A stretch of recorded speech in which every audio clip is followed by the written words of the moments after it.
me about it and said it was like it was on wrong, whatever. Hey, Yeah. so another hangout. Welcome, people. And we have Luna up again. Welcome. We're lucky we got Luna with us. No, thank you for having me. Thank you for encouraging. Yeah. No, yeah. Good for you. Yeah, of course. Anything exciting happened this week with any of you? You beat me. I was going to ask you first.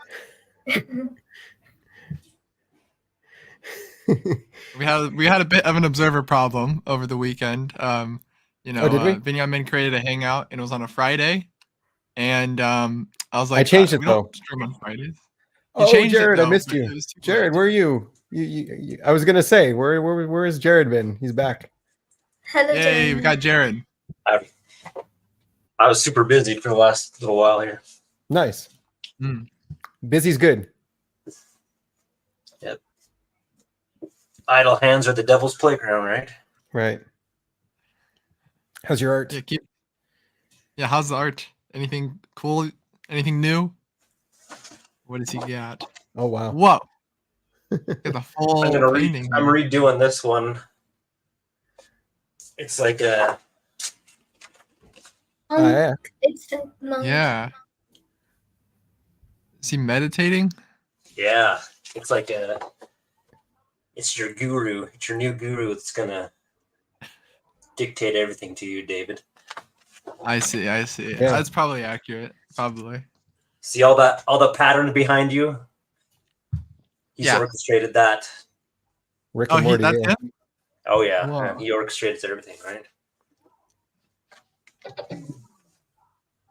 Yeah. Nice. I mean, I would abide by any guru that looks like that.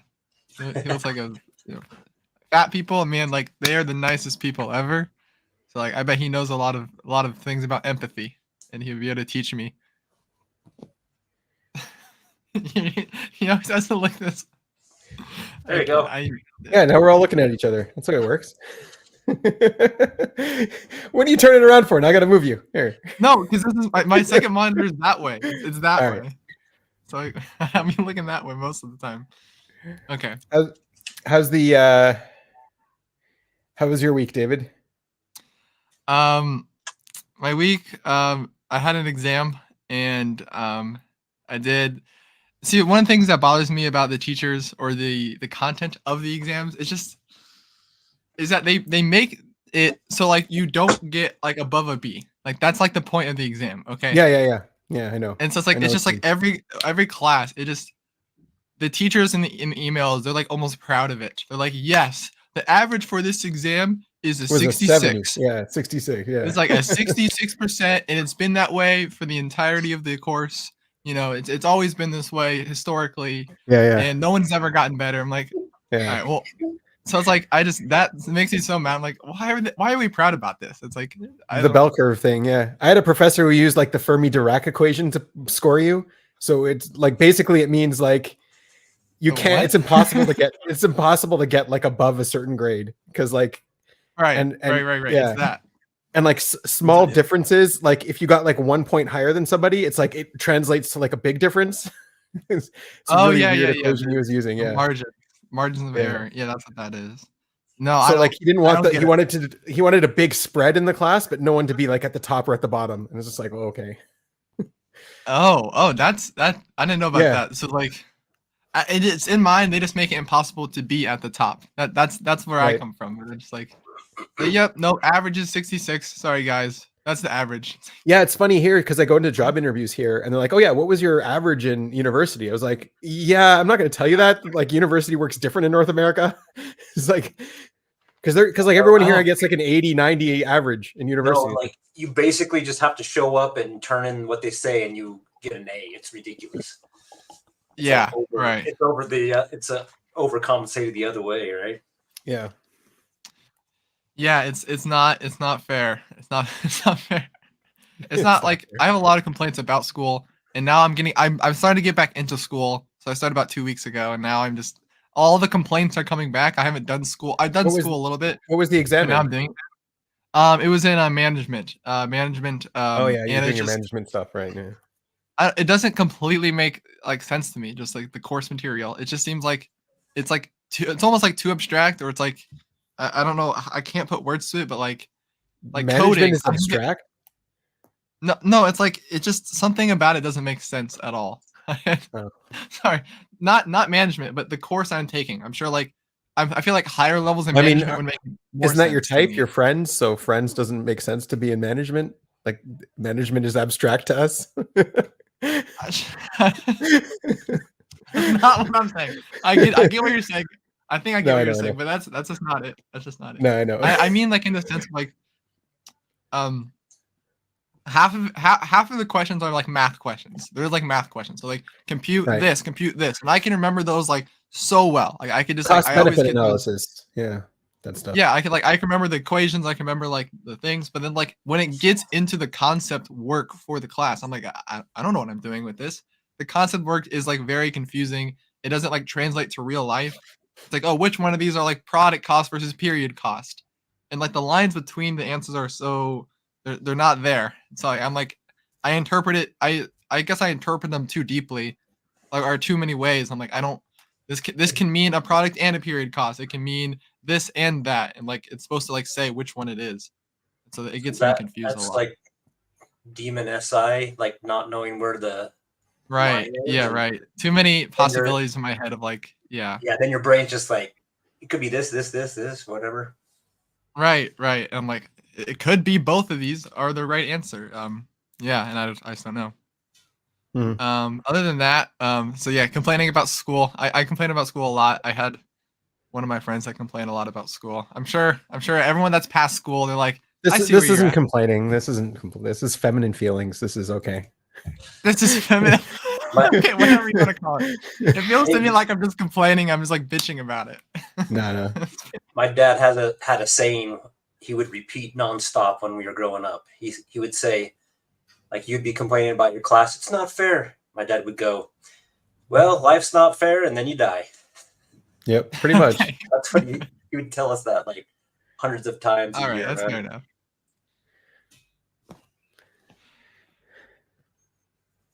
So what were you so busy with, Jared? You gonna share? Oh, we had a windstorm that knocked off some shingles off the roofs. See, when my parents had their 50th anniversary party, child's birthday. Yeah, so just been busy with Nice. everything. Congrats. Wow, big 50. Wow. I know. That's a lot of time together. That's yeah. Yeah. And it's funny because my dad, he retired a couple years ago, and my mom she's like trying to piece together his type. Like she's working on his type because they were so busy with kids, and my dad was so busy at work all the time that they weren't together for a lot of the time. Like they were together, but they were just so busy doing their own thing. Yeah. Yeah. Like you would come home and be like, hi, and you're with them for like a couple hours.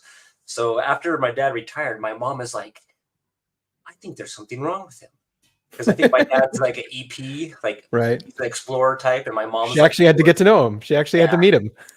Hey. She's like, when you go into a store, do you know where? Like, do you look at the signs and know where you're going, or you just randomly go around? Because that's what my dad does. Right. Yeah. Yeah. So she's like trying to. It's funny to see because she never noticed it before. Yeah. Yeah, I think that's really common though with people, like when the kids leave the nest and they're all sitting home with their partner, and it's like, oh my gosh, I don't know you. And retired, and yeah. Yeah, right. That's about where my parents are getting. They're getting right to that point. I'm the youngest child. Oh, are you? Yeah, and so like my sisters have already graduated. They're getting houses, so there's been a big house situation. My sister this week she's buying a house, or she's paying the mortgages on it, and there's just so much like extra work we got to do on the house. Anyways, the point was like, yeah, so my parents are now, after they get this settled, like 5-6 years, my dad is going to retire, my mom's going to lower down her workload, and it's like I always wonder about that. I try to ask them about that. I'm like, what are you guys gonna do like in your time, because they don't really do a lot in for themselves. They're both kind of very DE, very TE, always helping out other people, doing things for other people. And like, you guys got to take care of that FI. You got to take care of like what do you like to do? Yeah. Like watch TV. Challenge. I'm like, I don't want to see you guys watching TV for like 30 years just by like I don't. It's gotta be something else. Like, Pickleball. Come on. Yeah, there you go. You can do pickleball. There you go. Like my Like- grandma, she spent 15 years in her chair, and she just like hunched over more and more, just watching TV for like 15 years. So you got to find something. I used to work with this gal who was like in her 70s, and this was at Costco. I worked at Costco for a while, and she was in her 70s, and she was working just to keep herself, like she only worked like two days a week or something. Wow. Just to keep herself in the loop and doing something. I think it's really important, actually. Yeah. My grandpa lived to 94, and he played tennis like until he was 90 or some Nice. really old age. He really loved tennis. Yeah. Are your parents the youngest too? Because like Yeah. So yeah, just to I'm clarify, trying to like, track. Your grandfather already died. He was 94. Like that's like a big difference between you. Yeah, and yeah. him. So like my dad was like born really young, and he wasn't in an accident. They actually wanted an. I was born young too. I was born at age 0. No, listen. Okay, born young. I don't know what I meant by Were born you born young. being able to walk? In too? comparison, in relativity to his siblings. So his oldest sibling was 14 years older, and then 12, and then 10. So he was born when his parents were older. So yes, he was born Yes. young. He was born young. young. I mean, he was born young. But when he was He wasn't Benjamin 4, Button. Damn. All right. when he was 4, his oldest sister was going off to college.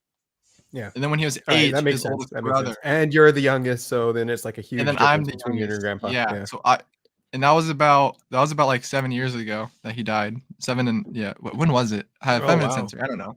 It was a while ago. So there's like 90 years difference between the two of you. 90 years difference. Yeah, about 80. Yeah, About 85, 80-ish, 90. yeah. Yeah. He was really, Wow. my grandpa. Yeah. That's a big difference. Cool. Yeah, that's interesting. Interesting about how generations work. I mean, there's going Right, to be you more of just, that now. Everyone's getting married really late now, so like getting to know your grandparents is going to be kind of no one's going to get to know their grandparents anymore. Because I've noticed with my daughter, my grandfather just passed away not too long ago, and his wife died when my daughter was like 3 or 4, so she doesn't remember her at all. Right. dad, so. Yeah. And there's like I'm just like little wondering. connection. Yeah, how old are couples now? They're starting to have kids. And yeah, you're right. At it least is 30, going- yeah. Yeah, At least 30. It's going up. It was like in 2011, it was like 25. And then Yeah. in 2021, it was 27. And then now it's like 30. So like, Yeah. yeah. It's just going higher and higher. It's Yeah. because you need college or an education. It takes so much time to do that. Also, there's college cultural influences too. Yeah, it's Pushing against it. cultural and just the way society is, man. You Yeah. have to have a degree. Yeah, like how Well, I mean, long the does it people take who get to married get- young are the ones without degrees. A lot of them, yeah. Well, That's right. in Mormonism, they still get they still get married pretty young for Yeah. the most part, but it's also creeping up, and they're not having as many kids as they used to, like 20 years ago. Yeah. I mean, that's an interesting scam that you were telling us last time about Mormonism, where it's like you keep the girls in Mormonism, but try to get rid of as many guys as possible. So, yeah. What is that? Because like they have multiple wives, so Oh. you can't really have multiple wives if you have a big male population. So they try to get rid of get all the men out of Mormonism. Yeah, not that's have in them the stay. like the main Mormon church. They don't do polygamy anymore, but there's some Okay. little branches of it, like down in southern Utah. Right. That happens. They're called the Lost Boys. They like if you don't submit and do exactly what you're supposed to in the church, they will kick you out. And so there'll be homeless kids from that community that come up because they're a competition for the wives. So Right. Yeah. Yeah, that's crazy. Well, I had I think one of the biggest decider swings I've ever had this week. oh yeah. Yeah. It was like it was all like bundled together. I'm still unraveling it or whatever, but it all just like came out all at once, and yeah, pretty embarrassing in front of like a good friend. Just like, oops. Yeah. What happened? Just No details, right? yeah, no details, and but it's like I it's might like need details.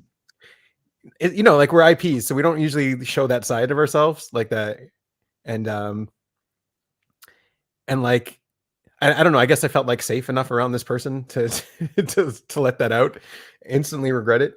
But yeah, it was.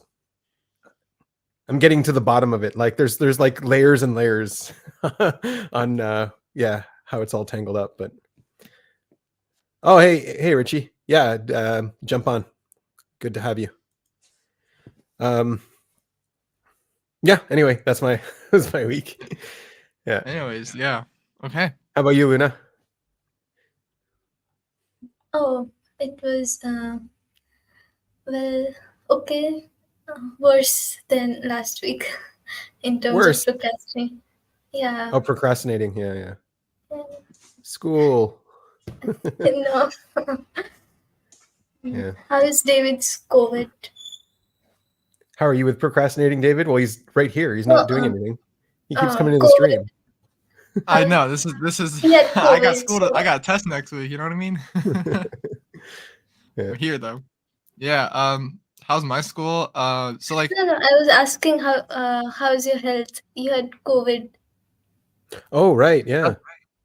That's what I was gonna. I was just gonna say like I had. How'd your lasagna come out too? Yeah. I ate lasagna. Like I ate the last piece of it today. Nice. All right. So I did make lasagna, and I will show some proof of this in a second. But yeah, I had COVID right when I started school. So all like the plans, all like the the way I'm gonna like do my schoolwork, it was all fucked from the beginning because I didn't. I was So sick what and I did you didn't do? really You sent your picture into the AI thing, and it's like, take a picture of me with lasagna, and then the AI did it for No, you. this is lasagna, and then like there's a picture of me with lasagna. Why do you have 6 fingers? I don't have 6 fingers. There we Just go. kidding. Yeah, I know. I just have Yeah. to angle it the right way. Okay. Right. Anyways, though, lasagna was great. It's my grandmother's recipe. I made it a few times.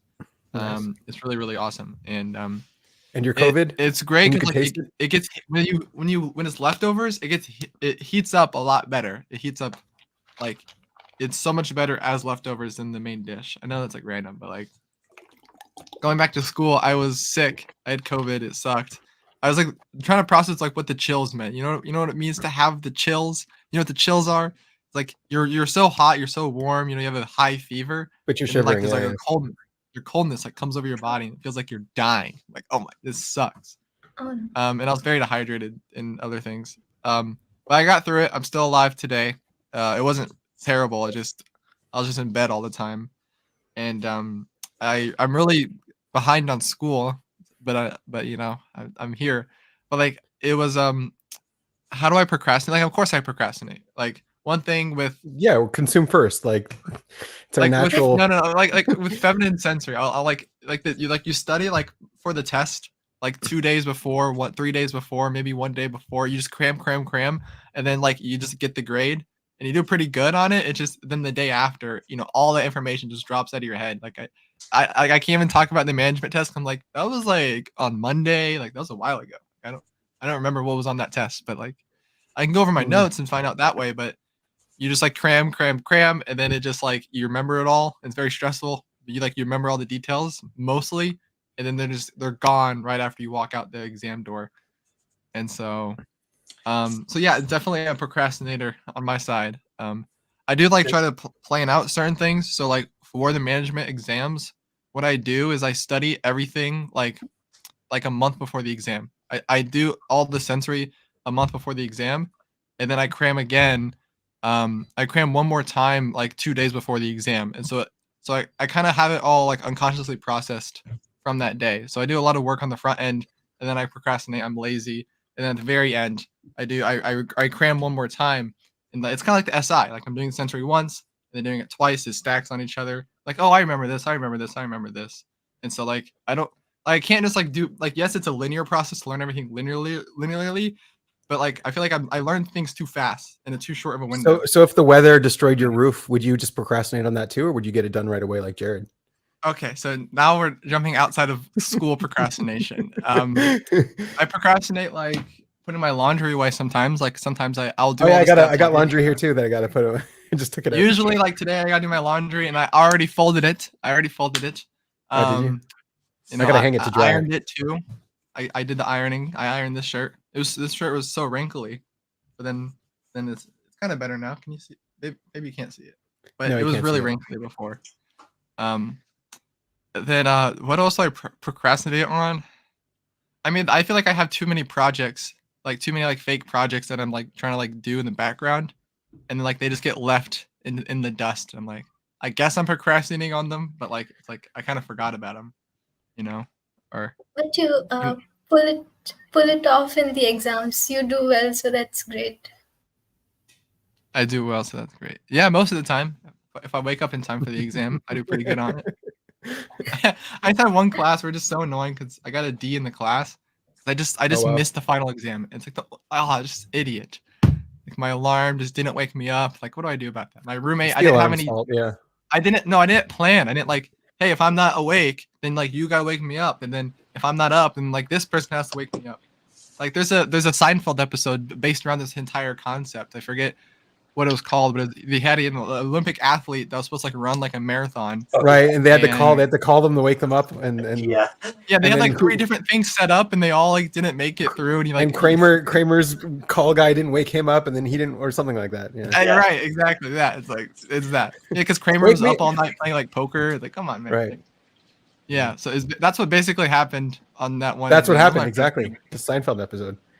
Yeah, I watched. Did they I'm like, did they "Ah, buy that like, excuse? They gave you they let you take the exam? No. I got a 0 on it. I passed the yeah. class, but barely. 'Cause That's I had weird. like an A in the class, and then you missed the I've final. never had an exam that was worth less than 60% in any of my classes. Worth less than You 60. could like, yeah, you can't pass the class without taking the exam. There's no way. Yeah, no, I barely passed. I had an A in it was microeconomics. I had an A in the class. I missed the final, and then I got a D in the class. Yeah. My first year programming class, the exam was worth 80%, and so I got an 80% on in the course because I didn't do any of the projects the whole year. I was like, screw these projects; they're only worth 20%. I'll just ace the exam. Hey, that's where my projects are worth. My projects are worth 20%. Yeah, see, Yeah. there you go. That's my other How you class. doing, Nico? I am taking I'm Hey, taking a what's up? Java. Oh, what's up, Nico? I'll get back to Hello. that. So What's going Nico on, just y'all? Nico submitted to ATG. I got him into ATG, guys. Oh, Yeah, did And you? saw he'll that. be getting his official type back. Yeah. So Yeah, thanks for I coming through, exist Nico. there now. Mm-hmm. He does exist there. Oh man, I hear you Anyways, all how were you talking been? about school stuff. Oh boy. Mm-hmm. Yeah. How's been school been for you? Are you taking any summer classes? No, you see, How's the job search? throughout last semester. I actually got a job as the whole dishwashing thing. Congrats. Wow. Nice. But Not a forklifter yet. You'll be a forklifter soon. Don't worry. Forklift those dishes. yeah. But you know, like during during last semester, you see, it was what you might call it, be me in class, watching, you know, doing whatever. Be also me, processing ops. Yeah, right. Don't perceive talk what's about in the that. lecture. Be also me. Wake up. Process ops and my Are you- primordial existence within ops. Go to bed. Yes. Process Nico, ops. when you're in class, You're chained Are to you ops, talking man. to You me? gotta break loose. This is toxic for you. You can't be here. Free yourself. Don't get typed. free yourself, Nico. Yeah. Now, the thing for me is that the loop will be closed whenever Oh, no, that's not how it I works. get the type back. No, that's not how Oh, it works. sure. No, that- Yeah, it I've gets a been lot easier when the planning tech this. gets better, Yeah. right? I've been Right. planning this for an entire year. Okay, Actually, more okay. than that. Benjamin, how many years you got into this? I've been processing this ill You know what? existence for more Someone than a just told year. me, like, I just saw Joey's video and he was like, "Oh yeah, I've been in this for 6 years." I was like, "What? 6 years already? What the hell?" Oh, Like, the yeah. ETP Joey. Yeah. Oh my gosh. Yeah. People that No, are my similar type, I'm like SET Joey, yeah. SET. Oh, I thought it was different Joey. My bad. Yeah, all good, Sorry. yeah. He's like 6 years. I was like, yes, 2018. That's how time works. Wow, yeah. So yeah, me just a little bit over 6 years, almost 7 years. Yeah, 6. Yeah. It's like Nico. That'd be my one thing I'd want to like pass your way is like, I've been in this for 3 years now, and I can see where you're at, like where I was at a year ago, or about a year and a half ago. I'm like, I was like in that same place like a year and a half ago, but then it starts to get better. Just as time goes on, you kind of get to see and reflect on your past self. And I break cursed free Dave and- and Shannon in my typing video. I was like, you guys fucked me over. Like, I'm gonna be in this forever now. Like, I didn't even find ops on my own. They found me, and they dragged me into this crap. That's right. Yeah, it's a different story. Yeah, you. Hey Benjamin, come here. Gotcha. Yeah. No. Yeah, but yeah, Nico, like, I see where you're at. You've been in it for a year, processing it for a year and a half, and like, I was there. I know exactly what you're talking about and what it feels like. But it just gets easier. It gets less scary and less a big a deal. It's the biggest deal when you're going through it, but it's not as big a deal as you get through it. That's what I'll let you know. Was it really as severe for you guys? Because I mean I know for me I've been like it is to the point, or it was still kind of is No, yeah, wake no, I was up, never. think I was about never. my type, think I about was never my in that as much as yeah. I was never. as bad as going out, doing whatever. Oh yeah, I'm thinking about ops. No, yeah, it was never. I real mentioned for me that in either. I mentioned that in my video of like, hey yo, I'm rehearsing the rehearsal right now while I'm rehearsing. Yeah, no, it was never as real for me either. That was the whole reason I was doing the interviews at the beginning too, is because like, is this real? Like, let me actually check this out. Oh, okay. Right, Yeah. right. You had a different context because they're still like trying to. Yeah, that's what really helped was doing the interviews, because then Dave was able to see like, oh, people do actually understand this. You're getting the Yeah, tribe's right. point of view on things, which is really great and awesome. And you became that guy, and that's where you got stuck. The feedback. Now we're here. Feedback, right? It's like Dave didn't know. He didn't know at all. You talked down. Oh no, yeah, people, they don't act take any like they didn't know feedback. shit. Are you kidding me? They don't take Well, they feedback. still don't, but like you watch the interview for like 5 seconds and like, oh, they kind of know what they're talking about. You got a feeling Right. about it, and so It I don't feels know, like they're that's what almost I would assume, IPs on something that like level. Like they're IPs. They're not seeing the tribe. It's like, oh, I saw the tribe all of a sudden. Yeah. they're not just their ops type. Whoa, that's crazy. Yeah. They're not just their ops type. That's crazy, guys. Yeah, I was gonna ask like Nico, like when you're in class and you're processing ops, are you like this is a decider question? Because I remember I was like always annoyed with my teachers because I was seeing how they would teach the class kind of through their type, or how like I just like seeing it. I don't know exactly what I was seeing, but like I was like maybe this is type related, and maybe I'm just like I'm always analyzing stuff too deeply, anyways. But like, were you processing Don't your call me teachers out. and then your lectures and kind of how like they annoyed you or didn't annoy you? I'm such a decider, but like. Oh my god, yeah. So I was essentially, I mean I was doing something very similar in that manner, but it was more of it was like, yeah, I observed some of the teachers, but more or less I was mainly processing myself and my own actions, and like everything that I would think about thinking. I process about processing within the process of ops. So I'd go like I'd go through the whole 7 levels of hell So you're in terms of thinking. Why is that a hell? Oh, because wake up, 'Cause he's process stuck in it. ops. He's stuck in Is it. there- It's a prison. Yeah. Wake up, process ops. Is there?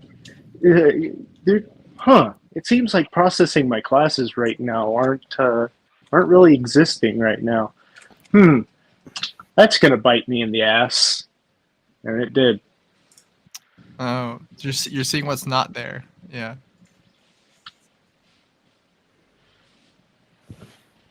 So Yeah. yeah, it's just Opception. going. Yeah, opception. Yeah, Yeah. full meta. I was looking into Nietzsche's differentiation on morality a little bit because I was trying to figure out my own morality map and stuff, right? Oh Mhm. shit. And so his main differentiation was between slave morality and master morality. Bruh. And so like the slave morality is looking at everything from like an oppressor versus an oppressed, like sort of Robin Hood, steal from the rich morality sort of thing. Like victim. Yeah, like anyone who is oppressing is evil. Anyone who is liberating is good. Like that kind of morality. Like that's their view of a good and evil. And then the master Okay. morality is more like a Spider-Man kind of thing, where it's like great power comes with a great responsibility. And Okay. That's the master. the master morality, yeah. Like, and the more, I guess there's also an aspect of dominance over others and getting more and more power is also a good thing because then you have more Power, freedom. right? Right. You have more freedom with more power, and there's like a whole dynamic going on there. But I thought it was an interesting way to categorize the different types of moralities, I guess. So it's just like Yeah. this is there's just a like quote that this number guy one says. versus four-isms. A little bit, yeah. You see the Morty right there? The evil, oh, what's that? Is that a line? The Righteous That is- Mind. This is a book. Oh, it's so hard to read. Yeah, that Oh, one's the really hard to Righteous read. Mind. Called The Righteous Mind Why by good? Jonathan Haidt. Why good people are why divided good by people are politics and divided religion. by politics and religion. Yeah. Okay. Jonathan Haidt. Haidt. Yeah. Nice. Yeah, I think he's typed as a ENTP, Dude actually got a pearl wrap on his book. and it's he's really like good. studied all these cultures, and they came to the conclusion that there's like 5 pillars of morality. So I don't All know. I don't know. Well, Have you heard about those ones? Have you heard about it? Well, What let's is the- look at them and talk about them. Yeah. It's been a while since I've read it, so I'm gonna be unprepared. But No, it's all good. That's good. yeah, it's pretty interesting. I think I can't. Let's see if I can remember offhand what are the different bases of morality that he studied. So he went to like. Oh, I see him. There's Western- harm/care, which is one of them. Yeah. Fairness/reciprocity. I'm not sure if I'm saying that right. Number 3 is in-group/loyalty. Number 4 is authority/respect. Number 5 is purity/sanctity. Yeah, does that sound about right to what he was talking about, or is this a different? Yeah, that sounds familiar. Yeah. Yeah. So Okay, I don't quite Let's get flesh what are them the out a bit slashes? more. Yeah. So they're opposites, or harm/care. No, he's talking about moral- dichotomies. It looks like dichotomies. Yeah. yeah, so like you have like what was it? It's like a disgusting. Like you have sanctity versus Purity. disgust or whatever. Yeah. Purity. Yeah. So Okay. so he said they studied like a whole bunch of different cultures, and they did a whole bunch of questionnaires, and they found out that different societies have a different mixture of those 5 morality principles. Even like with the left and right in American politics, they figured out that like the left people had 3 of those concepts that they held Well, higher. there's 6 there. Why are there 6? Did he add one later? Here. Maybe There's maybe they added another one. The dumbass. I mean, this one. is what I was reading. I was reading these 5. Yes. Did you update this since the last time we saw this? No, I didn't. I don't want to pull it up yet. I want to talk about this other one first. Yeah, go ahead. Oh, Oh, yeah, sorry. here, No, there are your 6. screen. Sorry. I took notes on this one actually. Want to see my stupid notes? I actually have some notes. You stupid notes? notes. They're stupid. Okay. No, go ahead. What are your notes? Yeah, say? you're right. It's the Don't- care, don't- harm, and liberty, oppression. There's 6 of them. Sanctity, degradation. Well, yeah, let's look What- at them one by what- one to try to flesh them out. What prompted you to call the notes stupid? Because they're sort of half-assed and just thrown together, and mostly just quotes out of the book that I liked. So there's no like rhyme or reason or. Can you pull up those 6 again, Dave, on your stream?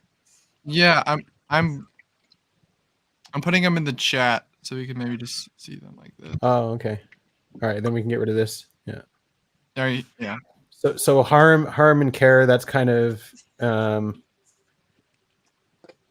like compassion. So on this one here, it'd be on the compassion side. Mm-hmm. Like on the Harm compassion and side care. here, is be like here. So compassion versus discipline, something like that. Yeah, so kind of like discipline is the harm, like maybe the pressure on self, and is it what would it be close to? Yeah. Well, because like also like if someone's only coddled and cared for their whole life, they never leave the nest. They don't learn to fly. They don't learn to deal with the harsh world around them. That kind of thing. Yeah, no, that's yeah, that is what it is. I was also thinking like in the CRG you talk about how the NFs like kind of like to agree a lot and they don't really fight. They're just like, I could see it that way. I could see it that way. And you kind of need the STs to fight it out a bit more. Not saying the STs are the harm and NFs are the care, but kind of is that way. Yeah. But I understand that one. Yeah, I can Yeah. understand harm versus care. And then like the with fairness is over relation. here with like justice and punishment, jealousy, cruelty. It's over here. Fairness, yeah, revenge. It's got to be fair. I gotta have Right. revenge. Yeah, it's that. Yeah. So it's all fun and games until a batshit NF says you're worthless in the future. Yeah, basically. Yeah. And then I think I have loyalty here. Yeah, loyalty's over here. And is that, or what's the opposite of fairness? The opposite of fairness is mercy. Is it? Yeah. Well, because like you can either punish someone rightly for what they did, or you can give them mercy. Yeah. Okay. Yep. Yeah. Or like patience, you can wait to punish, like they can make it up on their own. Yeah. Yeah. Yeah. So is that reciprocity then? The exchanging things with others for mutual benefit. Like, trying to have revenge on somebody isn't mutually beneficial. It kind of is that mercy in a way? I'm trying to. Oh, there's like a typology on this too. It's like a big Wow, 5. It looks like there's a morality typology. Yeah, like I was wondering about that too when I was categorizing mine, if there would be one. Yeah, okay, like and mine then, more. I don't know. So There's authority and respect. An online test, I think. Yeah. Yeah. Authority and respect. seems Authority and like respect are kind of the same. slave. Yeah. What were you saying, Luna? There's one of the typologies for morality has this like true evil, true. The D&D. Yeah, it's D&D stuff. Yeah. True, neutral, lawful good, true. that kind of thing. Yeah. Yeah, I guess that is kind of like a morality system as well. But Nietzsche was trying to stay away from like the good evil thing. D&D, He was always trying to go beyond good and evil. Yeah. So authority and respect is kind of like loyalty, but it's like I guess loyalty is for like the more like the slave, and authority is more like the master side of it. Purity, Authority sanctity is like, kind of weird. Yeah, how's that more? That's a weird one. Why is It's that? like religion. It feels like religion. Like, no, it's Kind not of. sacrilegious. I mean, I have here in the same area. Where is it? Modesty, right? It's like an ideal form of discipline, right? Ideal discipline. So it's I don't know. Seems like they're calling off. Some of these are the same. Some of these are all the NI same. Yeah, it makes sense. An ENTP would make this up. Yeah, he's he's not. doing his He's not. Yeah, he's not doing the right categories. They're just like random. They're close enough, you know. They're not Yeah, like yeah. It's just a NI. random list of SIs that like some Come of these on. are kind of the same. What was Yeah, the like sixth the one NI. then? These are just the 5. Where's the 6th? Oh, let me open my screen to that. It's sanctity and They change How it. did you What? get in there? They Come make on. it. They make it different. do they change it or? What is it? Let me look at the images. Yeah, where's the 6th? That's not it. It's Yeah, there's 6 there. What is that? there's Oh, no, it's trust, citizenship. respect. This is all just quality. No, there was a different Yeah. one I was looking at. What was? Hey, there's a Where did- website. where did I it put go? into a website into the The private chat? test. There's a Moral Foundation test. Oh. Moralfoundations.github. I don't know where it went, but you looked at it and it was like that's 6, and then now I can't. I don't know where it went. I Is it- found it in my awesome. Oh, it's right note. here. It's this one. All right. Yeah, liberty and oppression. That's the Okay, one so you're yeah, talking so about. that's the slave. Yeah, liberty oppression is the slave morality. Yeah. So is he seeing more than what the philosopher dude see? Nietzsche, he was just Yes. dividing it into 2 main camps, I guess. I don't know if he's seeing more. He was just contrasting those 2 main camps in terms of, because I guess that's what he was seeing during the day, like these 2 different kinds of morality, and we're still seeing that today. Like you can look at the world based on his, because there is that whole oppressor oppressed thing going on, mostly on the left. Yeah. It's a very slave. Yeah, it's a very slave morality. Yeah, Yeah, it's a victim mindset. victim mindset, slave morality. Yeah. Yeah. Not that it's bad. Like it's a good way to look at things, but not necessarily everything that is oppressing is bad, is Yeah. evil. Yeah, that's usually how everything is. It's like there's a certain balance. If you go past it, then Right. it's ridiculous. And then the other thing is like if you look at the master morality, you can see the other side of the coin where it's like, okay, so you do have all the power, you are the oppressor, but now you've got a responsibility, and now you're just sort of like finding the lesser of the evils all the time in order to do what's best for your people. And like your people are just going to complain against you all the time, but like Yeah, Oh you my can't God. win. It's like a not Yes. a win. It's like I have a- Abraham Lincoln saying, "You can please some of the people some of the time." You know that quote? Right. Yeah. I have A lot I of have these a do seem whole to be the story same. about that. Or they're close. He added liberty later, once all the libertarians got on him about it. right. Yeah, he can create a Yeah, new so they did category. change. So yeah, so he added the Nietzsche one, I guess. He added that one. Yeah. Yeah. Okay, yeah. They changed the words in a lot of these, almost all of them, except for care. Oh right, the fairness and the cheating. Okay. That makes more sense than what the other one said. Fairness and Yeah, what did I have here? reciprocity. Where do I have theft? Yeah, so I have theft. So I've got like the dividing line in the middle on my thing. Here, let me try to. Can you see my mouse? Where it's like Yeah. you see like there's the yellow one on all of them. Like the yellow one is the trait from the other side, and then once you pass it, you get to like the other side. So like theft is like the cheating, and then the justice is Oh. like the fairness.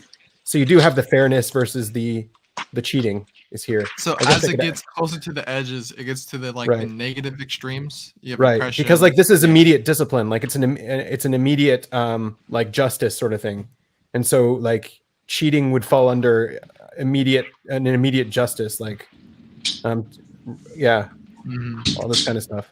Wait, so the gray ones, do they have a counterbalance too? No, they're just why did I put these? I put the purple ones because they're like they seem like the highest one in the Okay. category. Yeah.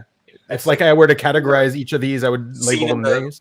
Seen in the most positive light, that's what it Right. would come out as. Right. Yeah. They're yeah. then- And then like all of these others are Wow. just sort of synonyms and other things that fall there. The red ones are like the negative ones, and the yellow ones sort of counterbalance like the truth in the middle and the falseness on the outside. Yeah, Yeah. they're getting to the extreme after the Right. yellow. Like so like the yellow ones in the middle is always from the other side. So like freedom is not an ideal discipline. Freedom is an immediate compassion, and that's like it's like the counterbalance. Because if you don't have this counterbalance, then you'll fall into the other side. So it's supposed to be part of the opposite, but it's there to see Right. the opposite contrast. I guess so. to I the don't know. gray one. We can reorganize it however we want. It's just for now. This is how I have it. It is. Yeah, it is just like this slopped on there. I'm like, whoa. Like, is respect Yeah. like above fairness or? I don't know.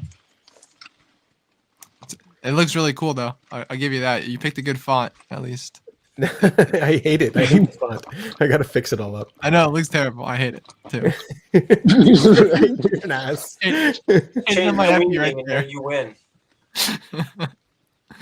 Oh man. Yeah. I don't know, Yeah. like, Anyways, How do you start? I guess the next question would be like, how do you start looking at this and start like being able to apply it to yourself and be like, which one of these am I? What do I fall under? How do There's you? a test online, man. No, other than the Yes, fake the online test. test. Yes. I was That'll sort using Do it- you care about your people? Hogwarts I up do and care you'll about be set. people. No. I was using it more to analyze cultural differences. Yeah. Because that's how Nietzsche ended up using it too. When I was looking into him, he's like, because he was looking at the camps within society that are infighting, the people who are more on the master side of the morality, and the people who are more on the slave side of morality. Yeah. From the book, I think he went to different cultures, and like some cultures have more weight on the authority scale. Right. So it's like a more conformist, like East Asia would be more Right. authority's higher. Authority and loyalty, and Yeah. The care harm one would be lower because you have to sacrifice yourself Right. for the authority of the. Right. How about in India? Is that where? Are you from India, Leah? Yeah. I'm getting that right. India would Yeah. probably be more care harm oriented. Okay. Like how the way this writer defines it, it's for protecting children and keeping them from harm. So Yeah. I'd say less of that, less Less of of that? empathy. Yeah, less of empathy. So because maybe it's because the outer world is difficult, so to prepare a child.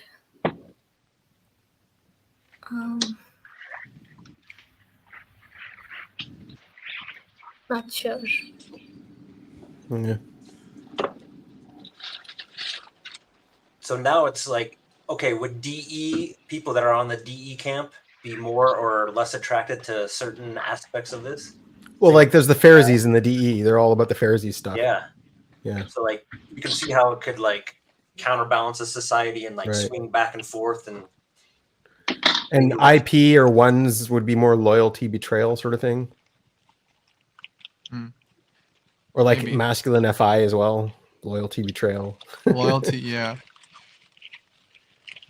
what about the sanctity and degradation? Sort of like disgust factor. Where would that go in? That seems hard to. So yeah, there's no shaming and blaming and that kind of thing here, which is kind of also like the FE side.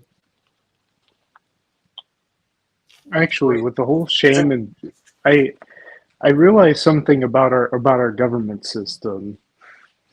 Guilt. Over in the guilt, combination of guilt and at least according to like what Dave and Shane gave me, there are a lot of like INTP NTs in there, and it's like, oh god, they're probably pushing a lot of these policies because they're just that damn afraid of the shame game. Yeah. Oh shit. That was one of the things Nietzsche was I'd saying probably too. too. He's like the Christianity. He was attacking Christianity for preaching love thy neighbor when what they're actually preaching is fear thy neighbor. Yeah. Why Conformity. fear Why is it? Yeah. the conformity? Yeah, because of conformity, like you're more afraid of getting canceled or cast out or that kind of thing and so like the only reason you would do the love thy neighbor thing is because you're more afraid of how it would look if you weren't. That kind of thing. So it's Yeah. sort of like the Yeah.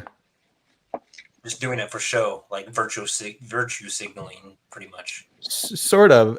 I mean, the whole. I guess he was picking up on the tribe thing too. Jung too.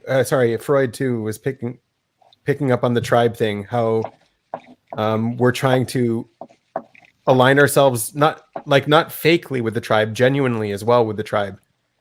That however the tribe sees as good is that what you're trying to align yourself with. So it's not like fake that you're fearing your neighbor. Right? Yeah, the fearing your neighbor is not a fake thing. It's like a real, genuine thing. You're really afraid of your neighbor. Yeah. And you're aligning yourself that way. Yeah. Anyways, I thought that was an interesting turn on its head. Yeah, it was an interesting reversal of, yeah. I know. I was building in a different direction. Yeah, and like I was processing the whole free will thing too, where like I guess New Age free will is talking about, okay, we don't have free will, and so so it's just you go into like a cause and effect sort of cycle, right? Where like, okay, so in order to get people out of jail is you have to look at the causes, what makes them go down the road and fix all the causes. But then like when you look at what Nietzsche was saying is you could flip the causes on its head. Sometimes a lack of punishment is a cause. Like a lot of the times we're our minds are looking at outcomes, and sometimes so the outcome causes the action. So the cause and effect is reversed. Yeah, a lot of the times. Anyways.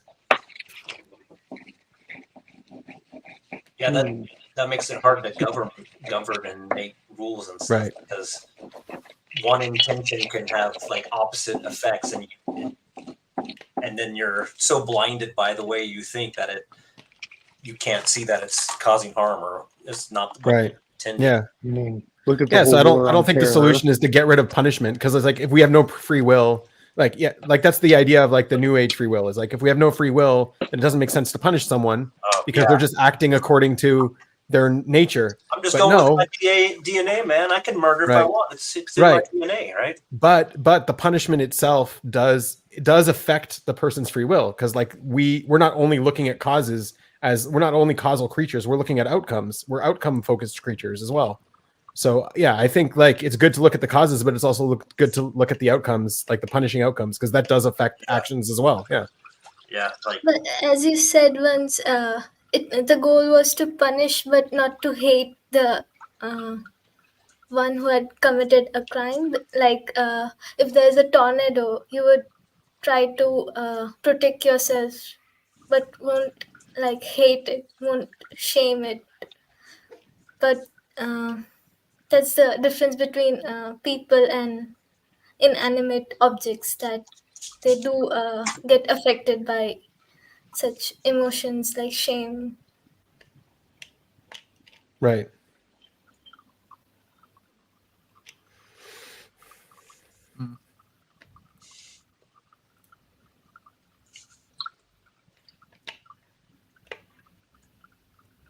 Yeah, I don't know. I thought I'd bring all this up just to talk about it a bit. I actually had to I had to deal with a real world example of that. Did you? Yes. Yeah.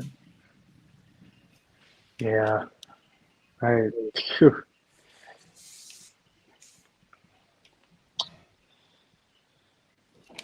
Yeah, go ahead. You can share. It's yeah. I mean, I brought it up. Essentially, my fraternity was doing some not so good stuff in the eyes of the outside world. Though the shared values of the tribe there were under the notion that this was beneficial. However, word got out, and our entire system, like our entire order, was just destabilized. Like shit was turned on its head. There were power vacuums, dethronements. Oh my God, just a modern day coup d'etat. You know, just shit hit the fan. And essentially, I stepped up as president because I had no fucking choice. And now I had to deal with... Oh, you had to deal with all of the slave morality. I You were had the to deal with master. truth versus tribe. Right. So essentially, I look and I see that that the higher ups, our nationals, are like, this is morally bad, this is wrong, this is fucked up, and I think to myself, I'm like, you know what? Ironically, it actually is. But then my tribe was trying to justify it and allocate blame and whatnot. And I'm like, look, I know our nationals has become corporatized, but honestly, they're spitting some game here. I'm not gonna lie. And I nearly had the whole tribe turn on me, and because they were just so furious about the instance, and it was fucking like, god damn. I had several of my officers just chew my ass out Yeah. about, we don't want a president that's going against our values, and I'm like, what if your values are fucked up? But I couldn't get a damn word out because just the amount of rage in the room, essentially. So Nietzsche also talks a little bit about that, and then I was seeing like Freud, and then Gerard puts all that together too. It's like the idea of scapegoating in it's also part of our psychology, that Freud was trying to say that we had to at one point kill our ruler. We had a ruler who was monopolizing on everything, and we had to scapegoat him and kill him, and then like human sacrifice and stuff like that plays a role in sort of mediating that.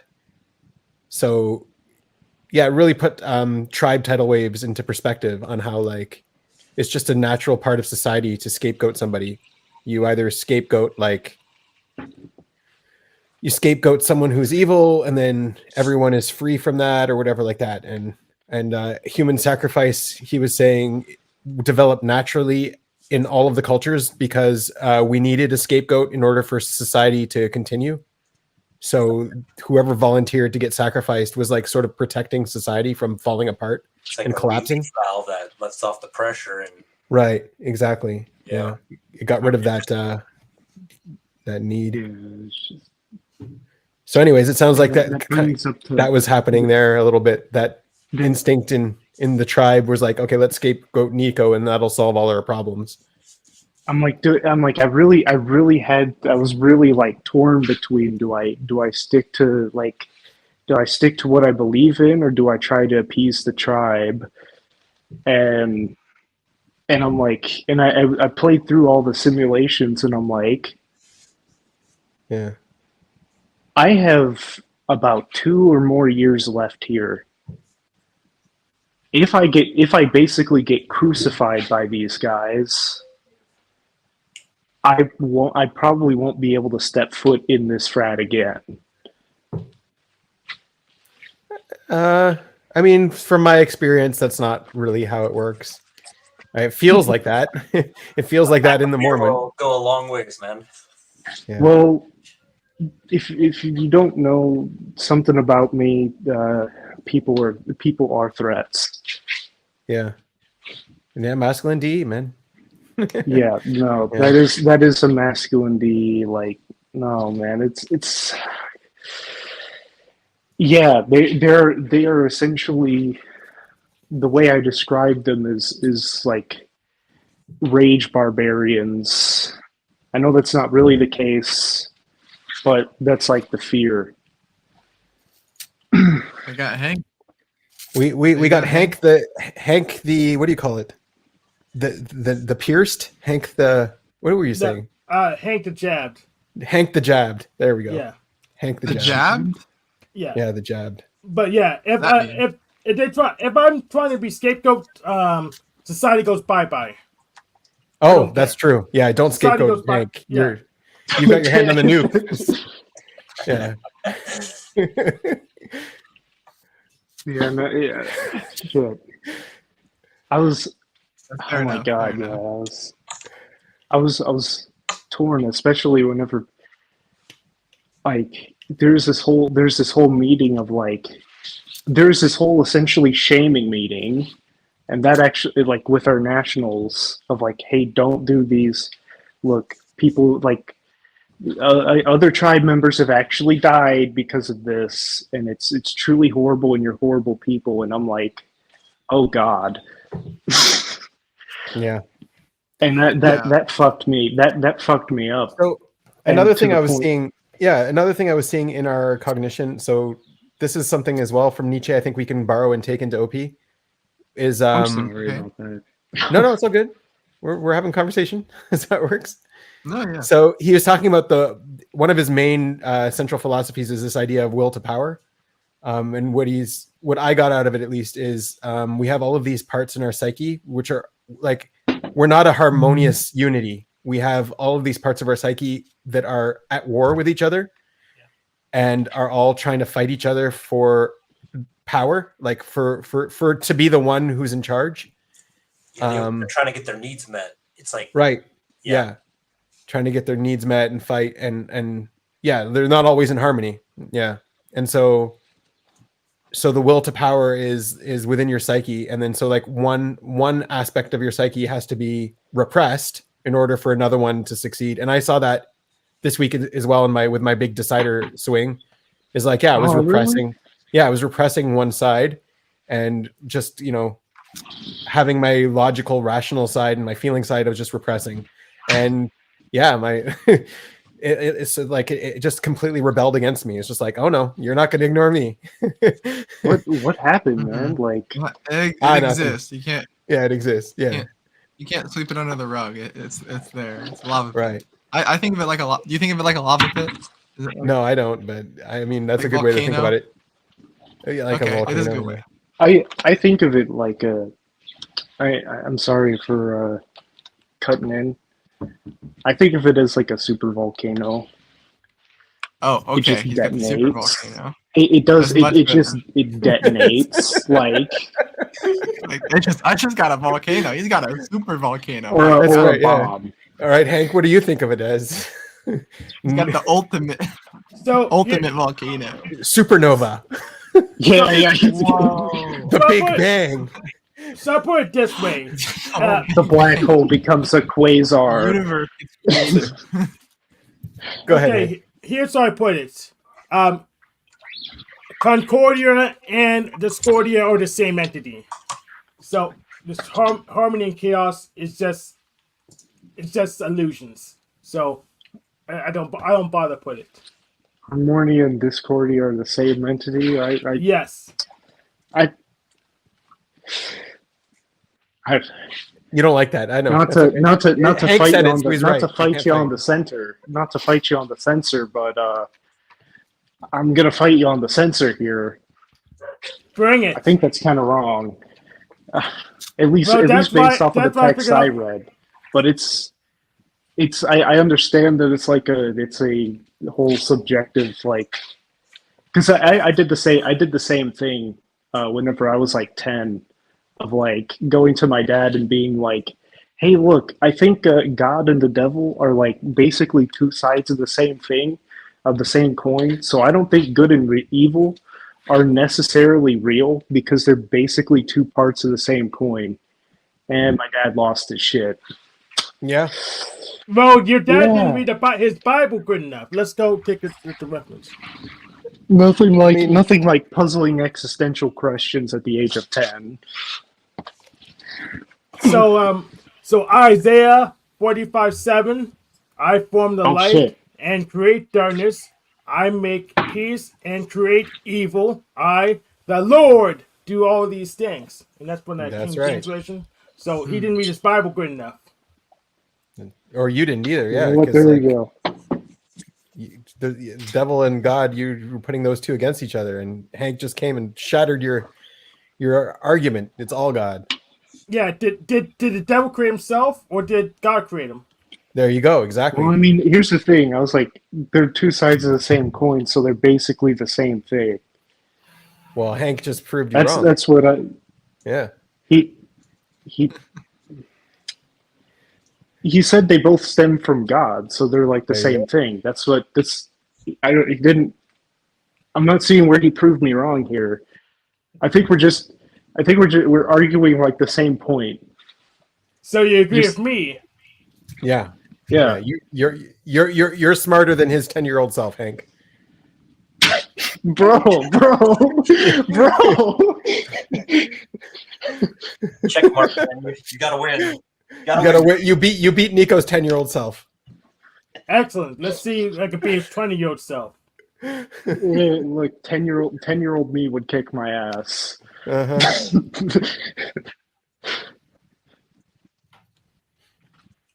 Actually, I'm not sure.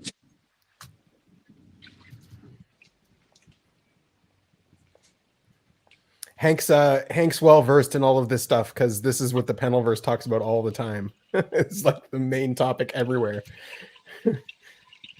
That's right. Really? What Yeah. they talk about the Bible all the time? All Yes. the time. Yeah. Yes, all the time. I mean, I even have a script He's a I wrote. God-loving, Bible-preaching son of a gun. Yeah, so I even have a script so I could show atheists that gods exist. Other than my Oh. throwaway line that they can see God in Dark Matter 25 cartoons, which is also true. So Dark Matter what? 25. What's Dark Matter 2525? I've never heard of that book. That's my No, it's not a username. book. It's not a book. It's a YouTube channel. Oh, all right. It's Cool. they're cartoons drawn by a guy named John Matter, and it's usually biblical cartoons. All right. And God's one of the characters he draws a lot. One of the main characters. So You can't draw God. That doesn't work. well, he figured it out anyway. So and Well, that's the guru. Here's That is the here's your guru. God guru. Well, isn't God just pretty much a guru? No.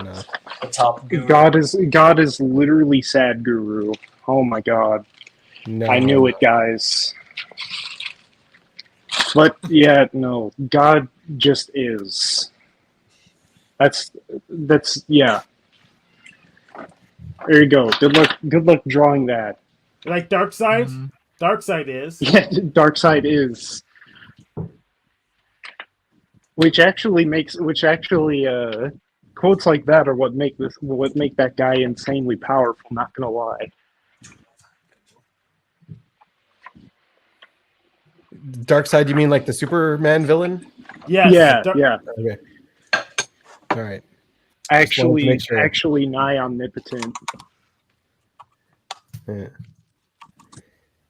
All right, I gotta peace out. Oh, you got to go? Well, later, Jared. Thanks for stopping Thanks by. for coming on, Missed you Jared. last week. Hey, take care, Jared. Thanks for showing us your art. Looking forward to seeing the I like your guru. art. Yeah. Hopefully he isn't sad. I'll end up buying Jared's all his art and reselling it. Yeah, he's got to fine. put it up for sale at some point. He's got to make T-shirts and make some merch. Yeah. I don't know what is his brand. Does he have a brand yet? Oh, Well, yeah, we'll talk about it next time we manage to get him. Just make the brand. You're the editor now. You decide the brand is. we decide the brand. I mean, he has a brand or he has an art style, right? You can kind of base his He brand does, somewhat yeah. off of that. Yeah, Yeah. but since reselling it, we had to just make a segmented market so we can milk more money out of people.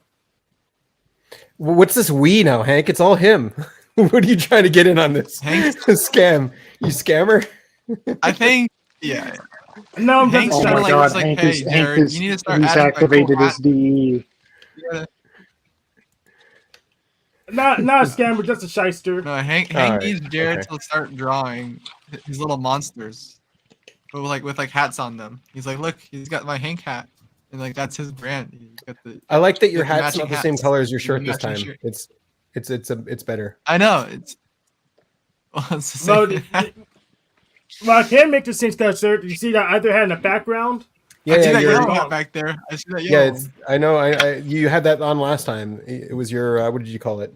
One Piece hat or something. Yes. Yeah. It is looks like a One Piece hat. That's right. Well, yeah, the It's from tag's a anime. huge giveaway. It even says One Piece on the label and the tag. Yeah. God damn, cat. Yeah. It's an actual One Piece hat. Sorry. It's not one that just looks like it. It's actual. I forget his name. It's his hat. Luffy. Monkey D. Luffy. Yeah. No, it's One Piece himself. Come on, guys. Come on. Hank, is that your favorite anime? Is One Piece your favorite anime? No. But his hat's awesome, and it was You for love sale, so I One bought Piece, it. Hank. Hank, you love One Piece. I did like it. Sounds like you did. So, what is your favorite anime, Hank? That's my favorite anime. Probably Bleach. Isn't that the one with like 1,000 seasons? No. It's also One Piece. That's That's One Piece. that's Yeah, basically the big. That's basically the big three. Right. So I'm a big Dragon Ball fan. Yo, I mean, I watched that when I was a kid. Dragon Ball. Yes. Yeah. But I would still say Bleach up to D-side for sure. And also like Death Note. Yeah. I tried to watch Dragon Ball Z again at some point, and I'm like, oh man, there's a newer version where like it actually has a good pacing. The old God. one, it took like a whole episode for people to like trash talk each other. Yeah. I'm powering next- up! Ah! It's just like the plot never Super? advances, never advances. Like you could Yeah, make I mean, this whole series into like 3 episodes, and it would have a good pacing. That's true. I think one thing about the fights is that like they get punched, they get like slammed into buildings, into mountains and stuff. They get phase blasted. They But then repeat they the take same like sequences. they take Like zero the next damage. episode, it's the same sequence. they get like they just like get their gut Oh my punched, like get sent through a planet, and Nothing like the happens. guy's They just don't like, get And hurt. they always lose. I'm and then just they have getting to get warmed up. stronger when they lose. Oh, now I'm turning into my next super mode because you beat me. Oh, and I beat you, so you've got to turn into your super mode. Back and Yeah. forth, super modes. no, There I'm you just go, getting yeah. Doesn't warmed end. up. It doesn't end. I mean, yeah, I prefer animes that keep it keep it real. Like a fight is a fight. People they just don't have infinite stamina, infinite next levels to get to. Like Hunter x Hunter is a great There are one certain for that. That's all. there are certain Dragon Ball fights that are pretty good. I'm not gonna lie, like Yeah. fucking like what you might call it, Goku versus Cell, Goku versus Majin Vegeta, Goku versus Frieza. That's controversial, but it's a pretty long fight. Yeah, it's 'cause controversial. very, we don't very want to. long. We don't want to bring up controversial stuff on this show. We might get fans like. Yeah. We don't want to bring up Hacking us. Yeah, we don't want controversial tribe Dragon hate. Ball lore. Yeah, it's Oh, We don't so want how to. How about Goku versus Piccolo? That was really good. That was Tribe hate. original Yeah. Dragon Oh Ball. yeah. Yes. That was pretty good. Yeah. Wasn't that wasn't that the original Dragon Ball? Like Yes. when he was Yeah, that was original. Funny enough, original Dragon Ball / early Z had actually pretty good pacing. yeah, good pacing. No, Z didn't. No, Dragon early Ball, Z. Yeah. No. Z never Early. did. Z had horrible pacing. Yeah, after the same saga, Z's pacing went through the toilet. Yeah. I was saying that Namek. I'd include Namek within that. Like Yeah. essentially, because the thing is that Z was intended to end at like with Frieza being the final villain. Everything else is because DE tried pressure to Toriyama. Yeah, power level 1,000. Oh no. Oh, his power level went through the roof when he changed into that new form. Like all that side commentary and crap. Yeah, it's like it's horrible. Look, horrible shit. Yeah, pretty much. Yeah, Z people, you pacing can just, fell like- down pretty much once he Into got to Dom had a show. final form Frieza. Pretty much. That's what Z's pacing really slowed Get rid down. of Wasting my time. I gotta reduce my intelligence by like 30 points, leading to a whopping like 40 IQ to actually like get off on that show.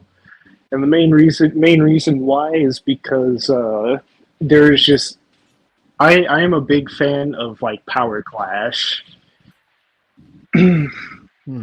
Because there's something very powerful about the clash of just kinesthetic force, and seeing how that stuff works and like Mega volcanoes. processing that, it's like, yeah, there you go. It's all really, it's like Volcano. Why did all David really say very lava? fascinating David said to me. lava. It's mega volcano, David. Come on. What? It's not lava. It's a mega volcano. Well, there's lava. Eruption! Ah! Krakatoa.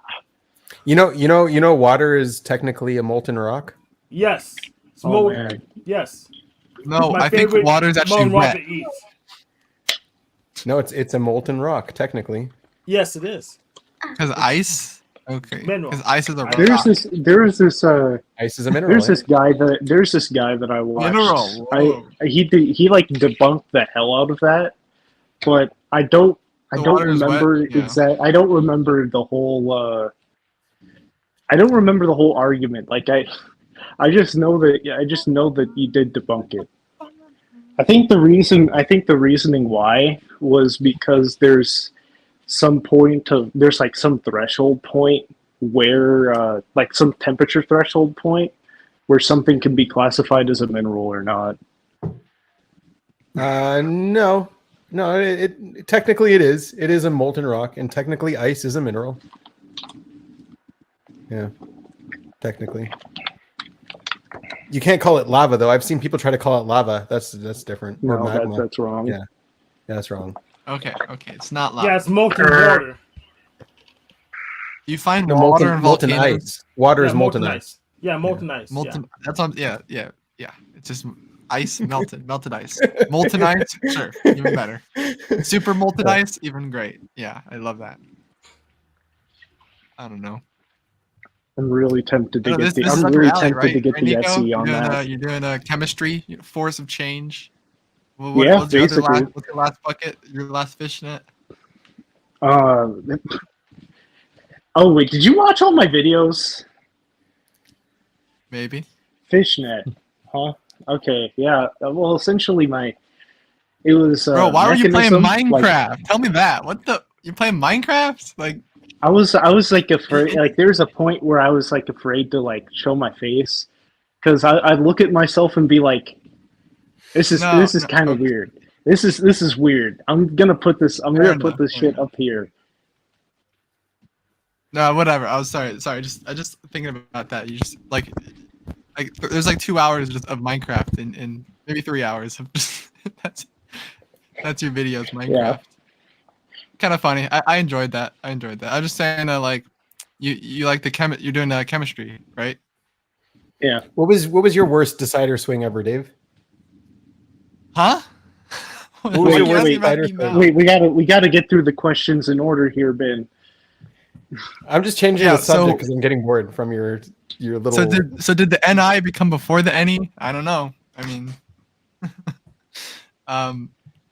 what was my worst decider swing? yeah. There's a lot. There's a lot? few. I can't get into this. I'm not gonna get into this. But like, I could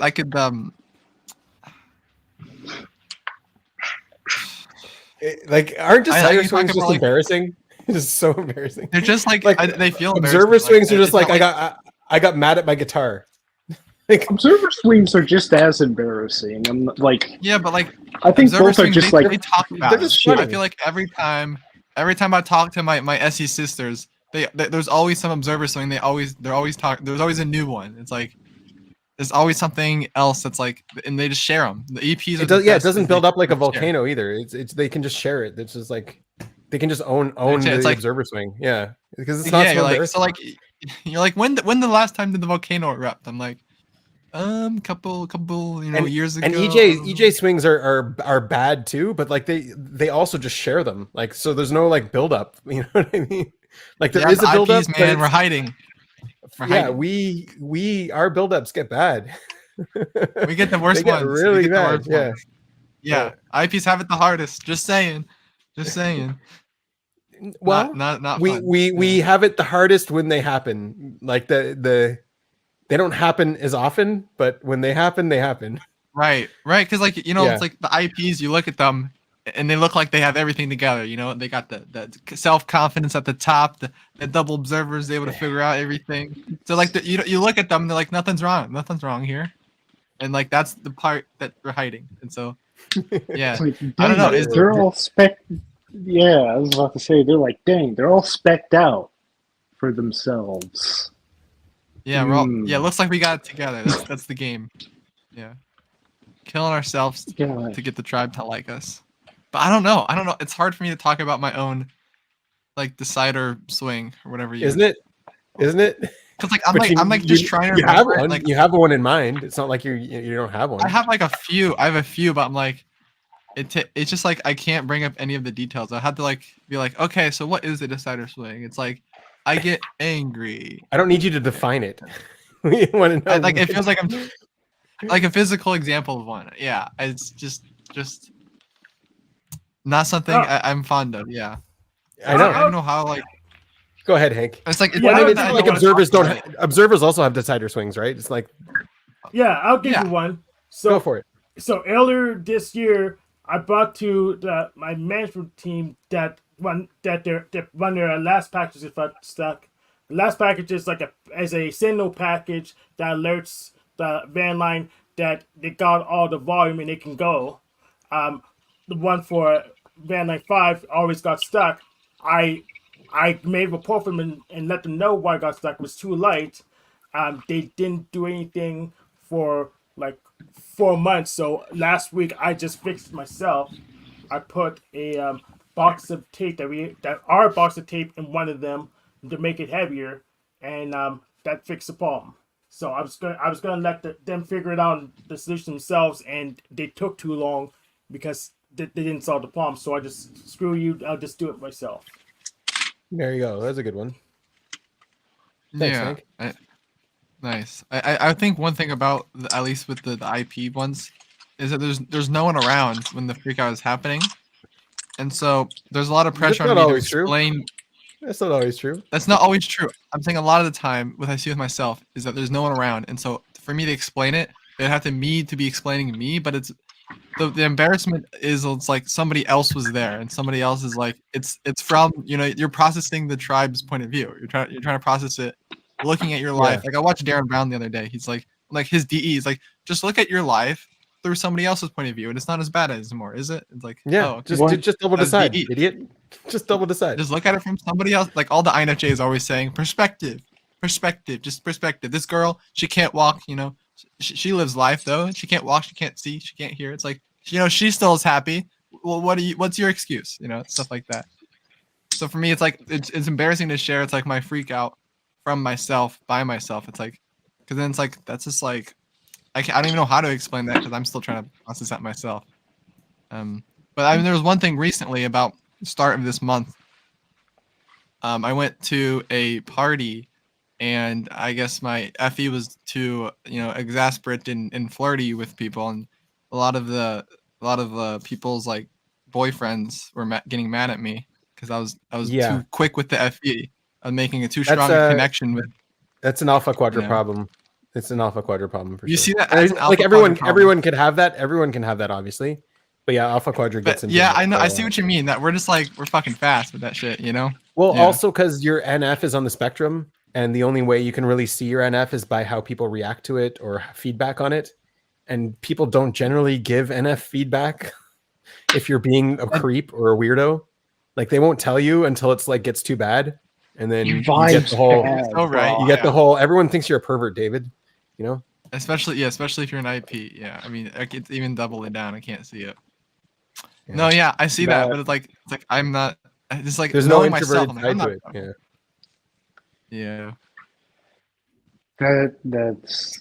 I'm interested in what you mean the alpha quadrant problem because I was thinking something. Yeah, just like you No, were I've seen seeing it that with happen a few times. You've yeah. seen it. You talked to me about that a few times. Yeah, right. Right, There's right. some like ENTP guy you referenced. I don't remember who, but like Hey, Denizen. Yeah. What's up? Greetings. Where are you from? Dude came in with the United whole States. greetings like a supervillain. Nice. How did you make it over here? He's one of my colleagues. Give him respect. All right, you get respect, Hank. You get Hank respect. Yeah, you get respect. Oh my god. I subbed after the first time I was here.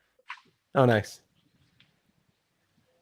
I think the first time I was here, maybe got dropped by the Machine Lies after his stream. Maybe. Right. Maybe Nachi.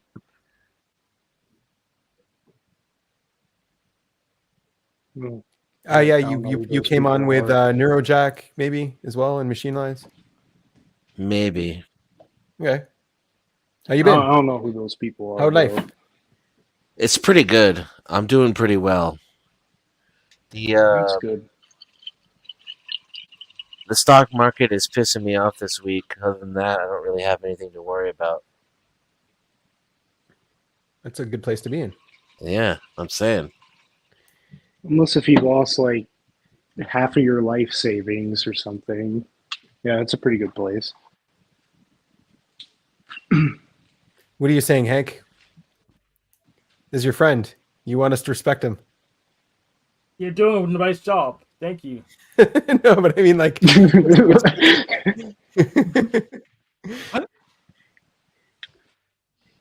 yeah. You have your own channel, Denizen, as well. Yeah, I got a couple of them.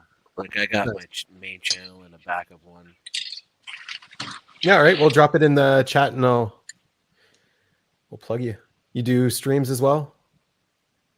I used to. I'm not doing a lot of content to YouTube right now.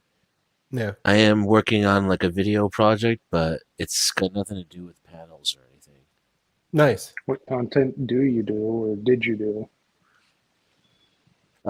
So I started off doing like one-on-one kind of Rogan type interviews with interesting people. And Like for ops? for ops, No. He's You got said- nothing to do with ops. He's not in the cult yet. I heard type interviews and I'm like, oh, Rogan. Oh, are we type. getting are we getting shared to another live stream? Joe Rogan type. I'm restreaming to Oh, my channel. Okay. Meaning I just had people like interesting, intelligent, articulate people talk about whatever they're into. Then he ran out of those. Right. Actually, what happened was I just kept getting shut down by YouTube over and over and over again. This is Hank's And- channel, by the way. You guys should all sub to Hank if you want to see him dominate other people. All right. Sorry to interrupt. Keep going. No worries. I spent a lot of time like trying to build up my channel, traveling around YouTube, promoting it, and I Right. had like a pretty good organic following. A lot of interaction from the chat. The people that were there were interested in what we were all doing. And that was nice until YouTube just kept shutting me down over and over again. I never really recovered from that, algo-wise. And then I kind of started doing open panels, and that soured my taste on the whole panel. Yeah, I so to mean, speak. open panels are a good way to destroy your channel, to be honest. Yep. Yeah. Then You just get you bored spam with your it channel too. with just long form content, and no one, people just are like, oh, another one of these. What's going on? It's a very niche thing to do. So the players that have two channels, because YouTube channels are so expensive, is you put the short form on a different channel than the long form to be just a trash bin. Right. The, Oh, yeah, Yeah. you the could do place that, to I find guess. the edit stuff from. That was the other mistake I made too. Was YouTube kept striking me, and one more strike and I would lose my channel. What, for like copyright? No, for talking about things you're not supposed to on YouTube. Oh, you got Oh, someone yeah. reporting you. Yeah, you got a hater. Yeah, I got a lot of haters. Oh, nice. So I was thinking like one more strike and I lose all that work I did. So I chose to delete my content. It was the exact opposite of what I should have done. I should have saved the content and let them take the channel, because Or just like freeze the channel. You like don't risk the other strike and just freeze your channel. Well, they were going through old stuff. That's why, like, I was getting struck for stuff I did months prior. So I could see this pattern. Like, eventually, I got so many streams. I was streaming every day for months.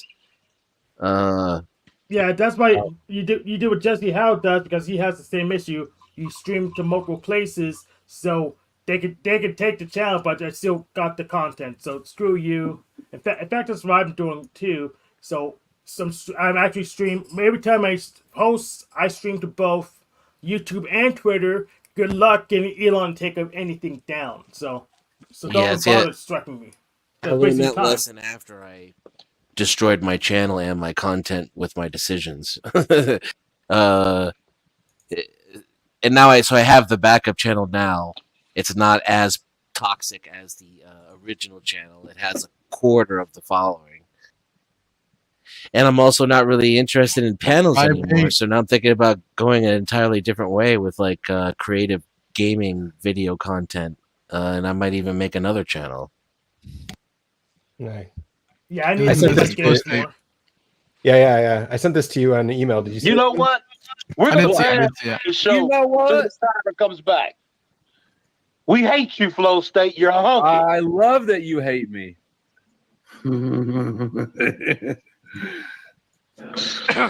I love that you hate me. If you don't trust and believe, I do love that you hate me. I love the energy. I love the hatred. I love watching you be powerless to do anything about it, but seeing it. Shut up and go in there and rape your goldfish. I love you. Rape your goldfish? That motherfucker says open seas. I didn't catch that the first time. I like him. I don't know if I've ever talked to him, but I like Flow State. He all right. You're all right. I'd like to shit this face. You know what? Anyways, yeah. I mean, I shared that. This is like just good way to deal with hate. I love that you hate me. Bring your hate to me. Love the haters. Yeah. It is charging. Make them powerless. What are you saying? Like if people hate you, it does kind of power you up. Well, I'm trying to get in that headspace, you know. I disagree. It's a good way to giving me all this like attention, and it's borderline love, right? Like hate and love is just the tiny thing. Yeah, it's sexual tension. That's my focus. Sexual tension. It's all this focus and dedication. It's like, how can I not feel empowered by that? I don't know. From my perspective, I don't think I can do that. I agree with Jeff on that one. Hey, rights for vets. That's the homie right there. Oh, he's in my audience, so that makes sense. Your What's up, right for vets? How does YouTube work? What? No, I was just mocking myself for being surprised to seeing rights here. Oh, hey, I thought he like Gen had X, found your channel Gen X, otherwise. Yeah. Welcome. That's the one who censored me. Not exactly. That was Nudie. He put you backstage at Rights for Vets panel. So what? Now you're trying to do some video game streaming and stuff? Yeah, and like the project I'm working on right now is like a movie, but using a game engine instead of actual actors. Oh yeah, I've seen that. I've seen people do that. That's good. Yeah, it's actually really. It's actually a good way to cut the production costs. Yes. And I'm thinking the right thing to do, but I'm too lazy, so I might not do it. Is to make Go ahead. What engine are you doing? Star Citizen. Oh wow, okay, all right. That is like, I don't know if people know about that, but that's like they were like selling ships in that game for like $10,000, $20,000 for a ship. That's just crazy. Oh my. Yeah, 20,000 is like the, the go F yourself bundle where you get every ship ever and maybe into perpetuity, Yeah, like what the yeah. And that game was like in development for like 12 years or something. It has been, yeah. It's just so you can use the engine now? They're letting you use the engine to do stuff? The engine's been beautiful for 12 years. Yeah. They're not letting him do it. It's a thing they can do. And they won't Yeah. stop you. Yeah, I'm just Right. gonna do it. Yeah. Nice. And if, I hope they don't have a problem with it. If so, what are you gonna do? You win some, you lose some, I guess. We'll just say, well, we don't like it. We'll move on to Sims or Minecraft or No, but Minecraft. it'll be We'll just- transformative enough, Yeah. to where.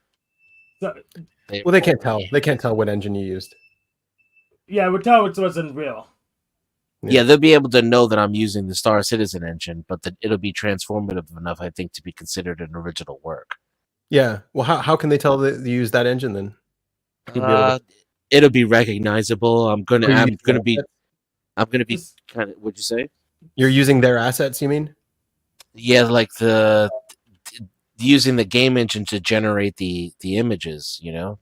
Like you're using the actual assets from the game, though. That's why. And the engine itself, which is definitely licensed. Yeah, contaminate the assets with other assets. Then they'll probably just leave you alone.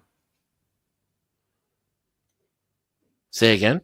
Well, I mean, the thing is, if you use only original assets, they have no way to tell which engine you were using, really. Yeah. Or if you contaminate their assets with your assets, then they'll probably just say it's a wash. They'll just leave you alone. No, what I got is I have a computer to play the actress, and I have a computer that will be the camera. Right. And I'm going into the live universe. I see what you're doing. Yeah. Yeah. A bunch of people you were doing that with Halo back in the day too. Red versus Blue. You see those? Right. Yeah. I've seen some of that. Well, cool. Sounds like fun. So my question to new guy is why do you do the whole YouTube thing? Like, have you considered that? Like, I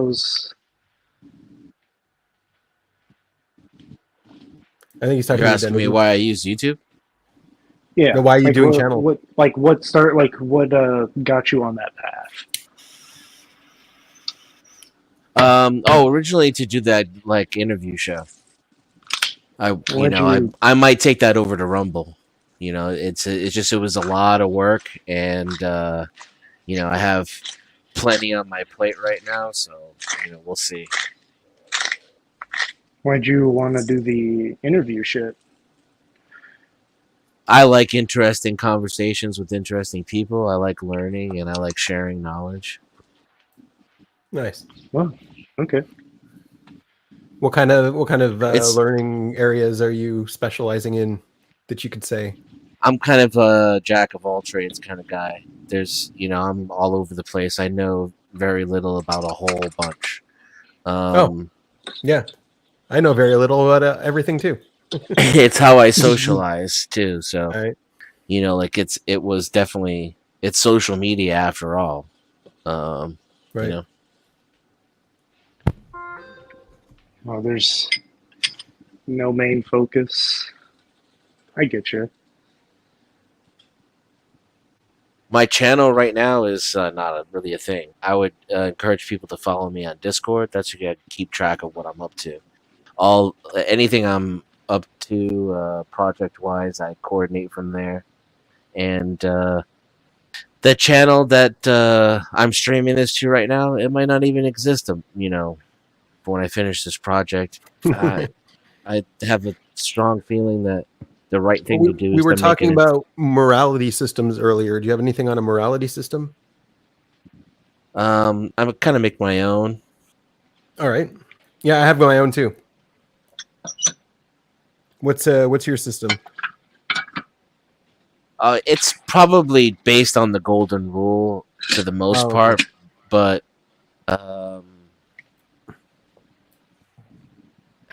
I think of like society, like a moral structure for society, as kind of separate from how I live my life. I'm more of an individualist, and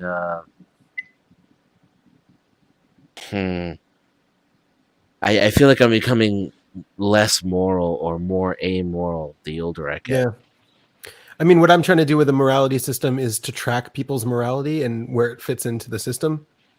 Like, if you like a real moral system should be able to encompass all different kinds of moralities and sort of equate them with each other and compare them with each other. It's kind of what I'm seeing. Yeah. Yeah, I don't think I fit into any boxes, you know? I'm sure. You'll fit into a box. People love to try to put me into them, and then they get really mad when I don't fit and try to claim that I'm contradicting Why would myself. they get mad? I don't think anyone Oh, gets mad. you're Machiavellian, like me. No, yeah, they get mad. Yeah, all right. Yeah, because it undermines their own principles, so they get a little afraid of that, and the anger's right around the corner. Hey, welcome, man. Hey. Hello. Nice to meet you. I've heard about you quite a few times. Yeah, I forgot who was telling me about you. It might have been Bex. Or Bex no, there told was you somebody about else. him, and also me. I told you about Benjamin as well. Well, Nice. half my crew is here, so I hopped up. You're a reindeer today. I'm a reindeer every day. All right. So you got your own channel too, right? Who, me? Yeah. Yeah. Yeah. Nice. So Yeah, I didn't think Rights would have put you backstage for what you were saying. Well, he did. They made an agreement was before I new. went on that they were not going to censor me, and they did anyway. So he didn't keep his agreement. Right, but it was Nudie that put you backstage, is all I'm saying. Oh, okay. I thought it was his rights panel. I didn't know Nudie had the controls. Yeah. Well, screw him. There's a lot of new drama. You got a bit coming raudy into this there, chat. Jeff? You got No, I rowdy, didn't Jeff? get shit. They determined that I got too rowdy for them. I was just All fine right. for me. I wouldn't say he was Well, that's kinda rowdy what I at was all. asking. He I was asking if you're rowdy for them. It was a lot of gaslighting and game playing. I don't know All what they were up to. They had a disagreement, so it was antagonistic, and Jeff was like, give me a second, I'll think of the right word. Animated. Jeff was animated, and he was even. I wouldn't even called it. He didn't even get into his passion yet. He was barely animated. So they were cutting you off early. Well, they were telling me how I need to self-regulate as an adult, and I was trying to explain to them with autistic and neurodivergent people, and then they cut me off. So it was so ableist, and when I tried to bring in the autism piece, I got muted. Yeah, you gotta go quicker. You say, "Don't be ableist," immediately, or to say, "You're super evil." No, I just left. You can't I just tell left you. the panel. They weren't playing by the rules that they. Yeah. What are your special Or interests? just call them Jeff? cowards. Special interest. Rock music for sure. This streaming, mental health, Satanism, literature, Western culture, board games, hiking, camping, men's mental health, neurodivergence, all kind of stuff. Hiking, All One kinds of of those stuff. things. One of those things is not like the other. Oh, I'm not sure which one. Yeah, I don't think hiking. so. That's All one cutting thing. grass. No. It's hiking. If you bring it up, It's Yeah, hiking. yeah, Talk about it. hiking. It's Oh, and BDSM sex. Too. oh, okay. Which part of the BDSM are you? Are you all of the above? Are you the D, the S, or the M? I'm considered alpha sub.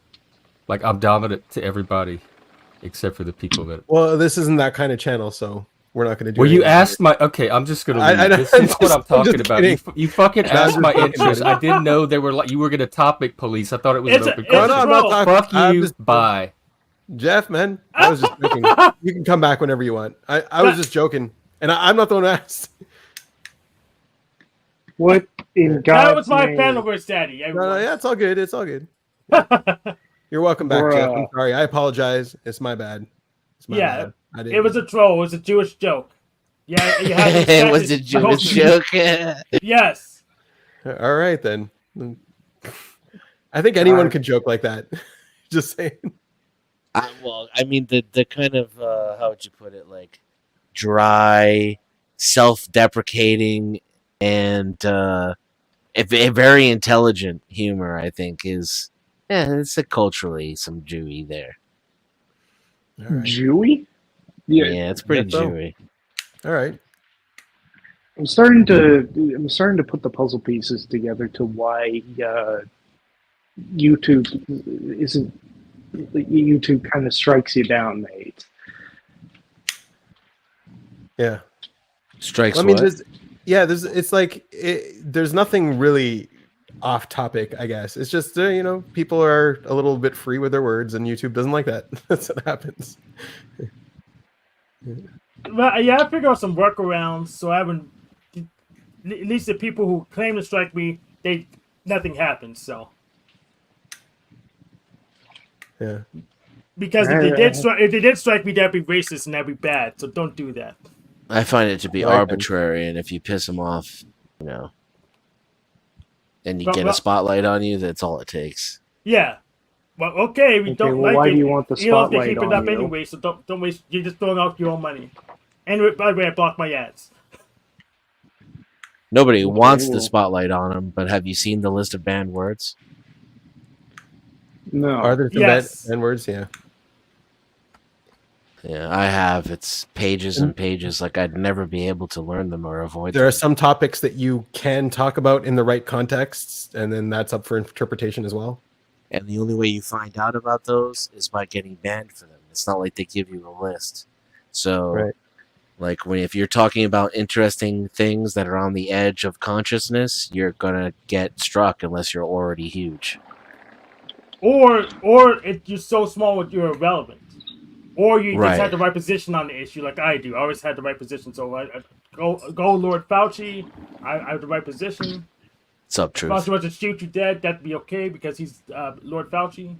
That's so Right. I'm not gonna get Yeah, struck. you have the correct positions. You can say whatever you want. You can say some crazy stuff if you have the correct positions. This is why I stay out of politics. Is that a rule on this channel?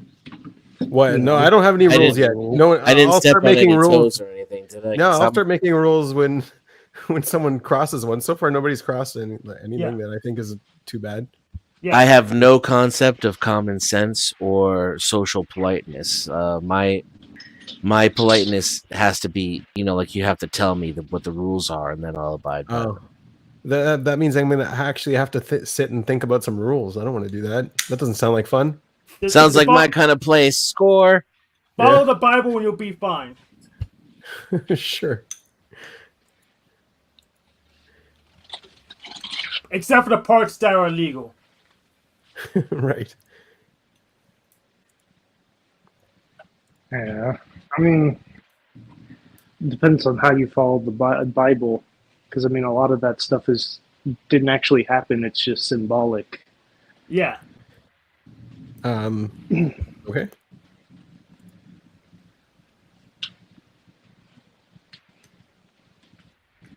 Sorry, interpreting symbolism within old texts is it's pretty neat. Yeah, I mean, there's lots of symbolism in a lot of things for sure, in a lot of texts. I was processing that with the narratives thing. Like the reason why Little Red Riding Hood is present in so many cultures is because it helps those cultures survive to some degree. Like those kinds of stories are, you teach kids young those kind of lessons, and you can't really teach them those lessons without the story. I don't know, it's Do we get interesting to stuff. Do we get to a point where we learn enough about the world that those stories become? Stories? Yeah, Yeah. yeah. But But yeah. still, but still we like could- your worldview grows from those stories, so your worldview become more mature, but like you had to seed those worldviews somehow, and so yeah, a lot of those stories are good seeds. The worldview tree. Yeah. What were you guys talking about before I got here? Just We were talking it's a about the Hangout, cider. so all kinds of stuff. Yeah, we're just making conversation with each other. I think we were talking about old boy David, last decider freak out. Hank then shared before his. that, yeah, and then before that. So we're in a cult, he was Denizen, talking about, and so when you hear weird words like decider, it's cult language. So just ignore it. It means something. Yeah. It's personality system jargon. So decider. Honestly, We were talking. Go ahead, Luna. those words are so similar to English. How is he going to make out which ones are cult terms? words? Yeah. Just generally making him aware overall about the general that sometimes some terminology is going to come up that. But I'll just say decider stuff. A decider swing is what we were talking about, is when like you have a swing with a person or with a group of people. You have that kind of swing interaction with them. Kind of the way that Jeff had a swing. I don't know if that was a decider swing right now, but that was some kind of swing. Swings are a bit more swings are a bit more intense. They're a bit more like build up over time. Right. But like, that was a quick swing. At least. Yeah. That was a quick. Well, he was already irritated when he got here. Oh yeah. That's also true. Yeah. So like certain traits contribute to those kind of swings. So like masculine DE is a big one. Decider is a big one. And being not an IP is what we were processing, because IPs really don't show their swings. What's that decider and IP? Yeah, so the decider swing is a swing with people, and then like observer swing is with things more. Just a general overview of what it. What's a swing? It's something. It's an imbalance, yeah. Something that you like freak out and have like big problems over. Right. You freak out, and yeah. So I was watching. There's this guy 007. He's also on the Panelverse sort of thing. He's got a channel where he's like playing music. It's a nice channel. Go check it out. He calls it music therapy or whatever, and he plays music. His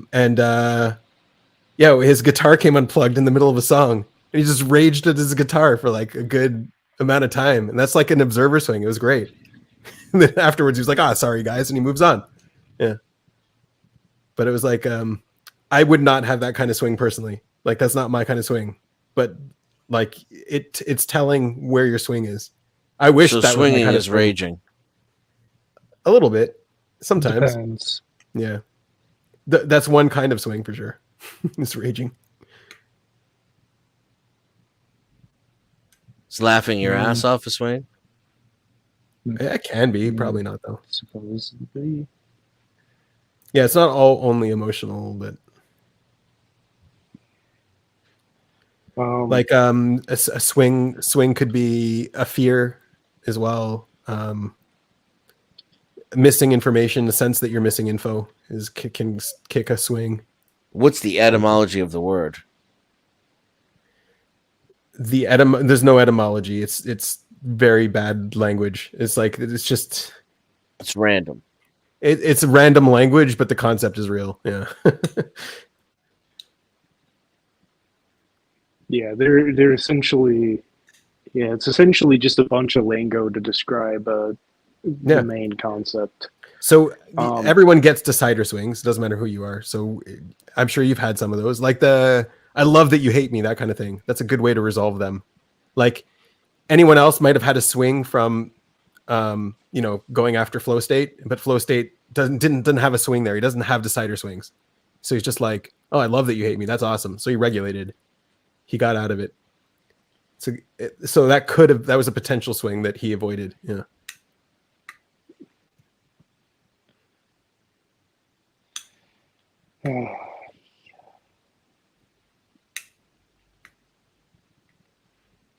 Yeah. So have you had any of those kind of swings that you know of?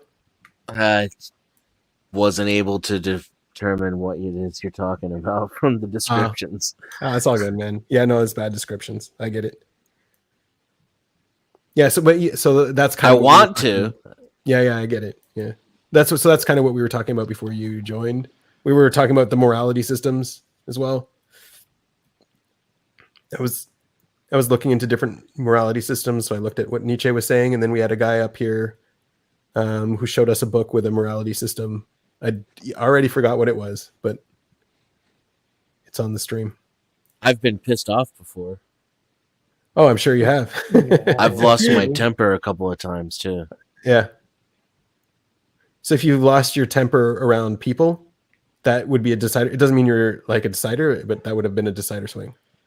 Usually it's only one person. It's one person. You're married or you have a kid. Right. Like I've never technically been married, but yes. And I've never fathered a child, but also yes. Like live-in girlfriend and stepson.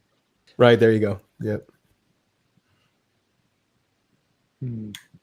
Hey, Cynthia. Hey. This to me, this guy. Is that a swing? No, yeah, it is a decider swing. You're not a decider, but that's a decider swing. You sound very FI. He's trying to type you. Yeah, don't worry about it. Anyone who tries to type you this quickly is probably going to be wrong. Yeah, no, I'm definitely. I'm more than likely going to be wrong. I'm just saying is this what I'm seeing. something that you've developed yourself, or is there any other? No, it's a cult. It's a personality cult. Yeah. But yeah, no, trying to look at cognition from a categorical way of dividing things. Yeah, category is essentially a categorical narrative mechanic. There you go. He understood that, man. That's good though. But yes, I agree. That's a good way to say it. Yeah. So this is more utility than accuracy. Whatever you want to use it for, you can use it for sure. There is a utility. Communication, most of the time it's not outcomes. useful. Most people get all into it because it's not useful. They just get obsessed with it. And then you get alone. It's a language as well. You could talk about these kind of things and concepts and your cognitive processes by using the language with other people.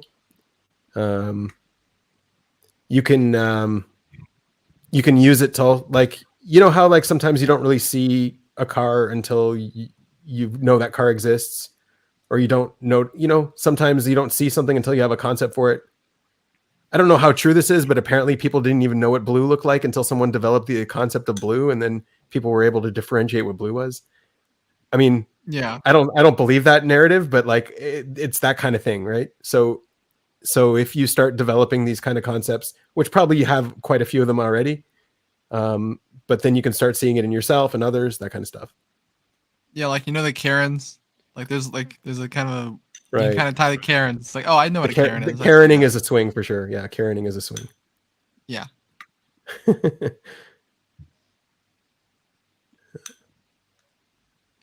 You know Karens, Denizen?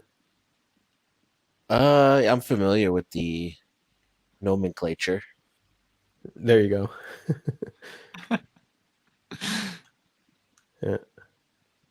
You mean, do I know any Karens in my personal life? Oh no, you probably do, but those are swings. The Karen states are swing states. Most of the time they're not like that. You're out, Hank, or you were just stretching. I'm just stretching them out. I would just not. I know it to hit the buttons. So yeah. Hank, how would you explain what we're talking about to Denizen for us? You said from an outside point of view. So swing. It's I'm not really am I an outsider? But I didn't buy into objective personality, but still use MBTI. So a swing is just a change in personality statement, change from one function to another. And it's usually an external function. So he's explaining it as an insider in his own system. It's not as an outsider. So and so I'm able to. So if you switch from an external function, X-rated function to a different X-rated function, I'll call that a swing. So if you switch from like a TE to SE or something like that. And would the other users of the term agree with that? You know how there are like grips and whatever in MBTI terminology? So we're trying to clean up our language and stop using these bad words that nobody understands. So it's a good question, Denizen. Like, how would you explain this? So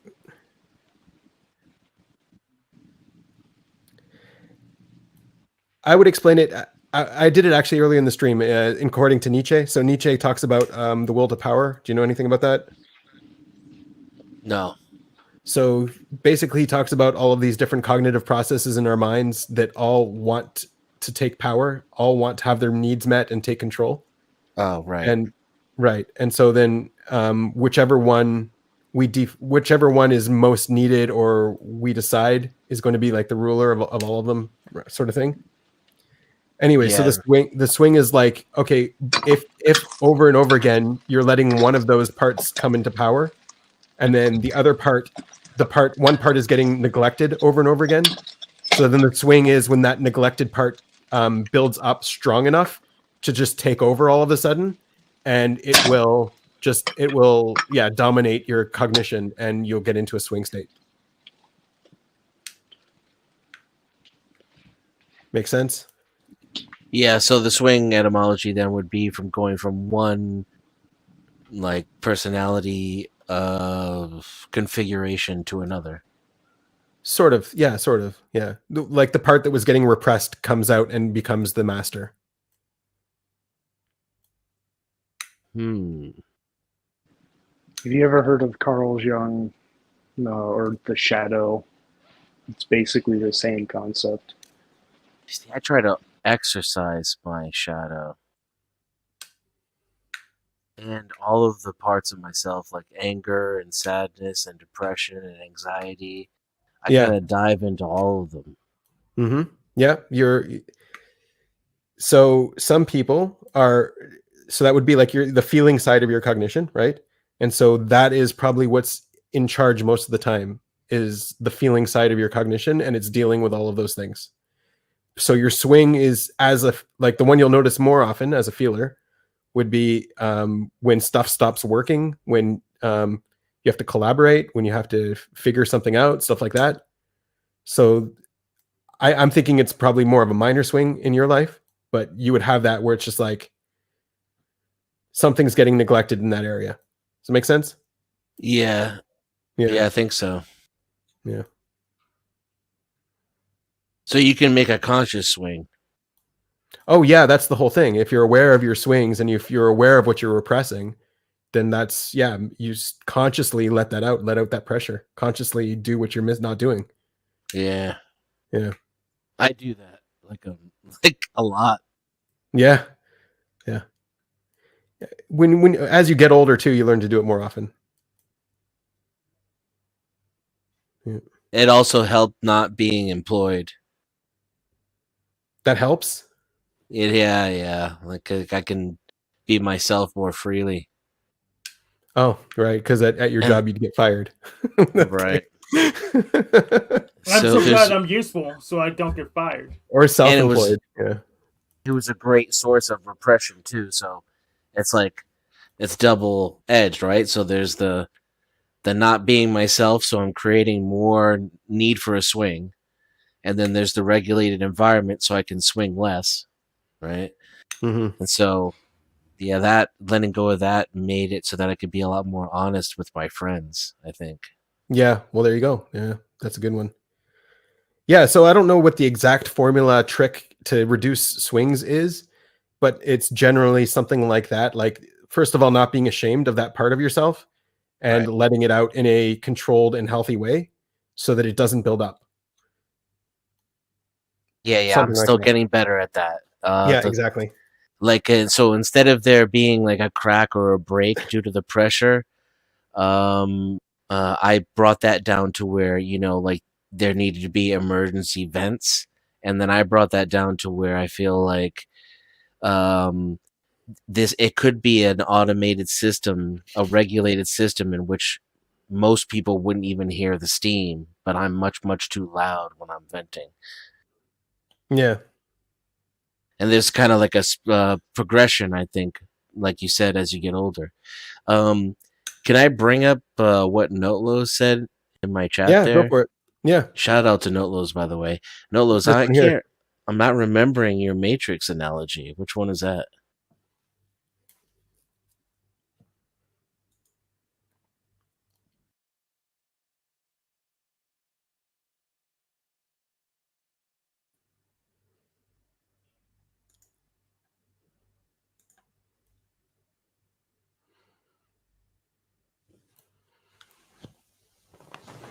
So your swing was with your roommates, I guess. That's what you're calling them.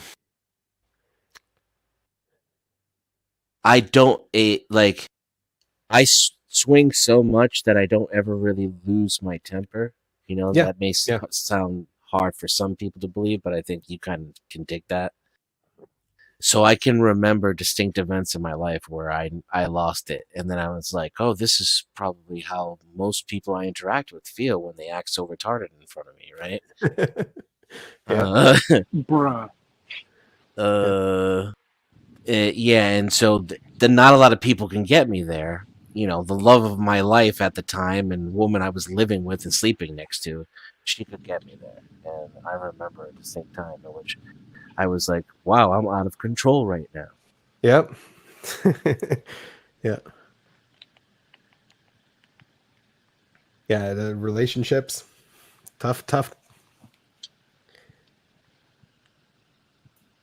But so based on what I'm guessing at the moment, your swings would probably more be in line with you're feeling controlled, you're feeling limited, something is holding you down or holding you back.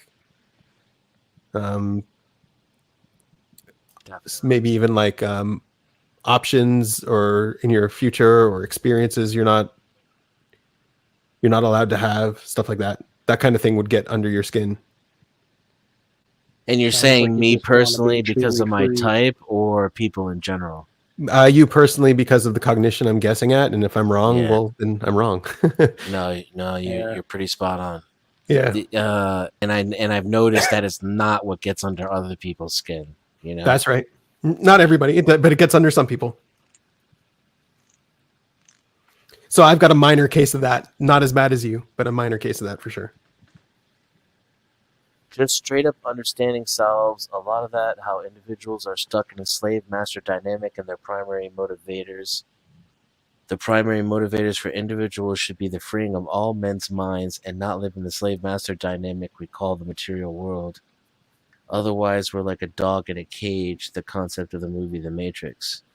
Yeah, I agree. Yeah. So, anyways, what Nietzsche was doing was in his moral categorization. What Not Laws is talking about there is not necessarily a master-slave dynamic. That's a slave dynamic, right? Masters don't care about a master-slave dynamic. So he differentiated between like a master morality and a slave morality, and the slave morality is concerned with master-slave dynamics. Yes. Yeah. Master morality is concerned with, okay, how do I take care of my household the best? How do I get more power for mine? How do I, that's the master side of things, where their morality is on a different level. And so you need the sheep to have that morality to keep the masters in check. And you need the masters to have that kind of morality to keep the sheep fed. Yes. Yeah. So it's a lofty goal, but some people are just want player twos. They just don't want to have control. They don't want to. They don't want to regulate their lives that much. So they'll play second fiddle or play NPCs. So it's a lofty goal, but most people just will not accept the responsibility necessary. Yeah. Yeah, I thought that was an interesting way to frame it. Anyways. Can you be born a slave with a master mindset? Yes. Me. Yeah, it's an MFer. 100%. Yeah.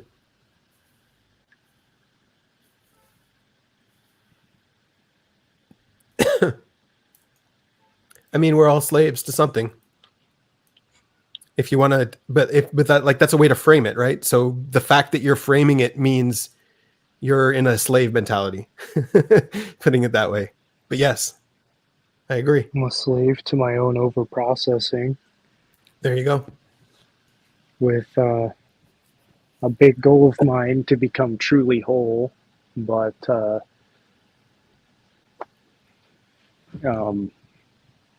there's also the need to like connect.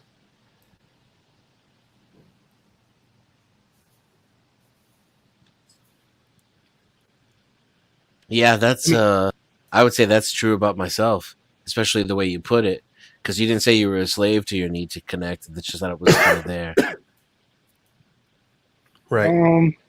Well, that's the swing too. Like if you want to frame it like that, you become Right. enslaved to that part of yourself that is swinging. Right.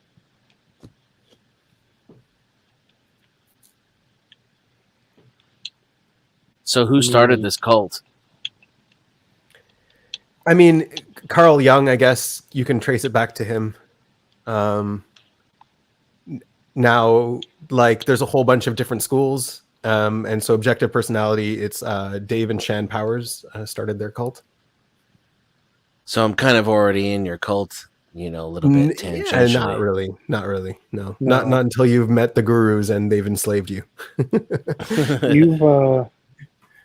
You've seen the iceberg from afar. You're not even at the tip of the iceberg yet, kiddo.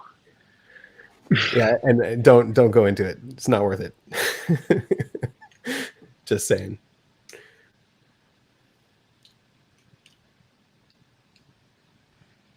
For me, no, but honestly, this stuff usually, like, see how quickly he picks it up. It's because he already has the seeds of all of these ideas. He's already thinking about them in his own way or processing them in his own way, and now he's just connecting on the terminology and communicating them.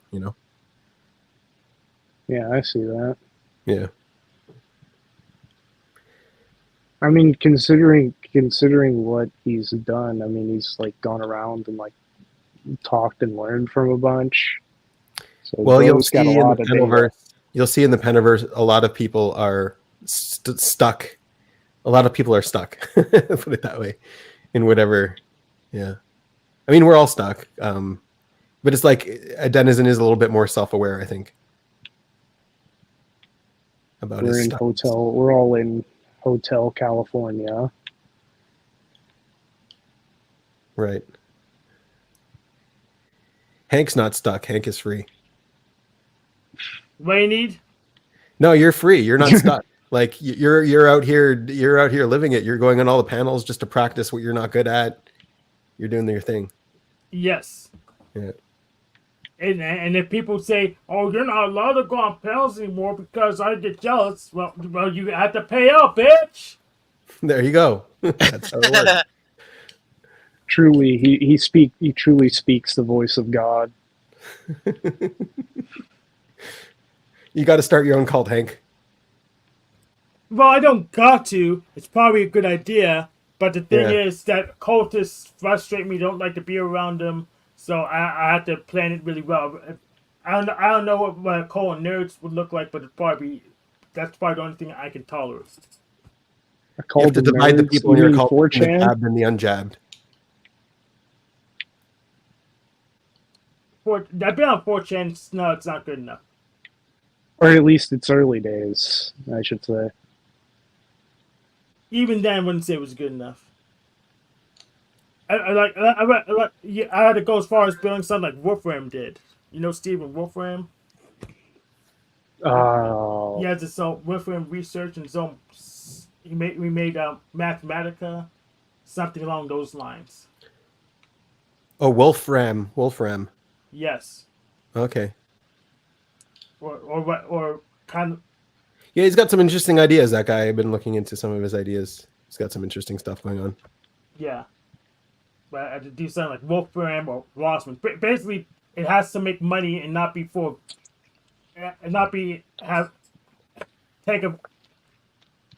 much keep the dumb people away. Pretty much. So.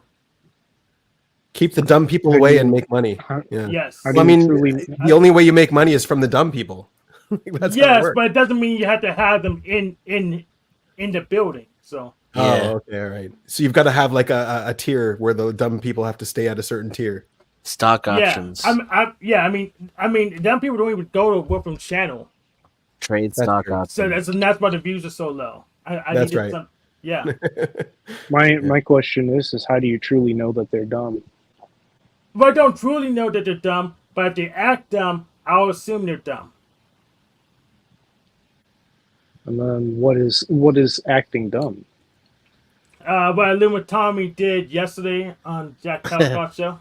I don't know Didn't who that see guy it, but is. it's so funny. Hank's such a dick sometimes. Yeah. Yeah. So Wow. Tommy tried to troll me. Then he got pushed off the stage. Then he tried to accuse me of being a troll from the back. I took a screenshot and I pushed it onto the Panelverse Discord so everyone else knows how Tommy behaves. Is I'll post it to my community tab later so everyone can see it. is getting angry on a regular basis, is regularly getting angry enough to override your intelligence dumb? Yes. Yeah, if you're easily triggered and can't push your take your anger and be productive with it, I'll call that dumb. Because the output is what makes dumb, not necessarily the capacity. Yeah, I mean I have a huge anger capacity. Very, very big. Because I mistreated as a child, but since I trained my body up, it doesn't really come out. I can keep it all regulated. Yeah, I'm still working on that because I'll go into a rage and then I'll be like super ashamed because it's like, damn, am I really that broken? I find a lot of that is a big fear of mine ever since I was a kid is that I'm broken and therefore I cannot be loved. Yeah, so when I do rage up, at the that was very I can justify it. Play, Hank. Yeah, when I do rage up, no, it was just like you shared a vulnerable moment, and Hank's just like, yeah, so. Yeah, like I was saying. Trump. Yeah. So when I do rage up, I've always had justifications. So that's the thing. Everybody always has justifications. It doesn't mean your justifications are yes. Right. Well, they have the justifications, but when I counter them and say, okay, you think you're justified, let me give you some challenge questions, they're in the headlights. Justification is subjective, completely subjective. Yeah. Bro. But I said, oh, okay, what's wrong? And they didn't say, oh, I don't know. And that's a problem. I do know when they try to challenge me. Yeah, I think people should be more angry about more things, you know? Yes. So it's definitely subjective. Yeah. I have a quick... Why aren't you all more irritated by this? Sorry. Go ahead. Yeah, like they're taking the removable batteries away. I'm angry about that, and I haven't figured out a workaround. Yeah, Demon SI. Yeah, I know. Yes, that's Demon. That's correct. Yeah. What the fuck did they take? What? His batteries. They're taking removable batteries away from the laptops. It's a stupid decision. Who made that decision? Yeah, that's what. Yeah. Well, it's good for them though. Well, this is where Hank is going to swing the most. He's going to swing the most on this kind of thing. Yes, we'll make it ungood for them. We'll make it uncomfortable eventually. Hank's going to swing the most on removable batteries. Yes, exactly, 100%. Or swing the most on like paperwork, stuff like that. Yes. Yes. So I liked Hank immediately, and I still like him. I like him more every time I see him. I like him again. Yeah, there you go.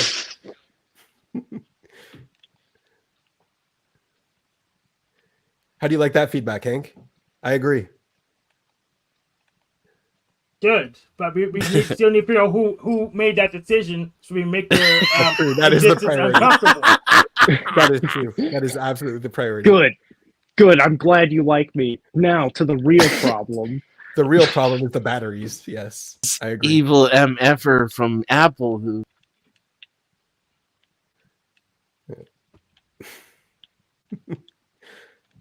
We need to get names and locations. And educate them. The only way importance of batteries being next to laptops. I don't think we're in a system anymore where batteries on fire, where you can even make economic decisions. Like, Yeah, I agree. the only way to economically combat that trend is to only buy brands that still have removable batteries, and that's like now that's custom. Well, yeah, pretty well. We could just buy old laptops and just keep refurbishing them. But can we? If we had enough money, can we just get Dell to design us a laptop that uses newer parts and a newer style, with the touch point and a good keyboard, like 10 years ago or 20 years ago? This is real how much money actually. they need. This How is much real money they thing. need? We can get the money. Just tell us how much money. That's a good point, actually. You could make your own laptop brand. Yeah. Yeah, we could make our own laptop brands. We could design. We could submit the designs, but I just need to know who to talk to and how much money we need to bring. We could raise some money. There's gonna be a lot of people who want laptops like 20 years ago. You know what, Hank? I guarantee you are the only one having this problem. You're not the only one. Louis Rossman's having this problem. Richard Stallman's having this problem. But no one is as worked up about it as you. This is real for you. This is the swing.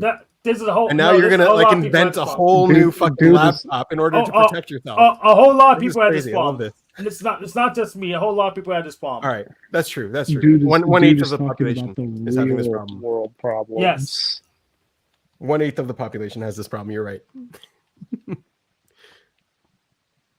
What about you, David? Do you get pissed off at laptop batteries?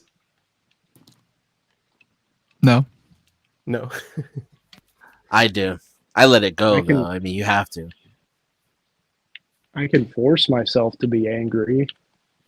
Yeah. So whenever I was really on that believing I was an observer timing, it was like I need to make sure that I'm getting mad over this.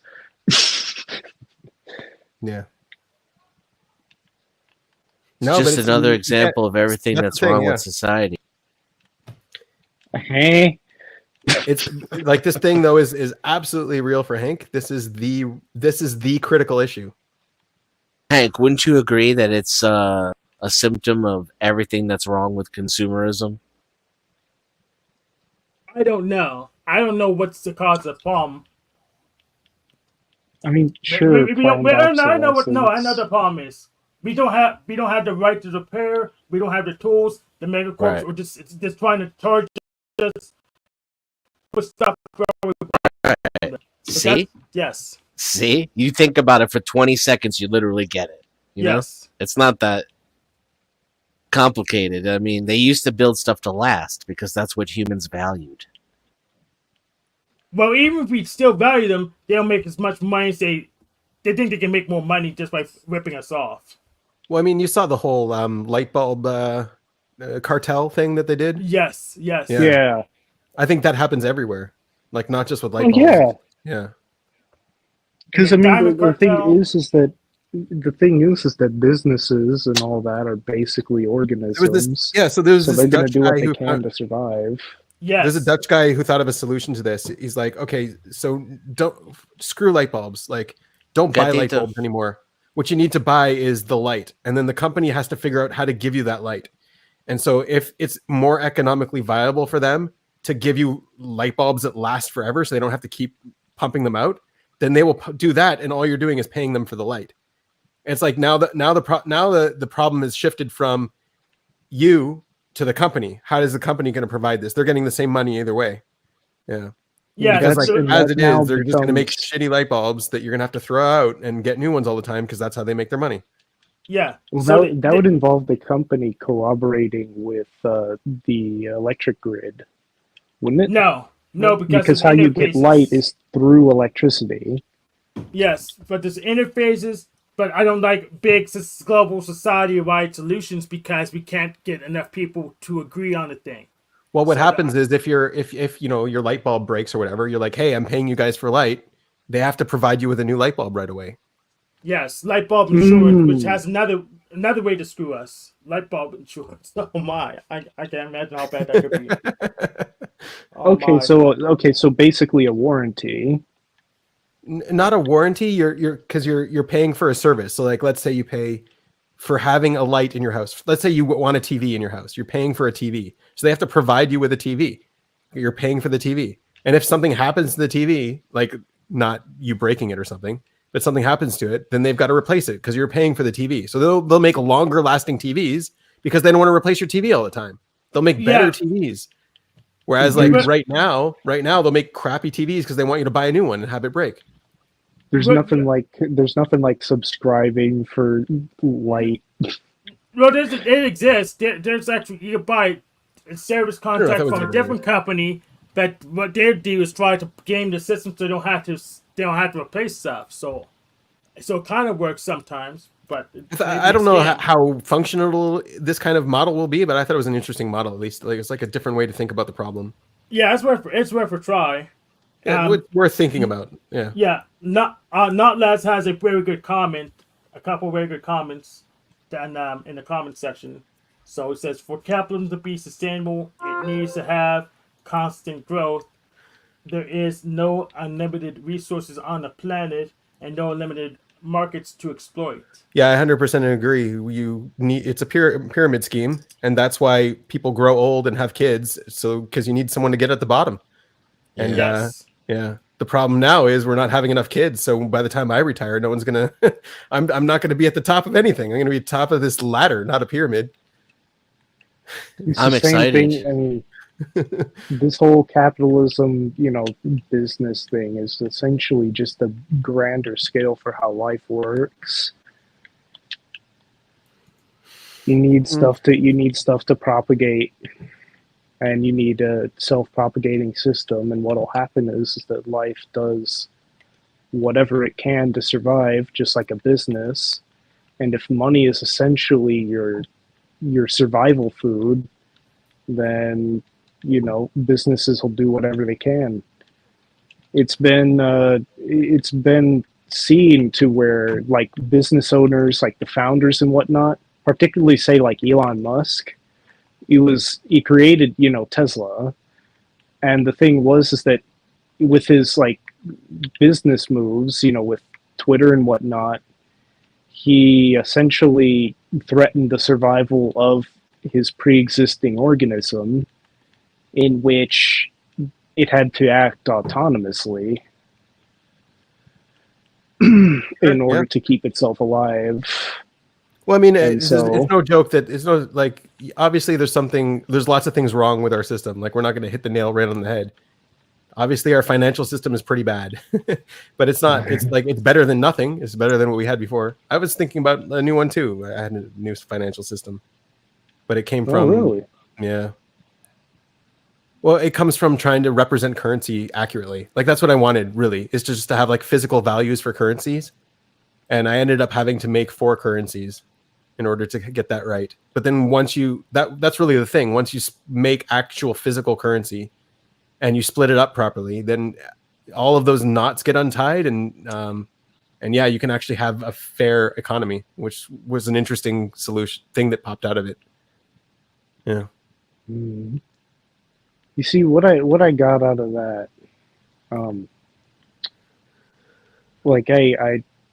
Wow. You see. So yeah.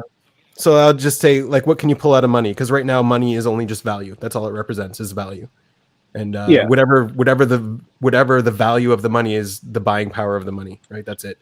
So what you can pull out as physical things from money is you can pull out work, right, from money. So you have only value left, but you pulled work out, and so now you can exchange work. So if I need a mechanic to work on my car for an hour, and my job is to go, I don't know, work as a dentist or something. So I'll just go work as a dentist, pay my tax, and then pay this mechanic for his hour or whatever. And so then like that's a good way to exchange work. But then you've got all this other stuff in the currency that you can also pull out. So then there's like land, for example. So land basically is a requirement for every single human on the planet. We all need some kind of land to live on. Like even if it's just a park bench, like we need land. Like it's just a thing about being alive. So it's a requirement that everyone has. And so then like if you got a piece of land and then someone else wanted a piece of land to farm or whatever, so then you can rent out your land to them. And so land becomes a currency based on like the area of the land and the time on the land. So if you think of any product, like, okay, easy ones is like apples. So you need a certain amount of land to grow an apple for a certain amount of time. And then that's the price on the apple. And then there's like, you have an actual physical currency in the apple. It's a land currency on the apple. And then, so if you wanted to buy that, you would have to rent out a piece of land for a given amount of time to buy that apple. So that kind of fair exchange. So then, anyways, it's just dreaming up these currencies. So then the last currency that you can pull out of value is just the resources. And that's what he's talking about here. And I think you have to be at a resource negative. Like you can't ever be in a resource positive. We're like, you're going to burn oil.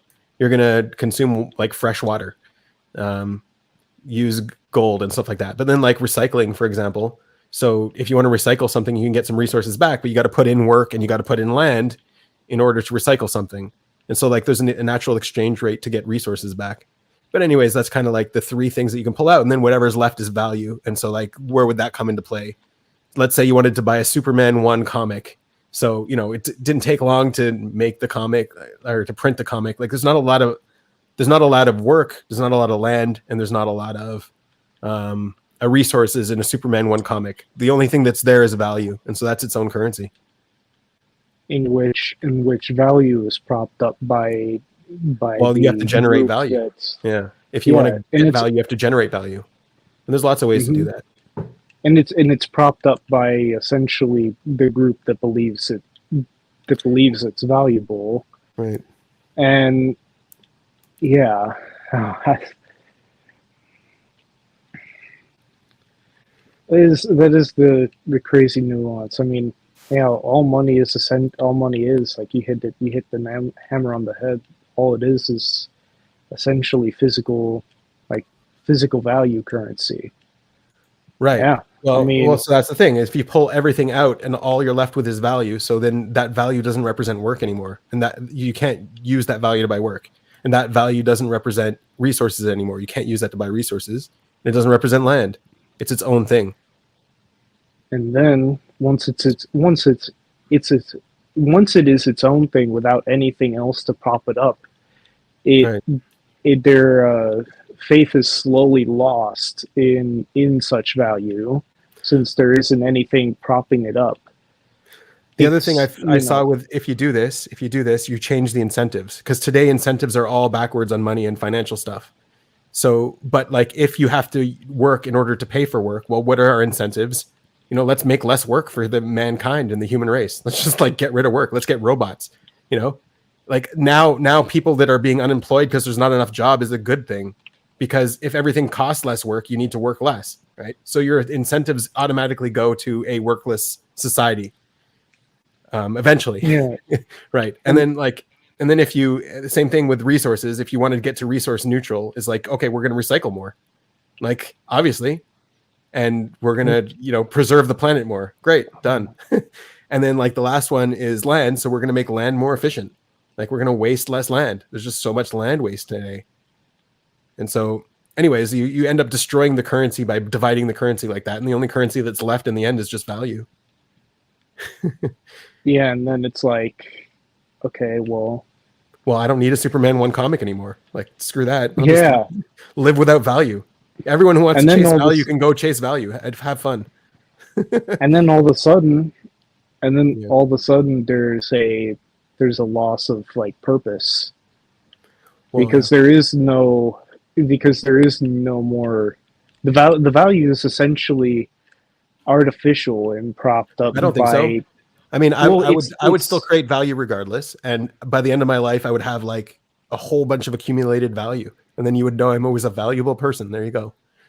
That's not what I meant. But yeah, you are a very valuable person. There you go. There's my FE. Thanks. Yes, in all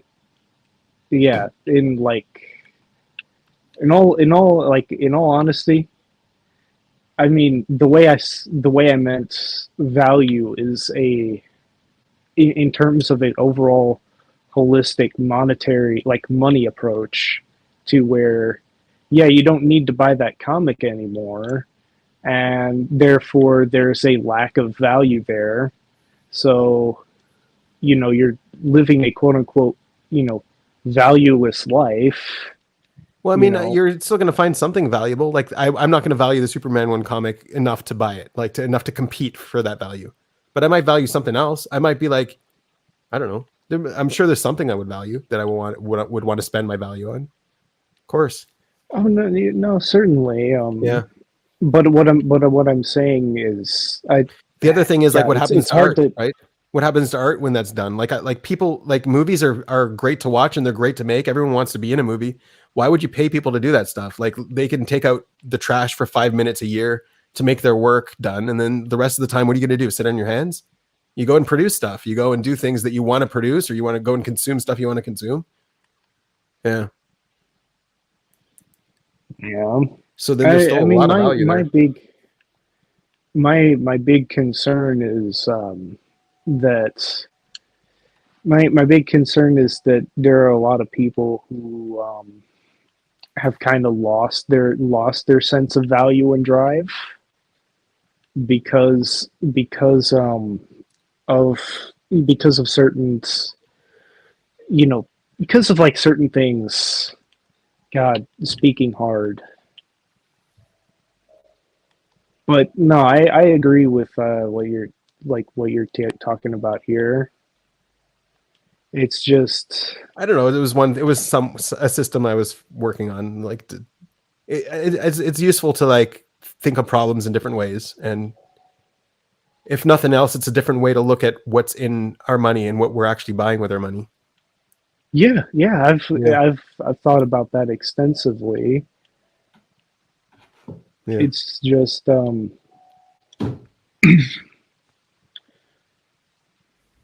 yeah. That is something. I mean, to me it seems like I mean, okay, yeah, me too to an extent, but like how long have you processed that whole the whole money thing?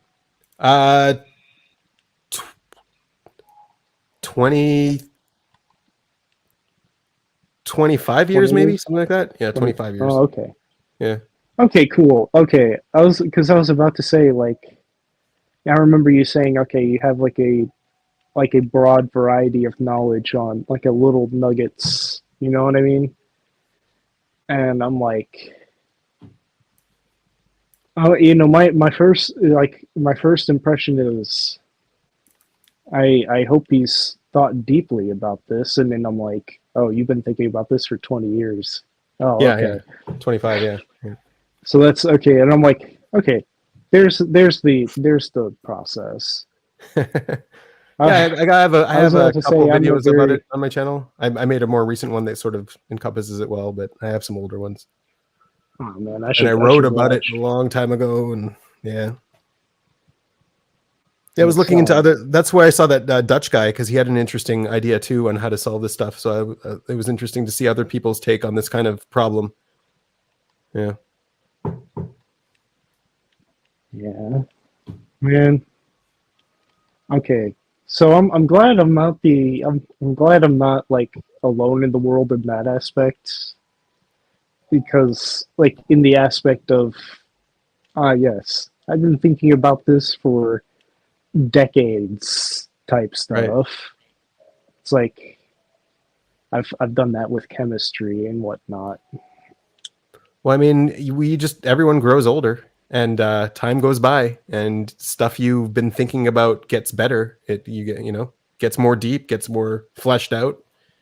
So I'm sure everybody ends up thinking about things for long periods of time. You know what I'm saying? I know what you're saying, yeah. Yeah. But I can't help but at least based off of my knowledge, my understanding of at least what ops is on about, and what these personality stuff is about. Yeah, it's probably introverted thinking to some I don't think that everybody does to an extent. Yeah. Like I don't think that they do. But they are developing something. If it's not what I'm developing, they're developing something. Yeah. Okay. Right. Okay. There we go. Yeah. I can wholeheartedly agree with that. Yeah. I mean, shit. I mean, to spell out like my whole shtick is I get kind of worried that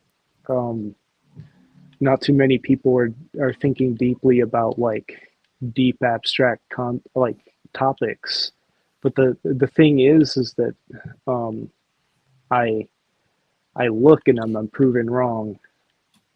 So that's like my own bias. It's like they're not fleshing out this singular, like the singularity. Well, you are looking at yourself a lot. Yeah, and you're definitely not looking at the spectrum of people and seeing how different or similar you are to them. And so you're going to be surprised when you're like, oh, I'm a little bit similar in that way. I didn't know there were other people like that. Yeah, that's going to happen. Oh, I'm not broken. Nope, you're not broken. That's normal. Ooh, yeah, and I mean, here's the thing. That's a big, for very someone who big thinks like reason you, yeah, why. it's normal. Well, I'm not sure. This is probably my own bias, but I'm not sure if anybody like truly thinks like me. But then again, I'm also proven wrong because it's like we're all just memes. We're all just programs running things, and we think we're individual and unique and special. And in the end of the day, there's hundreds of us running around out there that think they're just as unique and special as we are. Yeah. No, I concur, man.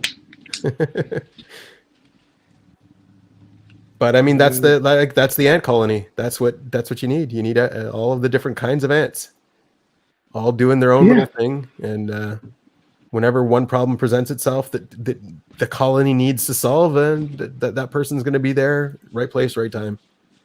A bunch of small. Like, I'm not going to go out in my backyard and make bunkers like all of these survivalists. I'm not going to store up cans and stuff, but I'll be friends with them. And if anything happens, I hope they invite me in their bunker.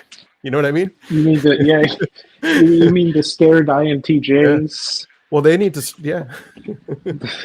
Yeah. Oh man, it's just like not everybody can be focused on making bunkers. You'd never have a productive society if everyone was working on bunkers. But having a couple around is not a bad thing. What am I going to tell you? Definitely not. Yeah. You have a bunker going, Denizen? Canned food, stock, supplies. If you're still there. Yeah. Do you have a go bag? He's muted. Oh yeah, he exists. He's just muted. Probably he's busy with something. Hello? Yeah, I'm here. Yep. Luna unmuted. Shit detonated on my end. I'll be back. I was asking how is the supply situation over there in Israel? Are the essentials available? Oh, everything here is like normal. Yeah, we're good. Yeah. Oh, great.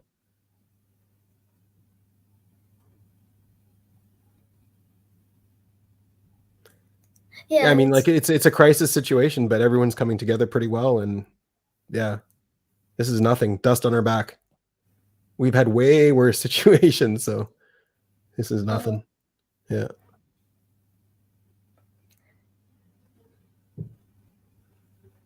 Yeah, it's still commendable there that they are able to keep it up. Yeah. Well, I mean, it's nice to see, like, part of like disasters and national problems like that is like it's not bad. It's bad. It's not fun. But part of the good part is to see how the people come together and work together. Yeah. Like you could get all these divisions and stuff before, but like when stuff really goes bad, people cooperate. Yeah. Right. It's the opposite, at least here in this. I don't know how it would be in the US, or in India, but at least here, that's how, when crisis happens, people come together.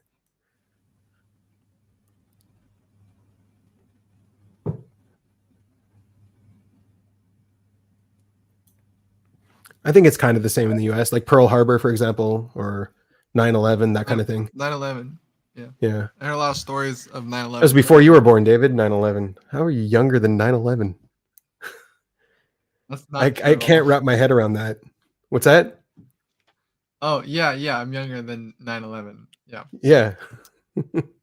just by year. Yeah. There is a Man, 54% of Americans have lead poisoning?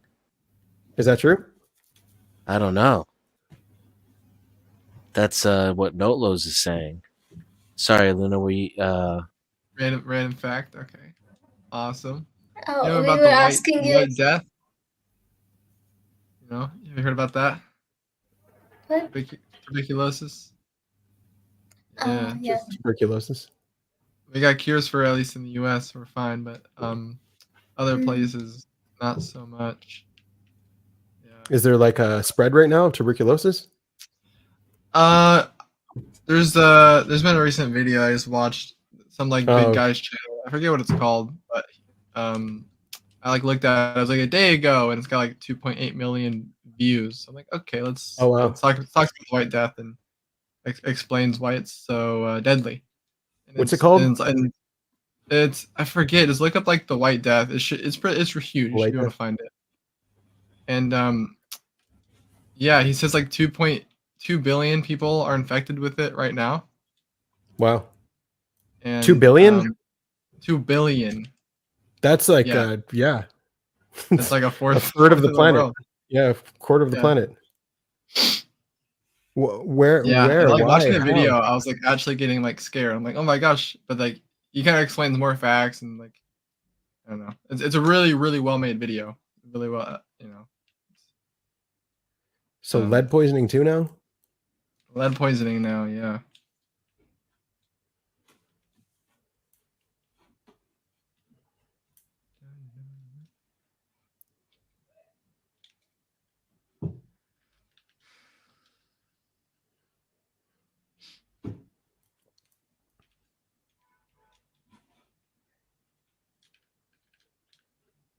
Do you have any bunkers or anything, Denizen? You have any bunkers in case stuff goes bad? Canned food, all that kind of stuff?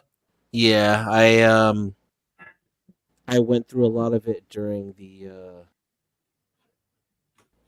Big C, and I'm in a temporary residence right now, so I'm not really doing much to build it back up. I don't want to have to move it. Right. Do you have friends with bunkers? Only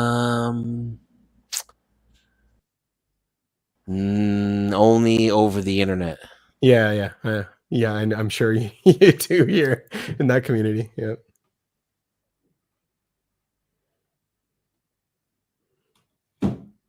Yeah, so in that regard, social media is a blessing for me. To like meet other people, yeah. Yeah, because I'm weird, you know. I'm measurably 97th percentile, and then I would argue probably less than 1% like of people are like me. Mm-hmm.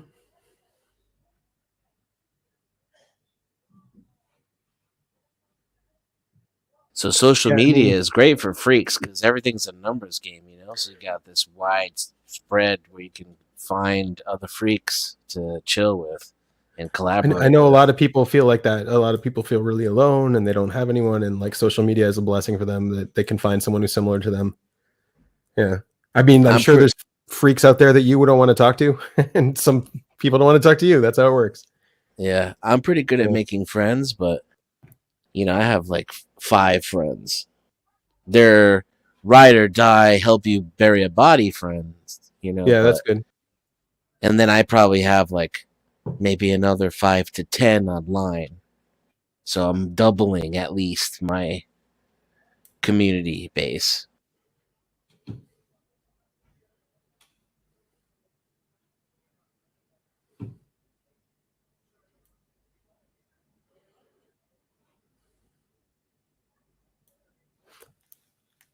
What was your trade, if you don't mind me asking?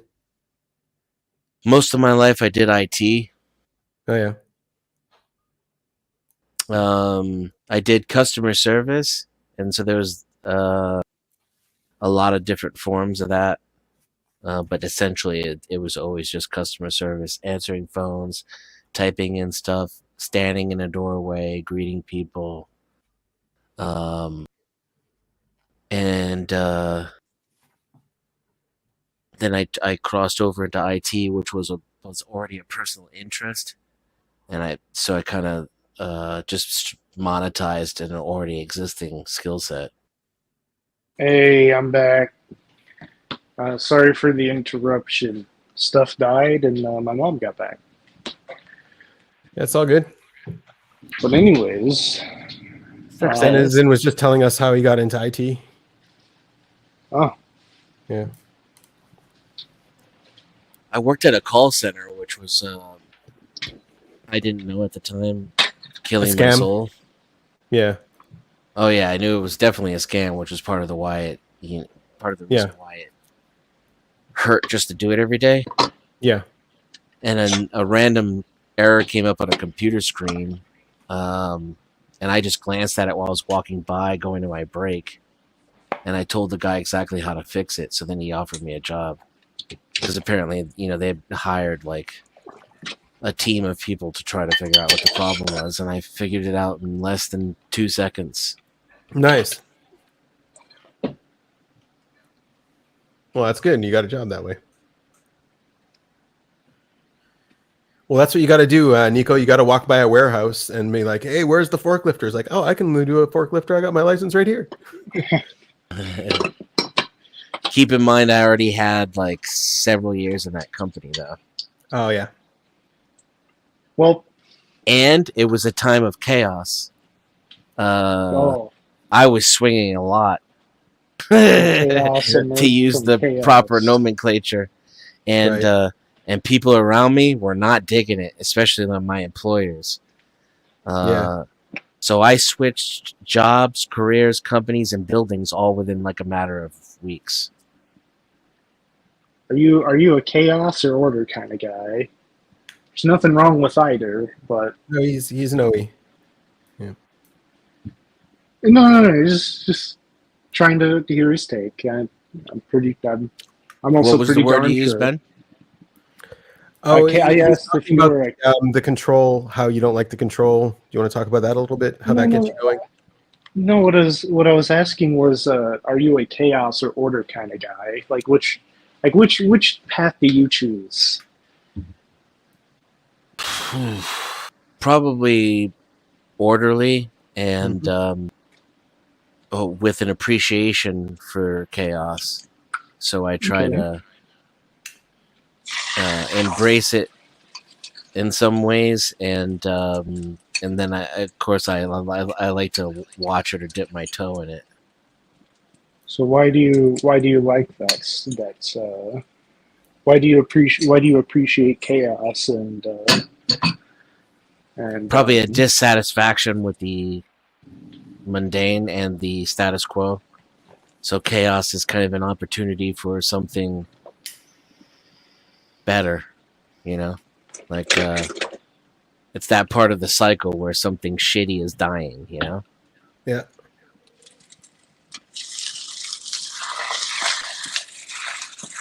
I get you. Also, can you hear this in the background? Yeah. A little bit. It's not really disrupting the stream. Something. Is it an egg? Yep. Yeah.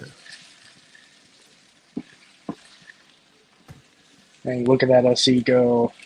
Picked it out right out immediately. That's how it works. Oh. Ben, do you believe that your sleep lasts?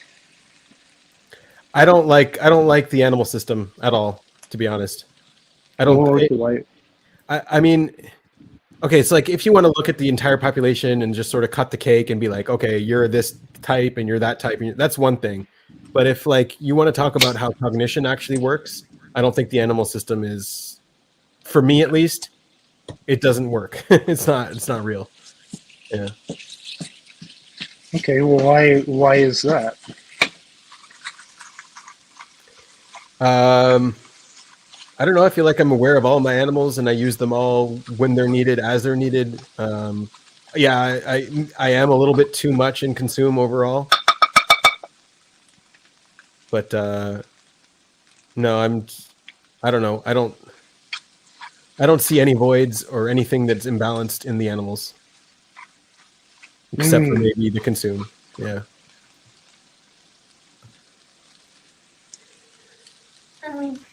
Do you ever like go over your conversations and like not to uh, uh,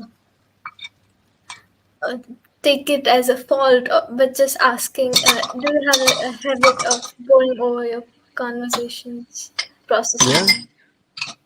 Oh, okay. Nico, you gonna bang more shit? I'm sorry. It's all good. No, I'm actually no, I'm not done banging.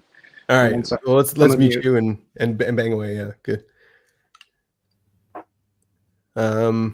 Yeah. What about you, Luna? Do you go over your conversations? Maybe a little too much. Yeah. Yeah. Do you ever rewatch your own videos? I used to too much as well. Mm-hmm. Yeah. Now, no. Now, just no. There's way better stuff to process than your own bathwater. Yeah. Mm-hmm.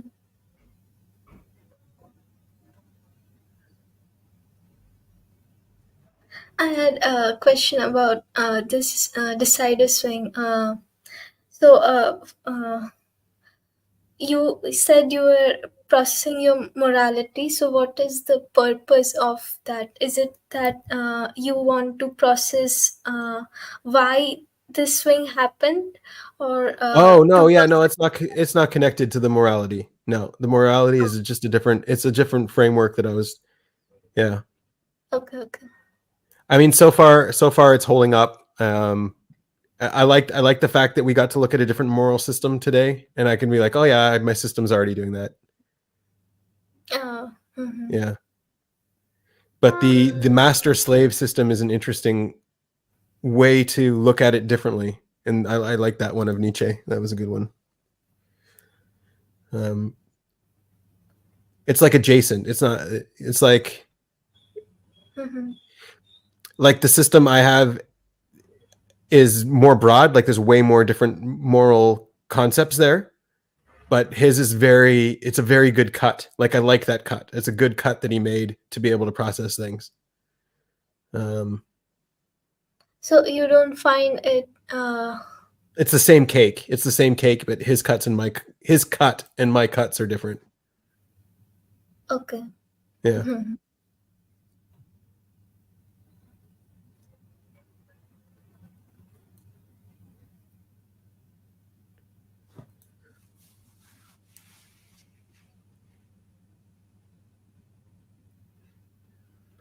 Yeah, I mean, I guess that's like it's a meme too, and I didn't know that at first. I guess all philosophers try to go through morality at some point. They try to codify stuff. Yeah. Yeah. But Yeah, there was this 3-4 pathways to morality: utilitarian, right. deontology. Yeah. There's all that. Yeah. So yeah, utilitarian is just blasty, TE. That's already an OP. Yeah. Oh, yeah. Yeah. Yeah. So I don't really think that's Deontology. yeah. So I would separate that out of morality. I don't think that's actually morality. I think that's just a cognitive bias. Yeah. Mm-hmm. But yeah, cognitive bias can definitely influence social morality or something to some degree. Values, at least, not morality, values. Yeah. Yeah, I think there's a big difference between values and morality.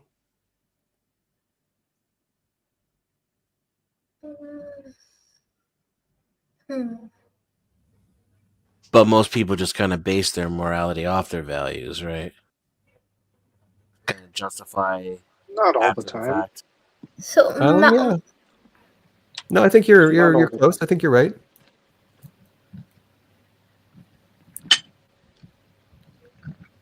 so morality takes action more of action into picture and values doesn't need action.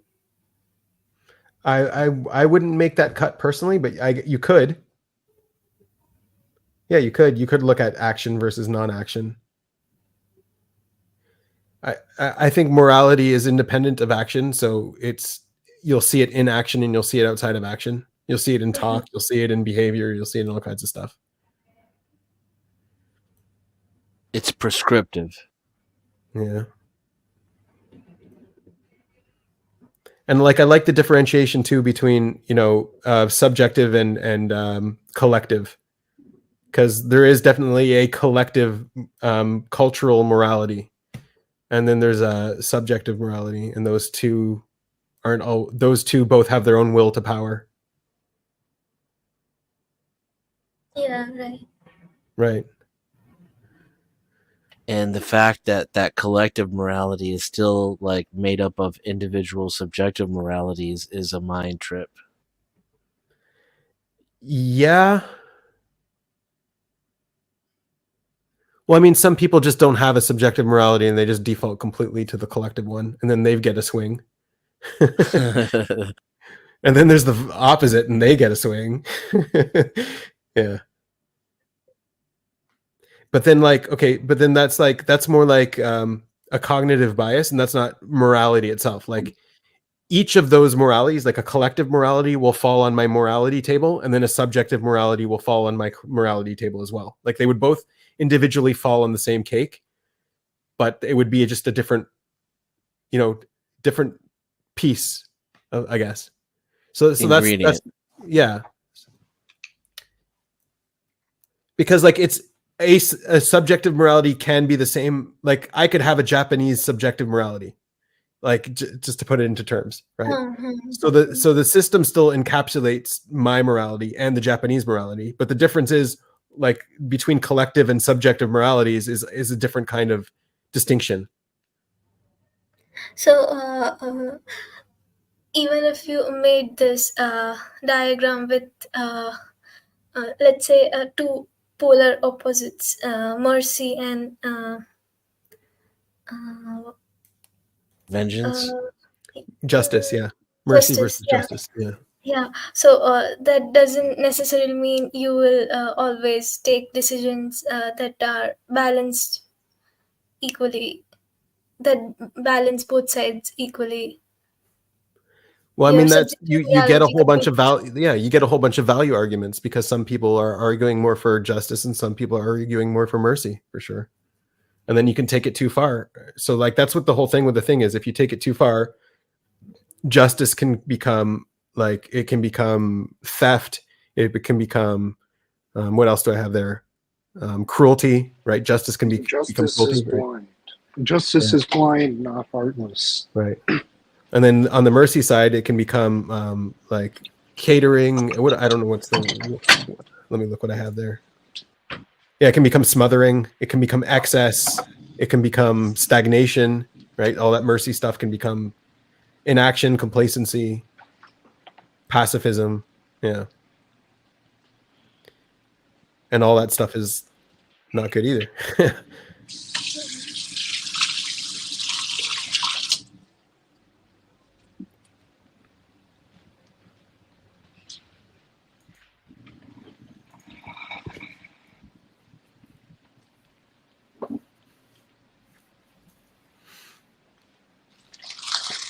But I mean, I think everybody is balancing them for the most part, all of that stuff, until you get into like a cultural swing. Like I would say World War II was a big cultural swing where the collective morality really swung really far in all kinds of different ways.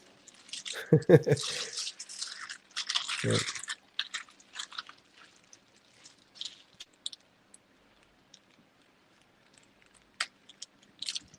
Or maybe it just swung for a group of people that had power and others were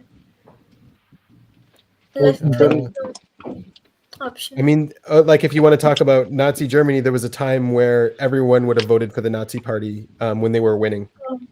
Yeah.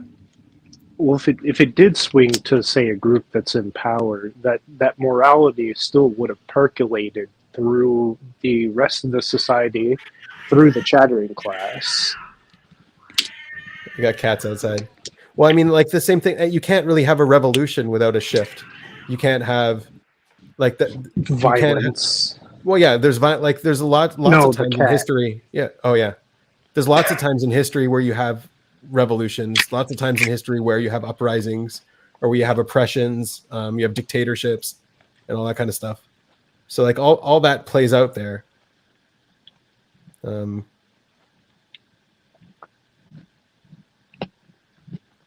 you always get swings for sure.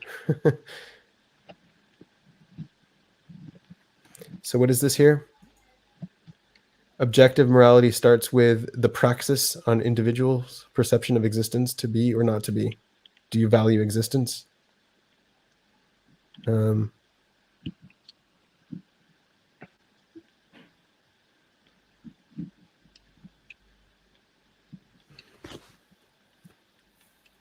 I value existence? Is Sure, that hope no? I Is that how objective morality starts? I think it starts from a collective need to survive as a singular Yeah. organism. That's true. That's true. Yeah, it's a survival thing. If the collective has proper moral, like if you look at Viking morality, for example, so and the raiding parties and all they had, so they had these. They also had a subjective morality for their own citizens, and then they had a tribal morality, and then an enemy morality, and yeah, like it.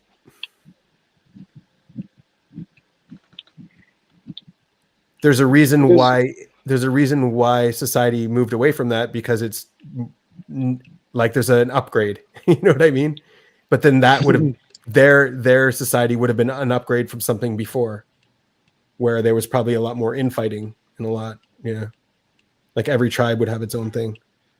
Well, the thing also is that nearly every society believes that they're an upgrade from the latter. And like if you see through history, the common theme is well, it could be a swing, right? It could be shitting a on their downgrade. predecessors. Yeah, it could be a downgrade, it could be a swing, or it could be an upgrade. And yeah, like the swing only happens because there's something that's not right. If everything was all hunky dory for everybody, you wouldn't have a civil swing. It just wouldn't happen. You wouldn't have the polarization in the community. You wouldn't have all that stuff. Well, if everything was hunky dory, that's not typically people's natural default. The default is, for almost everybody, like is what's talked about in like OPS or whatnot, is that no, not everything's hunky dory, and it seems like people will find, like if you have all of your needs met, like the hierarchy, people will find more things to freak out about because of the. So this is different because they just become more sensitive. It's different than needs getting met. It's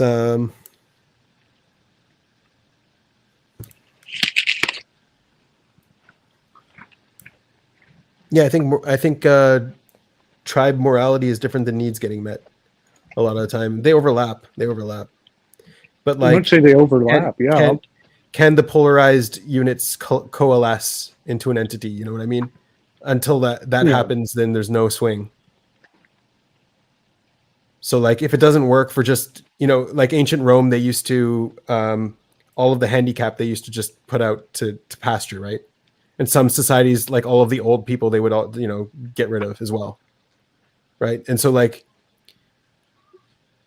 I can't see, like, can the handicap people coalesce and fight that? No, they're doomed. And right, can the old people coalesce and change that? They can try. They've got a whole lifetime to try. But yeah, it's probably easier for them. They can but try you know what I for mean? The rest of their lives. But you know what I mean? Like, yeah, I know what you until mean. it reaches a critical mass and there's actual shift, then no. Well, Well, what was essentially, I think what essentially I'd like to ask with the whole old people, disabled children, whatever, type stuff is like, okay, well then where did that need come from to create the need for such a morality to be created? It's utilitarian to some degree, like Luna was saying. It's these people are going to hold back society. They're just going to be a drain on our society. So just get rid of them. In which then, there needs to be a moral structure that people can agree with so that they can believe that they're doing something right in order to commit such acts. At least that's seems to be what happens for a lot. So it's more on the discipline side of things. Combating that would be more on the compassion side of things.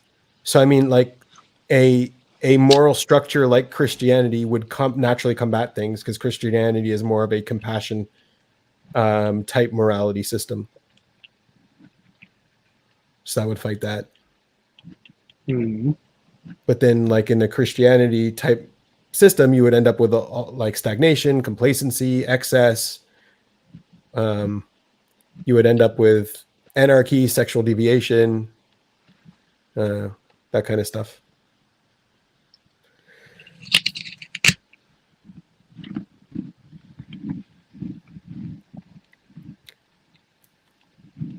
But for the most part, like a lot of those more advanced moral systems are more or less balanced. Like they've got everything. Just they lean to one side. Yeah. Like feudal Japan, you were talking about Shogun, right? Wasn't that you talking about Shogun, Nico? Me? Yeah. Shogun? Yeah, that was Claire. That's probably Claire. Speaking of Claire, I miss him. Yeah, where are you, Claire? I want him back. All right, well, you got to message him. I have no way to. All right, I'll hook you up. I don't message me. Oh, and I'll shit. send you his email. Yeah. Oh shit! Cool and based. Yep. Yeah, you seem like a pretty cool guy. So I would like to add a person like that to my friends bucket. Well, there you go. You collect them. Pokemon. Yes, the rarest one analogy. You still up, David? You still around? Hey, what's going on? What's up? You asked me a question? No, just seeing if you're still there.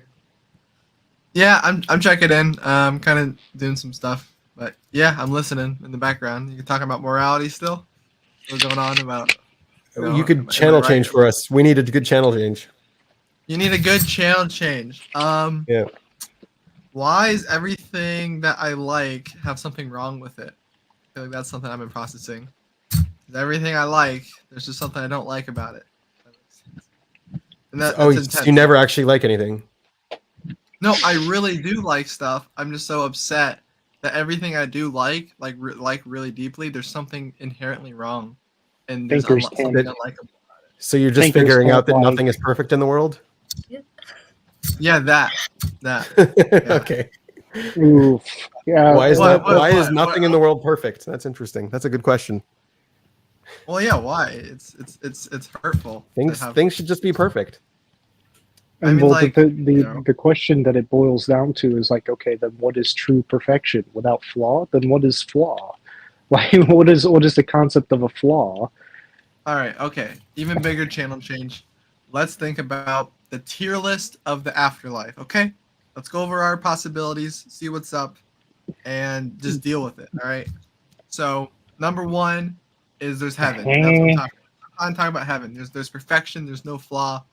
You know, like there's nothing wrong with it, right? And what do you guys just talking? You know, I know we probably talked about heaven a lot on these. All right. Well, you got to open up a tier list. Can you open up a tier list for us? I can't open up You know, a at tier least list. you let me Give know me a that you were second. channel Start changing. talking about heaven. You know, at least you let us know that you were channel changing. Because honestly, man, I was setting up a pretty good philosophical question of what is true perfection. Mm-hmm. Well, go talk about it because that's kind of what heaven is, right? No. Well, it Well, could be. it depends. Is your heaven true perfection? I mean, purely sterile. And then the I mean, question is if sterilization is true perfection doesn't really mean anything unless you're talking about Earth, like not heaven, like reality. Because otherwise all heavens are just true perfection, right? That's kind of the definition of what heaven is. And then This it's is like, just pointless. Yeah, it's pointless to talk about it. But like, and then it's like, then people, within the context of Earth, Oh, what is true sorry. perfection? That's a different question. Yeah. Well, then the other big question is that can people agree on what true perfection really means? And also, you know, there's the idea one of the concepts for Earth is the bread of shame, for perfection. Have you heard this concept? I have not, but Okay. it sounds kind of like it sounds kind of like this known thing of the earth is dirty, so we have to reach to the divine type stuff. Well, okay, so the bread of shame, I think the Matrix talked about it too. When they said the first iteration of the Matrix was so perfect, people just disconnected from it, and we had to create problems, that kind of thing.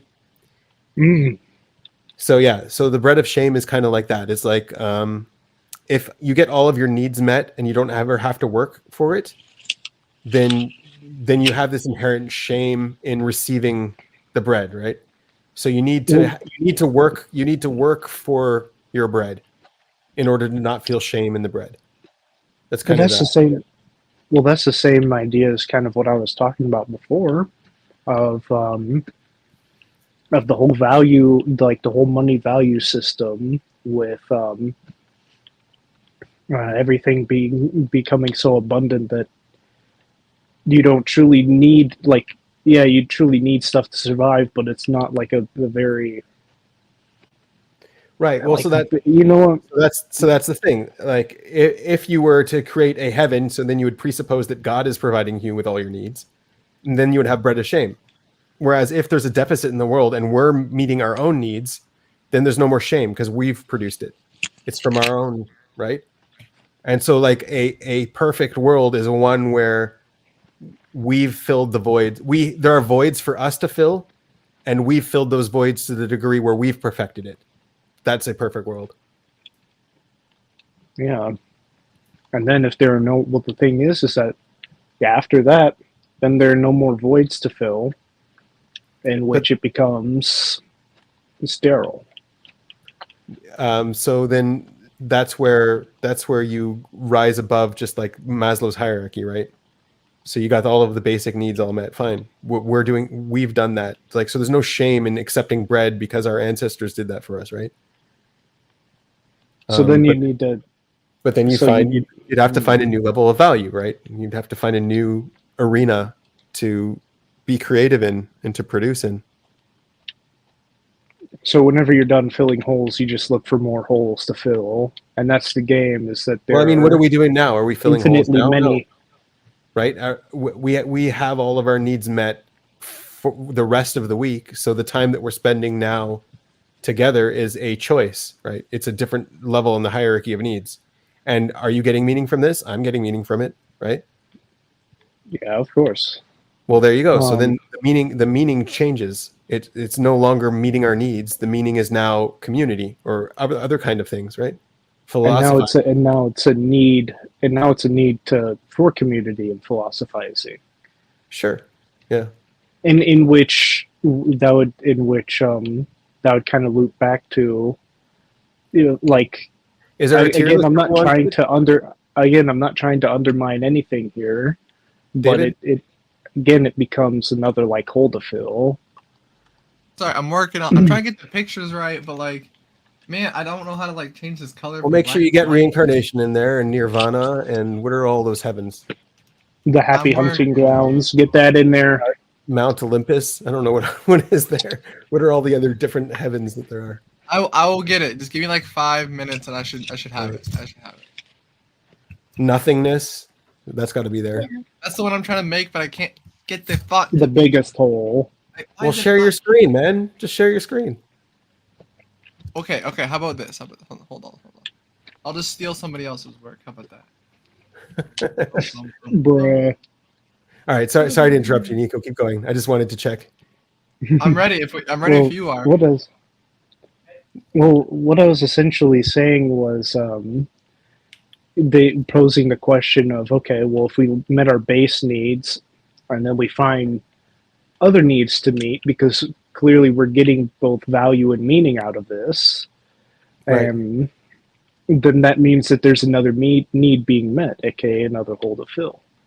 Essentially, like the theme that I'm trying to posit here is that people will keep looking for holes to fill, and they will never end. They'll never be filled. Yeah, but the question is, Essentially. which world would you rather be in? Like, would you rather be in a world where you're filling? Which kind of holes would you rather fill? Right, is really the question. And it's like probably we don't want to, like, we want AI and robots to do our dishes for us. We don't want to fill that hole. We want AI and robots to do our laundry for us. Like, that's what we want. You know what I mean? Like And then that way we can fill more. We can fill, more holes. Right, but the meaning goes up, and that means the meaning of our life goes up. Our personal meaning.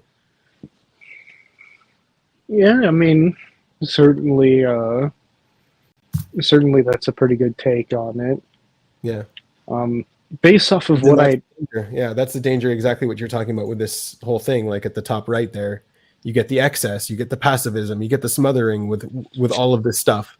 So that's not a like that's not a perfect world. So a perfect world has to be where you don't end up in that area, in the smothering, the passivism, the complacency. We're still talking about perfection, right? Yeah. Perfection. Yeah. And then in which, until David actually puts it up. I'm ready to put it up. I'm ready. I'm waiting.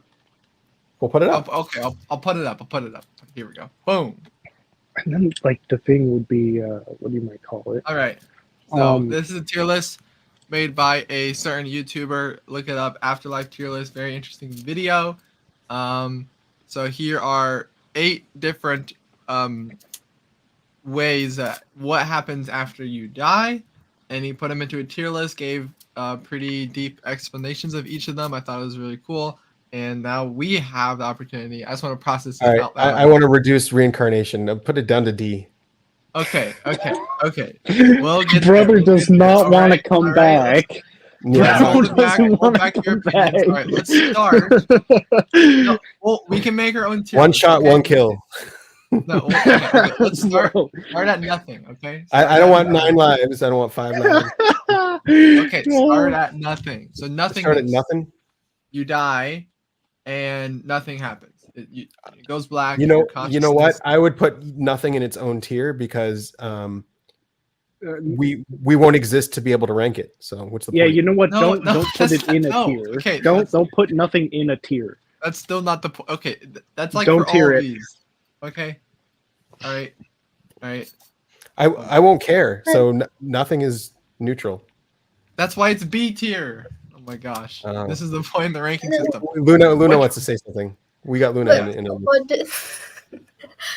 But what does the thought that the afterlife would be nothing, how does it give purpose and meaning to you It gives right purpose to now? this life.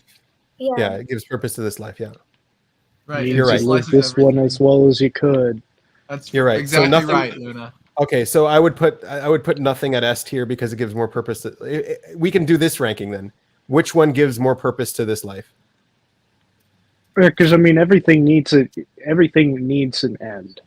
Right. Otherwise, because everything needs the duality of nothing is beginning S and tier. end. Nothing gives the more meaning and purpose, the most meaning and purpose to this life, I would say.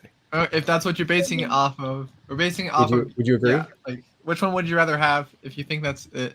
Would you rather that like nothing matters? No, not what I you don't would know. rather. What gives more meaning? Not what you would rather. No preferences. Well, no. There's preferences. There are preferences, but Dude's got his biases already loaded. Some kind of criteria to grade this, right? I mean, like, there's Right. okay. You Do can you wanna grade do it the on your own preferences? Let's do criteria. preferences one But first. it's Okay. so weird. All right, let's do like, preferences first, and then after we're done with preferences, let's do meaning. What gives more meaning to this life? How's that? Preferences and meaning. All right, preferences. Nothing. I agree. Nothing is probably higher on my list.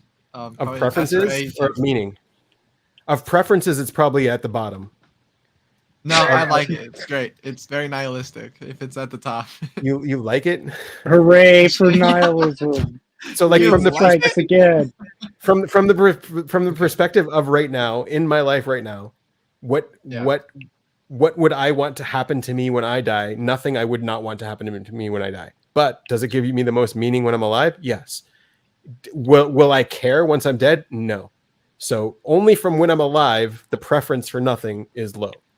Okay, sure. See what I mean? You need a criteria. Yeah, but you gotta let's talk about the other ones first, because like heaven, there's a different game with heaven that you gotta play. Because like heaven, you're still existing, you're still conscious of your past life. So like, your meaning of life Is that what heaven is? I mean, heaven is just it's just something you can't picture. Like what the? But like, you know what I mean? Where's Valhalla? Like heaven, there's different heavens. So where's Valhalla? Where's I know. So there's not. Where's the happy hunting grounds? Not a great explanation of heaven, but we're gonna go off. Well, so add stuff. Add Nirvana. Add Valhalla. Add Christian. We don't need to add more stuff, please. They're all heaven. Okay, they're all the same. No, they're not all heaven. They're all different. Oh He is right. Ben is right with this. They all are very different. The thing, I mean, like I would rank it differently based on how you would define heaven. Okay, yes, there's different ways. Obviously, this guy made his own interpretation. This is not mine. How about we change the name of heaven to reward for good deeds? I actually watched it in this life. Oh, okay, let's talk about Ghost. All right, Ghost. Jacob in the chat thinks Ghost should be way higher, and that's also a true thing. Now, Ghost would be the highest because all my buddies would be Ghost. I would put Ghost down. Ghost is like limbo. You can't. You have to watch everybody be idiots, and you can't do anything about it. But think about it. All your buddies, if all your buddies are in the same house, like you get to watch them die of cancer. No, all your buddies were ghosts in the same ghost house. You get to haunt people. Right? You get to haunt people for the rest of eternity. Like that's what I would. Yeah, and usually that. Undead, but usually that doesn't happen with ghosts. And the thing is that the Ghostbusters might come and kill us. What happens then? typically, there's this theory that I heard of ghosts are created whenever this is something like my dad was talking about, of like ghosts are created whenever somebody is so traumatized that their soul ends up fracturing. So it's a very NF, NF stuff. We're not trying to figure out how you become a ghost. We're trying to figure out how good. Well, the thing is that it's it's created by trauma. And so if we look to classical, everybody has to have the same exact afterlife. So everybody's going to become a ghost. That's the afterlife. Yeah. Well, if we look to ghosts, typically the main idea that we see with them is that they're reliving the same trauma over and over again. Like they're even like walking the same paths of their fucking house. Yeah, ghosts would suck.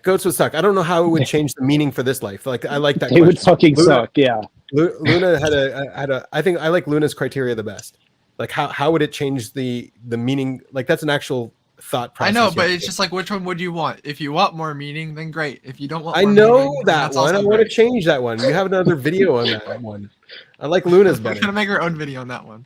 Yeah. Okay, so I think an obvious one that we could everybody can agree on this one, that hell would just suck. Hell would suck. I mean, there's no, the D tier, F tier. Yeah, I would even get rid of hell. Hell doesn't even make sense. It is an afterlife. It's hell doesn't make sense. You know what hell is like. Okay. It's an afterlife. I mean, do I get to watch people that I don't like burn in hell from heaven? Is that what? Yes, like, of course. That's how it works. So then hell is great.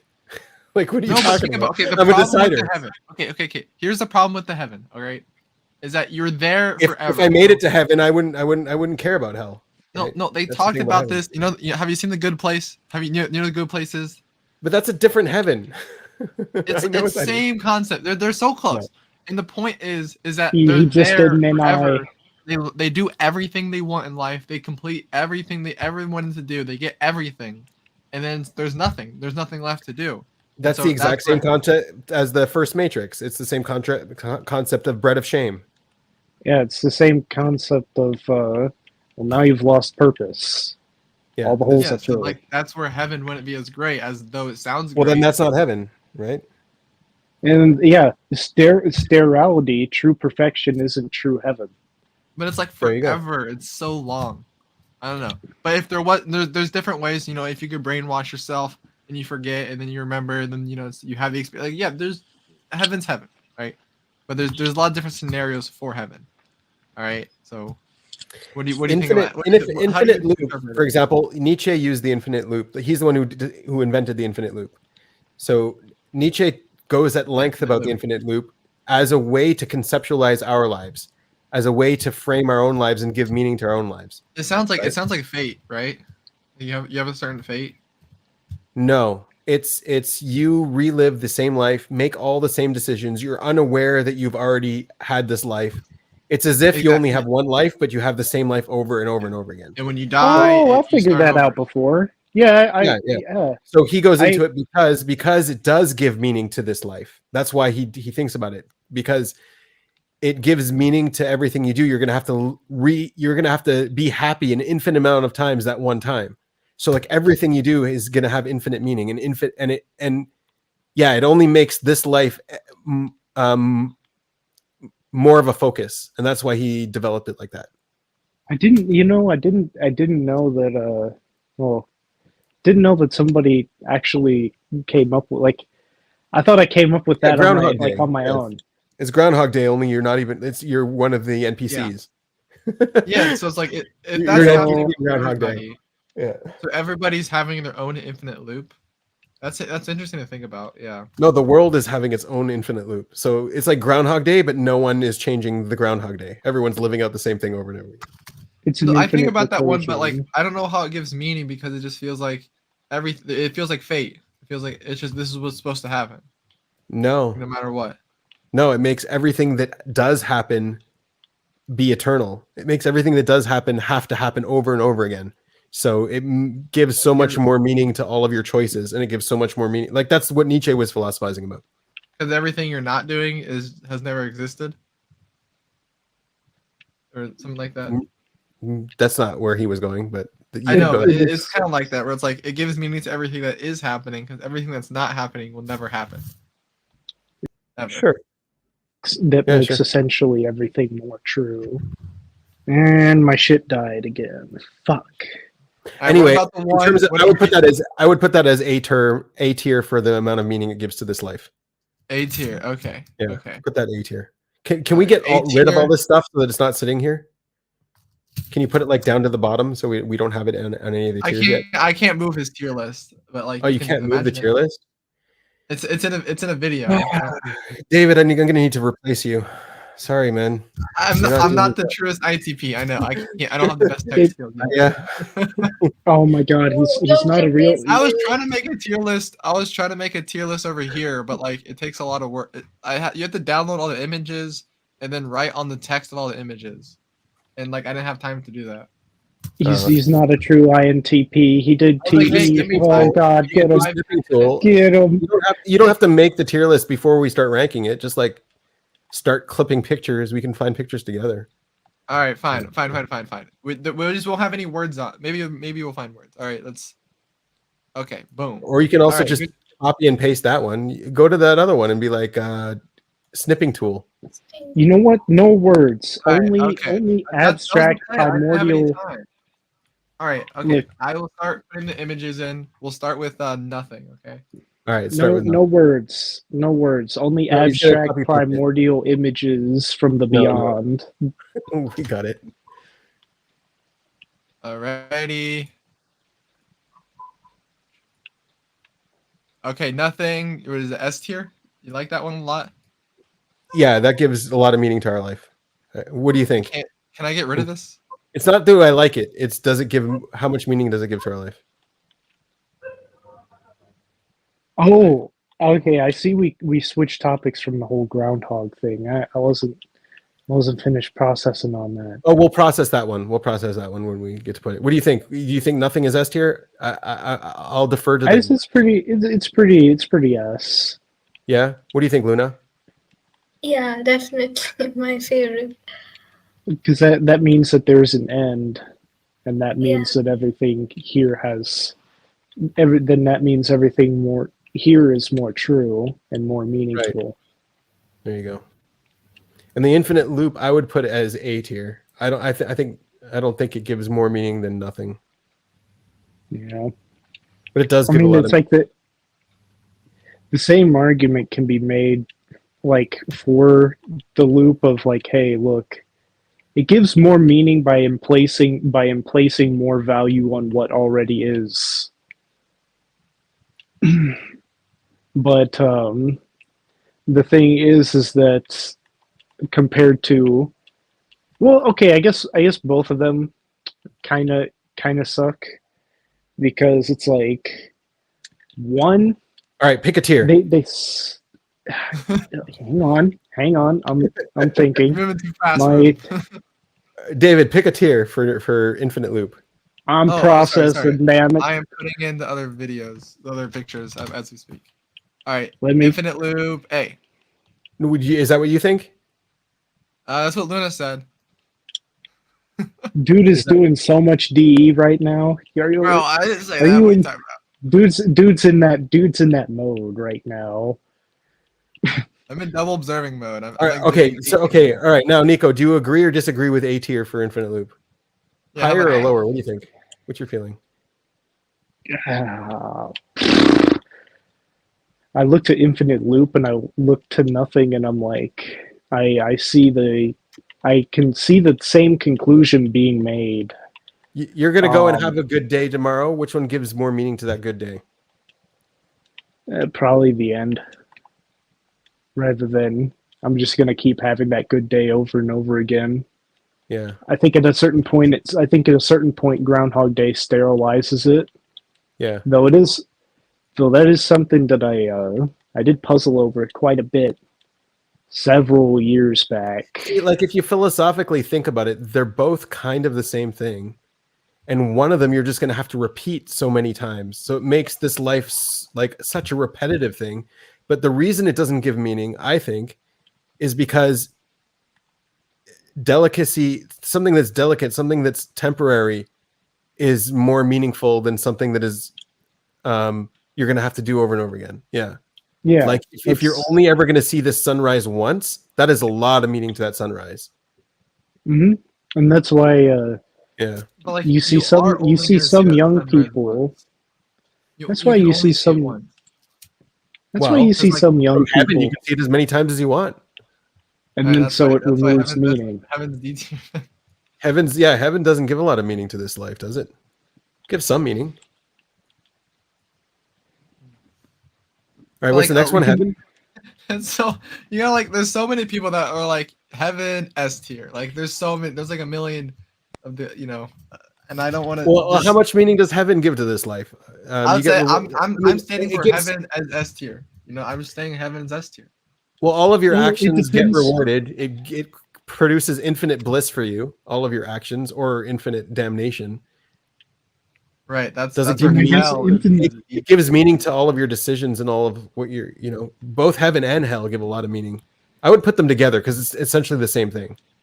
No, it's Dude, like did some hella NI there, bro. Well, because when you're looking at the value of this life, you don't know where you're going to end up, right? Heaven and hell together as a pair is what gives value to just heaven. If we all just go to heaven, so then what's the point of doing anything? We just slit our throats now and go to heaven. They are like they do work together. There is heaven and hell, but you. No, but I mean, like if you're guaranteed to go to heaven and that's like the afterlife and that's the ultimate bliss, so then why live? Right? No, it's not that. It's not that. It's there is a heaven and there is a hell, and you're going to one of them. Now, well, I'm defining what it is, and what it is what gives meaning to your life. And if both I'm of them holding it in my finger. Honestly, the death at spawn rate would be a lot higher if hell didn't exist. That's all I'm saying. Heaven would give if it was only heaven, it would give no meaning to your life. Like the spawn kill rates would really suck. Exactly. Why would you even live if all you had was heaven is the afterlife? You wouldn't live. What's the point of life? So you just kill yourself and be like, I'm in heaven now. Yeah, Look at that. I'm in heaven now. Yeah, exactly. But like as I'm saying, like heaven only gives meaning to this life if there's a hell to accompany it. That's great. That goes into Would you rather go to heaven or go to hell? That's not the question, though. The question is what's giving the most meaning. I'm asking you that question. Would you rather go to heaven? If you ask me that question, obviously I'd rather go to heaven. What the hell? Oh, go to hell then. Okay. I would rather go to whatever one you're not going to. Go to hell. No. The point is they exist together, and you're going to one or you're going to the other. Which one would you rather have as your experience? That's not the point. That's not the point. I disagree. That's not the point. The point is which one is giving more meaning to this life, and they come as a package. You have to keep them together. So what? C tier, D tier. If all we were ever doing is going to hell, then that would give a lot of meaning to this life because you just don't want to go there. You try to live as much as you can because no one wants to go to hell. I don't want to die yet. You know what I mean? So hell on its own will give a lot of meaning to this life. Heaven on its own, absolutely no meaning to this life. So you're putting hell. No. It depends. It depends. I think both. I think both on their own would create the same amount of lack of meaning because one is try to live as long as possible. If it was only hell, it would give no meaning to any of your actions, but it would give meaning to staying alive and surviving. Yeah, but in which and you could just be a cutthroat and kill everybody and try to live as long as possible and find the fountain of youth and all that kind of stuff. In which stuff kind of the fountain of youth would be a big thing if hell existed. Yeah. Right. Yeah. If hell was the only afterlife, yeah. And everything would go to chaos. There would be no order, no morality. Okay. I do like what you're thinking, but like I'm seeing, I know it's a much better question than what do you like? I'm seeing it as like they are together. Luna, that was genius. Thank you, Luna.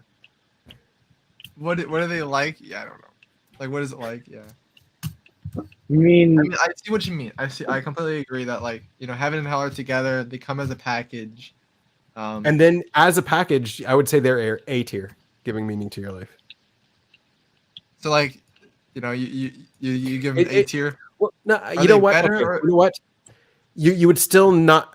I would tell you why it's B tier right now, and I'm going to use Nietzsche's argument. So Nietzsche would put them B tier. You could disagree. We can put them back to A, but Nietzsche would put them B tier because it gives more. Because everything you do in this life has a purpose in the afterlife, and it doesn't have a purpose in this life. You know what I mean? There's like you take away the purpose from life and you put the purpose in the afterlife. So it actually doesn't, you know what I mean? So it reduces the amount of meaning in this life. All of the meaning is in the afterlife now. I see. Because I mean the big idea is like if you're living for the death, right? You're like a lot of people are like, I don't fear death because I'm going. So I might even reduce it down to C tier. You know what I mean? If it's just gonna go all the way to E. No, I won't go E. I won't go E because it still does give meaning to your decisions in your life. It's just the point of it is not here and now. The point of it is in the afterlife. Okay, so we're basing this tier list, the afterlife tier list, is based on everything but the afterlife. It's based on how that makes the actual life more meaningful. Or less meaningful. Yes. Okay. Yeah. So we'll move it down to C because it's like you're living to die. That's what heaven and hell is, right? You're living until you die. You're living everything so that when you die, you go to where it's been.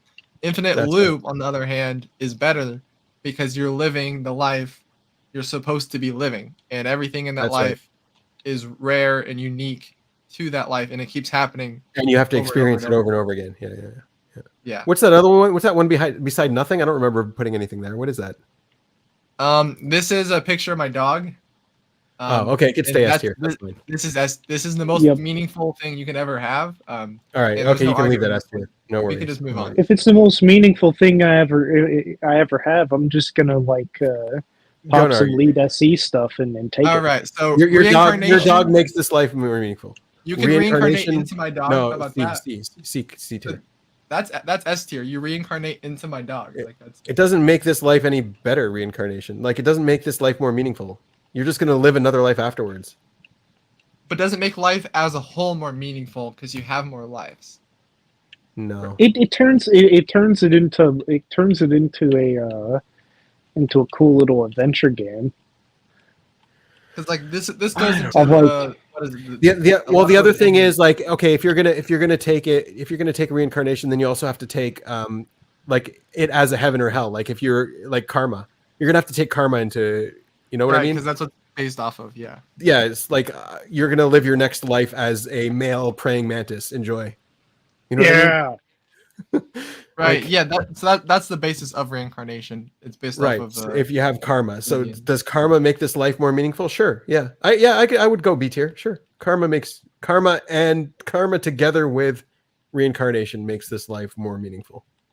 Why not? I like reincarnation. I like the idea of it. And I fucking hate the idea of it. I don't want it. But in terms of making life meaningful, sure.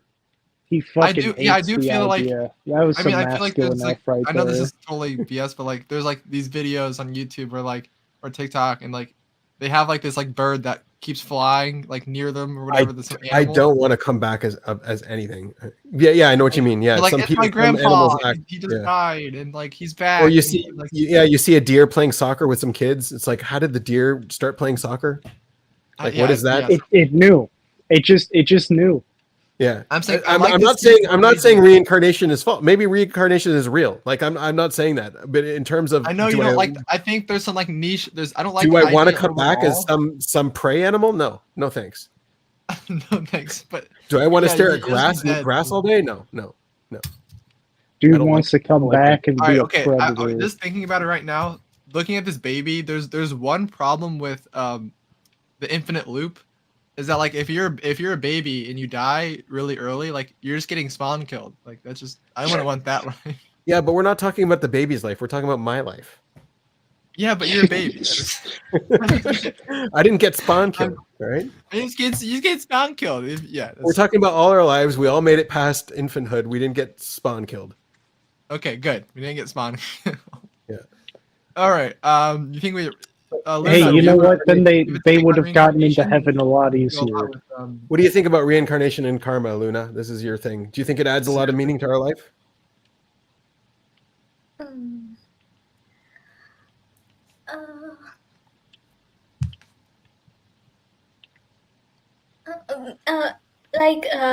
For that, do we assume that we will forget everything? Then maybe it adds meaning that we get to experience different levels of consciousness.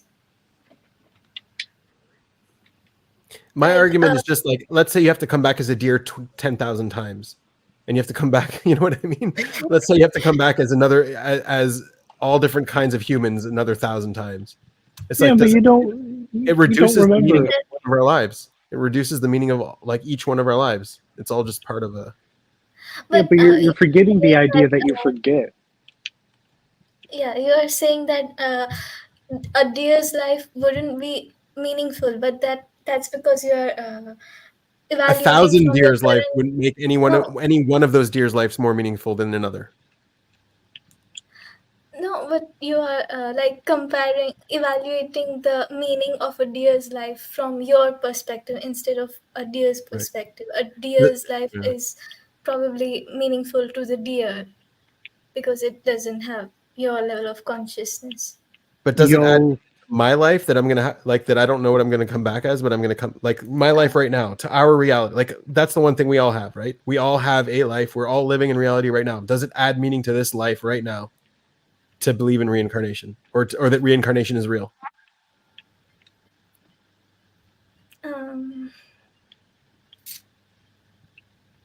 Luna out here was INFJ and with that. I'm not sure.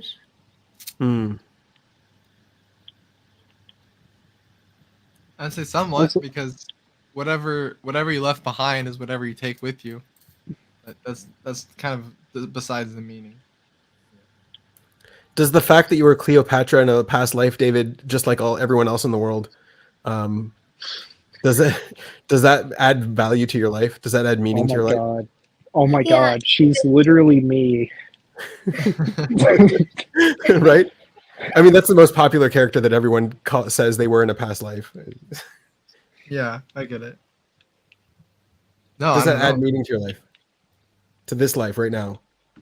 I think it reduces meaning because you were once Cleopatra, now you're just David. Like what the hell? David's okay, I see where he's at. You gotta take me down. No, I'm just David. I'm just Dave. Yeah, you're bruh. Come on, compare yourself to Cleopatra. Like, what a shitty life. Yeah, but I was also like an ant, so I'm doing better than the ant. That's true. Does that add meaning to this life that you were an ant in a past life? Well, it's about the balances, the checks and balances. So like, you can assign meaning to your life, an accurate amount of meaning compared to others. If you're comparing it to like the other. I agree to B tier. I'll agree to B tier. Does anyone think it should be moved up or down? I can agree to B tier. Yeah, I agree. You know, it's a middle. What if you combined reincarnation? What if you combine reincarnation with the infinite loop? No, that would no. Don't do that. We'll be here forever. No. Can we also drop isekai in there? Well, what do you want? Can we also drop like isekai in there? I don't know what that is. Luna, do you have something else to add about reincarnation? Is B tier too low? You think it should go up? No, I don't know about the tier, but I was saying that for reincarnation, you get to live in a world that is advancing more and more. So you get right. So then it's kind of like heaven. You're looking forward to a new life. You're looking forward to your next life, not this life. And if I have my head in the future, it's like then your whole present's fucked. Yeah. And I that's gotten me. The question is, does it add meaning to this life? Not that's what we're basically more concerned to preserve, let's say, planet Earth or find more other planets when like that would be end goal to yeah. So but does that add meaning to this life? I guess so. Like you lived in a historical period. Taking steps. Yeah, but you wouldn't remember that. Yeah. Because whenever you get as much as an infinite loop, no, it doesn't add as much as an infinite loop. Because an infinite loop means you still only have this one life. This one life is more meaningful. Does it add more than heaven or hell? I would put it as equal footing, but I can see B tier. Yeah, I don't know. I can see B tier as well. Yeah, I can see it above heaven and hell. Yeah. All right. Okay. All right. We all get to move on. Sure. All right. The ghost. Does being a ghost add meaning to this life? It's like D tier. Like because the question is like, hey, did I really die? I can just phase through walls now. I don't think it takes away meaning from this life. I don't think it adds meaning to this life. Like heaven and hell does add meaning to this life a little bit. So does no, that doesn't. I don't know. I don't even know how to compare these anymore. Yeah, Ghost was put in the tier list of answering the question of what do you prefer to happen to you? Yeah. What do you prefer to happen rather than what gives you more meaning? So like people in the comments were like, I would want to be a ghost because my buddies and I would terrorize people in the same house, and we would do that for eternity until the Ghostbusters killed us. Yeah, get old fast. You get tired So, of like, messing. Yeah. You get tired of it, or like, yeah, you see how people are messing up society. You're like, it's weird to think about, like, if ghosts are real. You know what? Like, here's my gives argument meaning. why it does give meaning. Because the people around you, your relatives, your ancestors, right? It's Well, that. it gives meaning because you get to see the butterfly effect of all of your actions. So then you would Right, want you get to see you would life. want to right. So you would want to do things in this life that would, like have kids so that you can accompany your family line or something like that.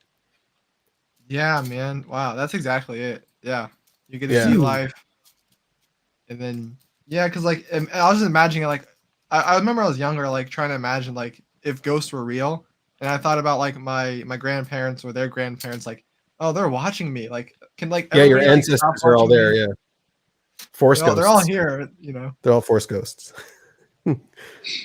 So, so if I became a ghost, I would then be watching, my children. Right. Be So like, that "Oh, so it would come on, it would guys." change all of the decisions you make in this life, again, for the afterlife, but it might lead you to make more meaningful decisions, Might give you more meaning, yeah.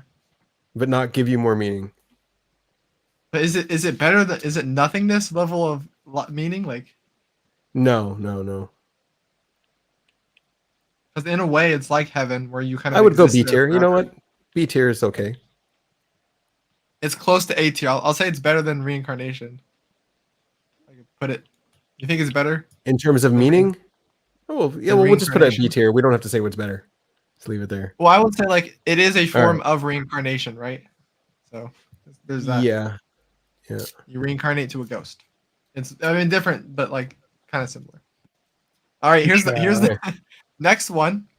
We have the objective personality one, the simulation. Simulation is not objective personality. This is No, they don't. They don't Everyone. believe I know in that. everyone does it. A lot of. simulation theory. It's physics. Yeah, it's physics. It's physics. It's Donald Hoffman. Yeah. Okay, So you wake up. it gives absolutely no meaning to this life. That we're just a bunch of pixels. Yeah, no meaning. So then you wake up from the simulation, and it's like, well, that's basically the same thing as going to the afterlife at a certain You didn't point. make anyone actually happy. They're all just NPCs. You were just a They're joke. all just programs running.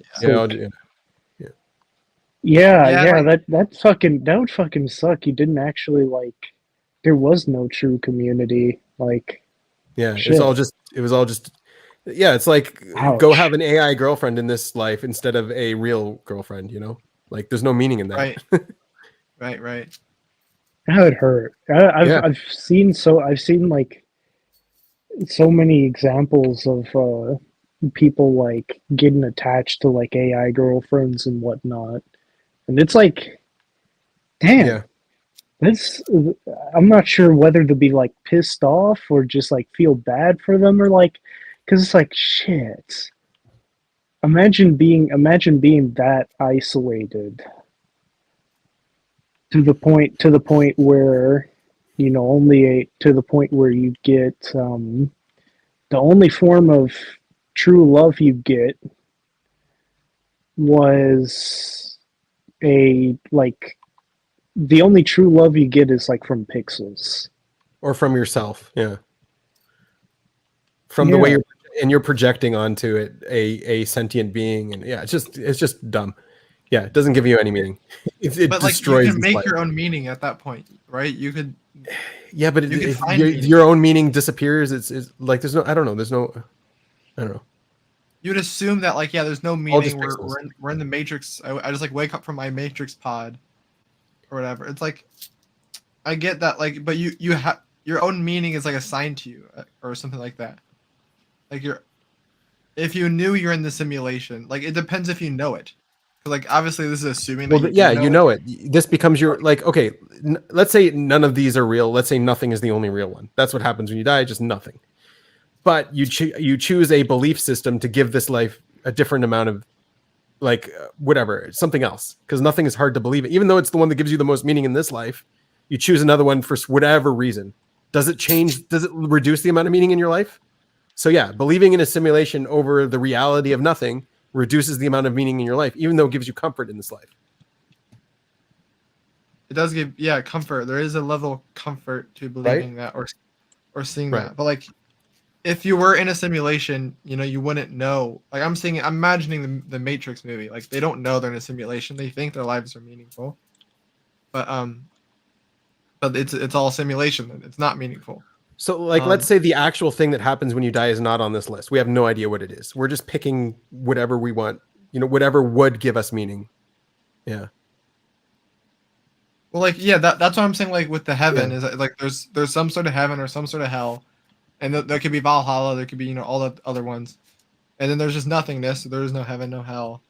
The infinite loop is That's true. The infinite loop is kind of like nothingness.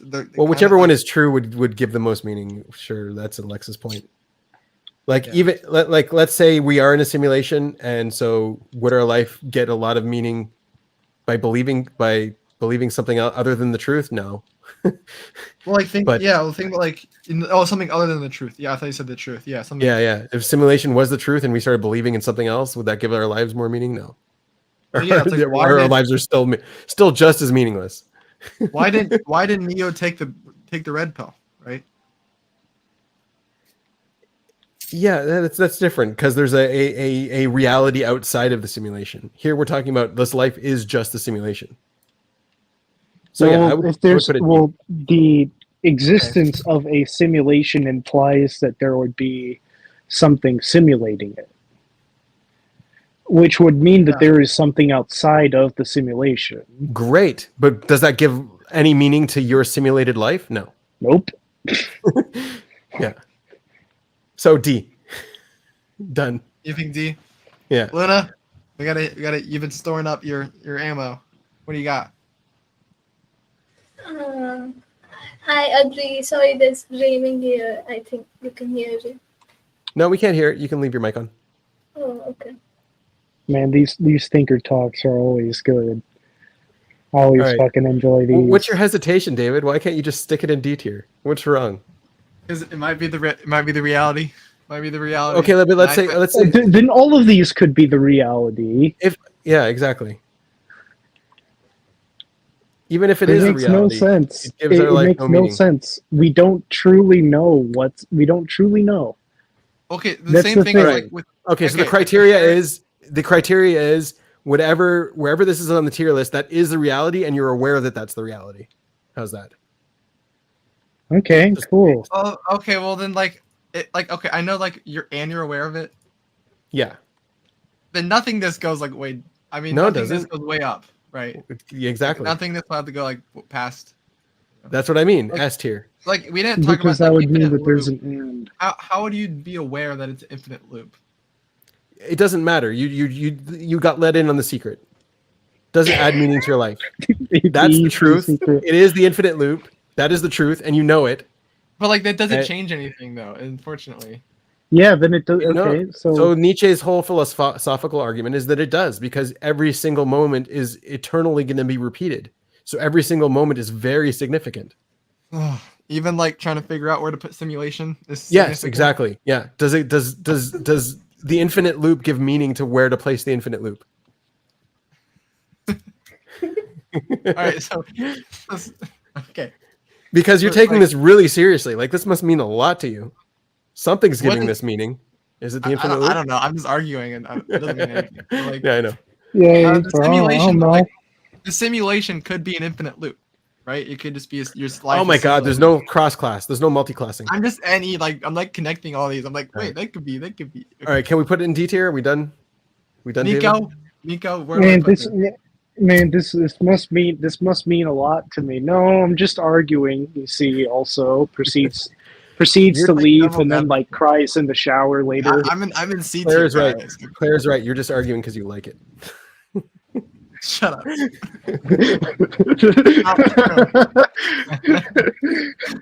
You're wrong. All right. Okay. False. That's okay. I'm okay with you. Where do I put simulation? Where do you think simulation is? What did you say? I'm saying D tier. I'm saying I if it could go below D tier. It's like D or C. It's like something or C. something or low. C. No, it's lower than probably like a D. It's we're all pixels. Honestly, What's You the were point of all anything? We're all pixels. just pixels. What's the point? Stop convincing him. Let him answer. Okay, you C or D? Which one is it? Well, I gotta go to bed. the thing is that my mind's like, okay, this could basically just be the same thing as like all of the other afterlives of like, okay, it's a simulation. So what's out of the simulation could be Let's move to the heaven. next one. Let's move to the next one. Okay, all right. We'll put it in. But I'm just gonna drop it in D. Drop it in fucking D. Because honestly, pixels suck. Yeah. All right, D tier it is. Simulation sucks. I hate the Matrix You know what I movie mean? now. Got it. No, it doesn't suck. It doesn't suck. It just doesn't give any meaning to this life. It makes this That life means it meaningless. sucks.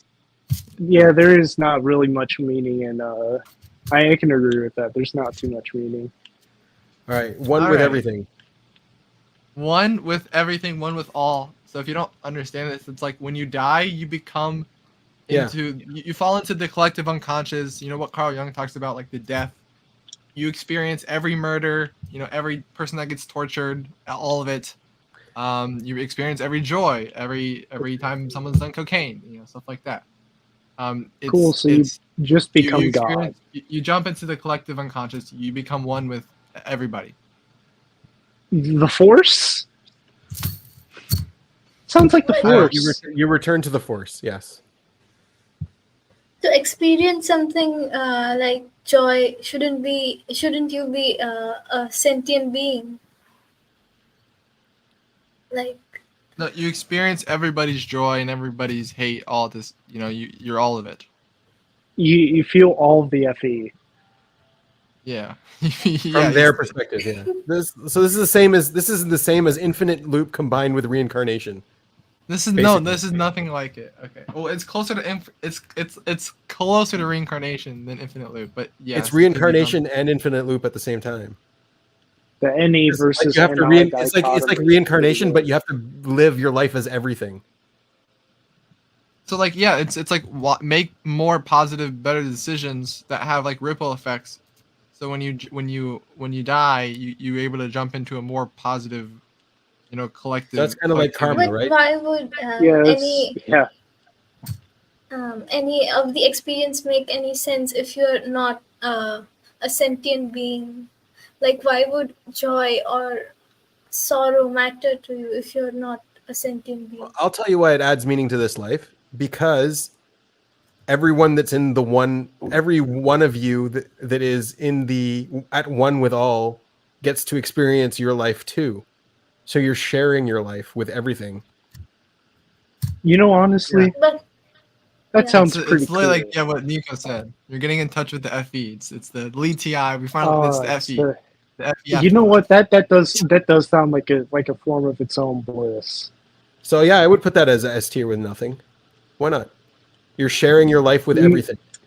You either become nothing or become everything. Well, from the perspective, yeah, but there's a perspective of this life now. Does it add meaning to this life now? And this life now means everything is living your life now.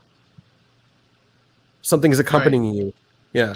But that would be interpreted by many cultures as God. Sure. It is God. It is God. Yeah. That is basically you basically become one with God or become God as you die, which is funny enough the exact opposite on the duality coin as nothingness, which is why they're both S tier. Yeah. There you It's go. the opposite of But nothing. That coin is the golden one. What's up, Luna? Nothing or that everything doesn't care if I do the right thing or if I'm experiencing joy or not. Yeah, it doesn't because- care. Sure, maybe it doesn't care, but do you care about? Does the meaning in your life now go up? If that is the truth, and you're living this life. If you care, like a leaf doesn't care what happens to me, so why would I care about? Well, it's because it's experiencing what's happening to you. the thing is that if you care, then a part of the universe does care because you are part of the universe. Right. In which, whenever you die, that means that a part of the universe did care about you. You cared about Or yourself. no, the opposite. It's the opposite perspective. It's not when you die. It's when something else dies, it gets to experience you as well. So the universe is experiencing you. The universe is experiencing you. You are a thermodynamic phenomenon. Right. The universe is experiencing you. So then your life has a lot of meaning. And you're also experiencing the universe. It's a very. Well, I like it a lot. I like it. Well, this isn't about like. This puts a fucking smile on my face. You're allowed to say that you like it. I like the I can like it, I suppose. I like where you're coming again, like where the meaning is. Right. I just want to say looking at this, it's like something, nothing, everything, right? Like it's right. I mean that's. It can't narrow it down to 3 categories. Yeah, we got to get that into 3 categories. Yeah, this is damn Claire. This is just Claire saying what you're always saying. You're always saying something, nothing, everything. Yep. Yeah. Something, nothing, Damn, everything. Yeah. All right. Well, the pattern continues, Claire. It's an infinite loop. Oh God. Claire, we keep talking about you because we love you. Claire, please, we miss you. Thank you for this tier list. This was engaging and entertaining, and I do need to head to bed. All right, you guys are free to continue. I'll respect your request and let you. Yeah, I know. All right, later, guys. Right, thank you for showing up. Have a good night. Right. Bye. Thank you, everyone. Bye. Bye. Bye. All right, the stream hasn't ended. Oh, I fucking love you all. Oh, we're all leaving. All right, bye everybody. Bye.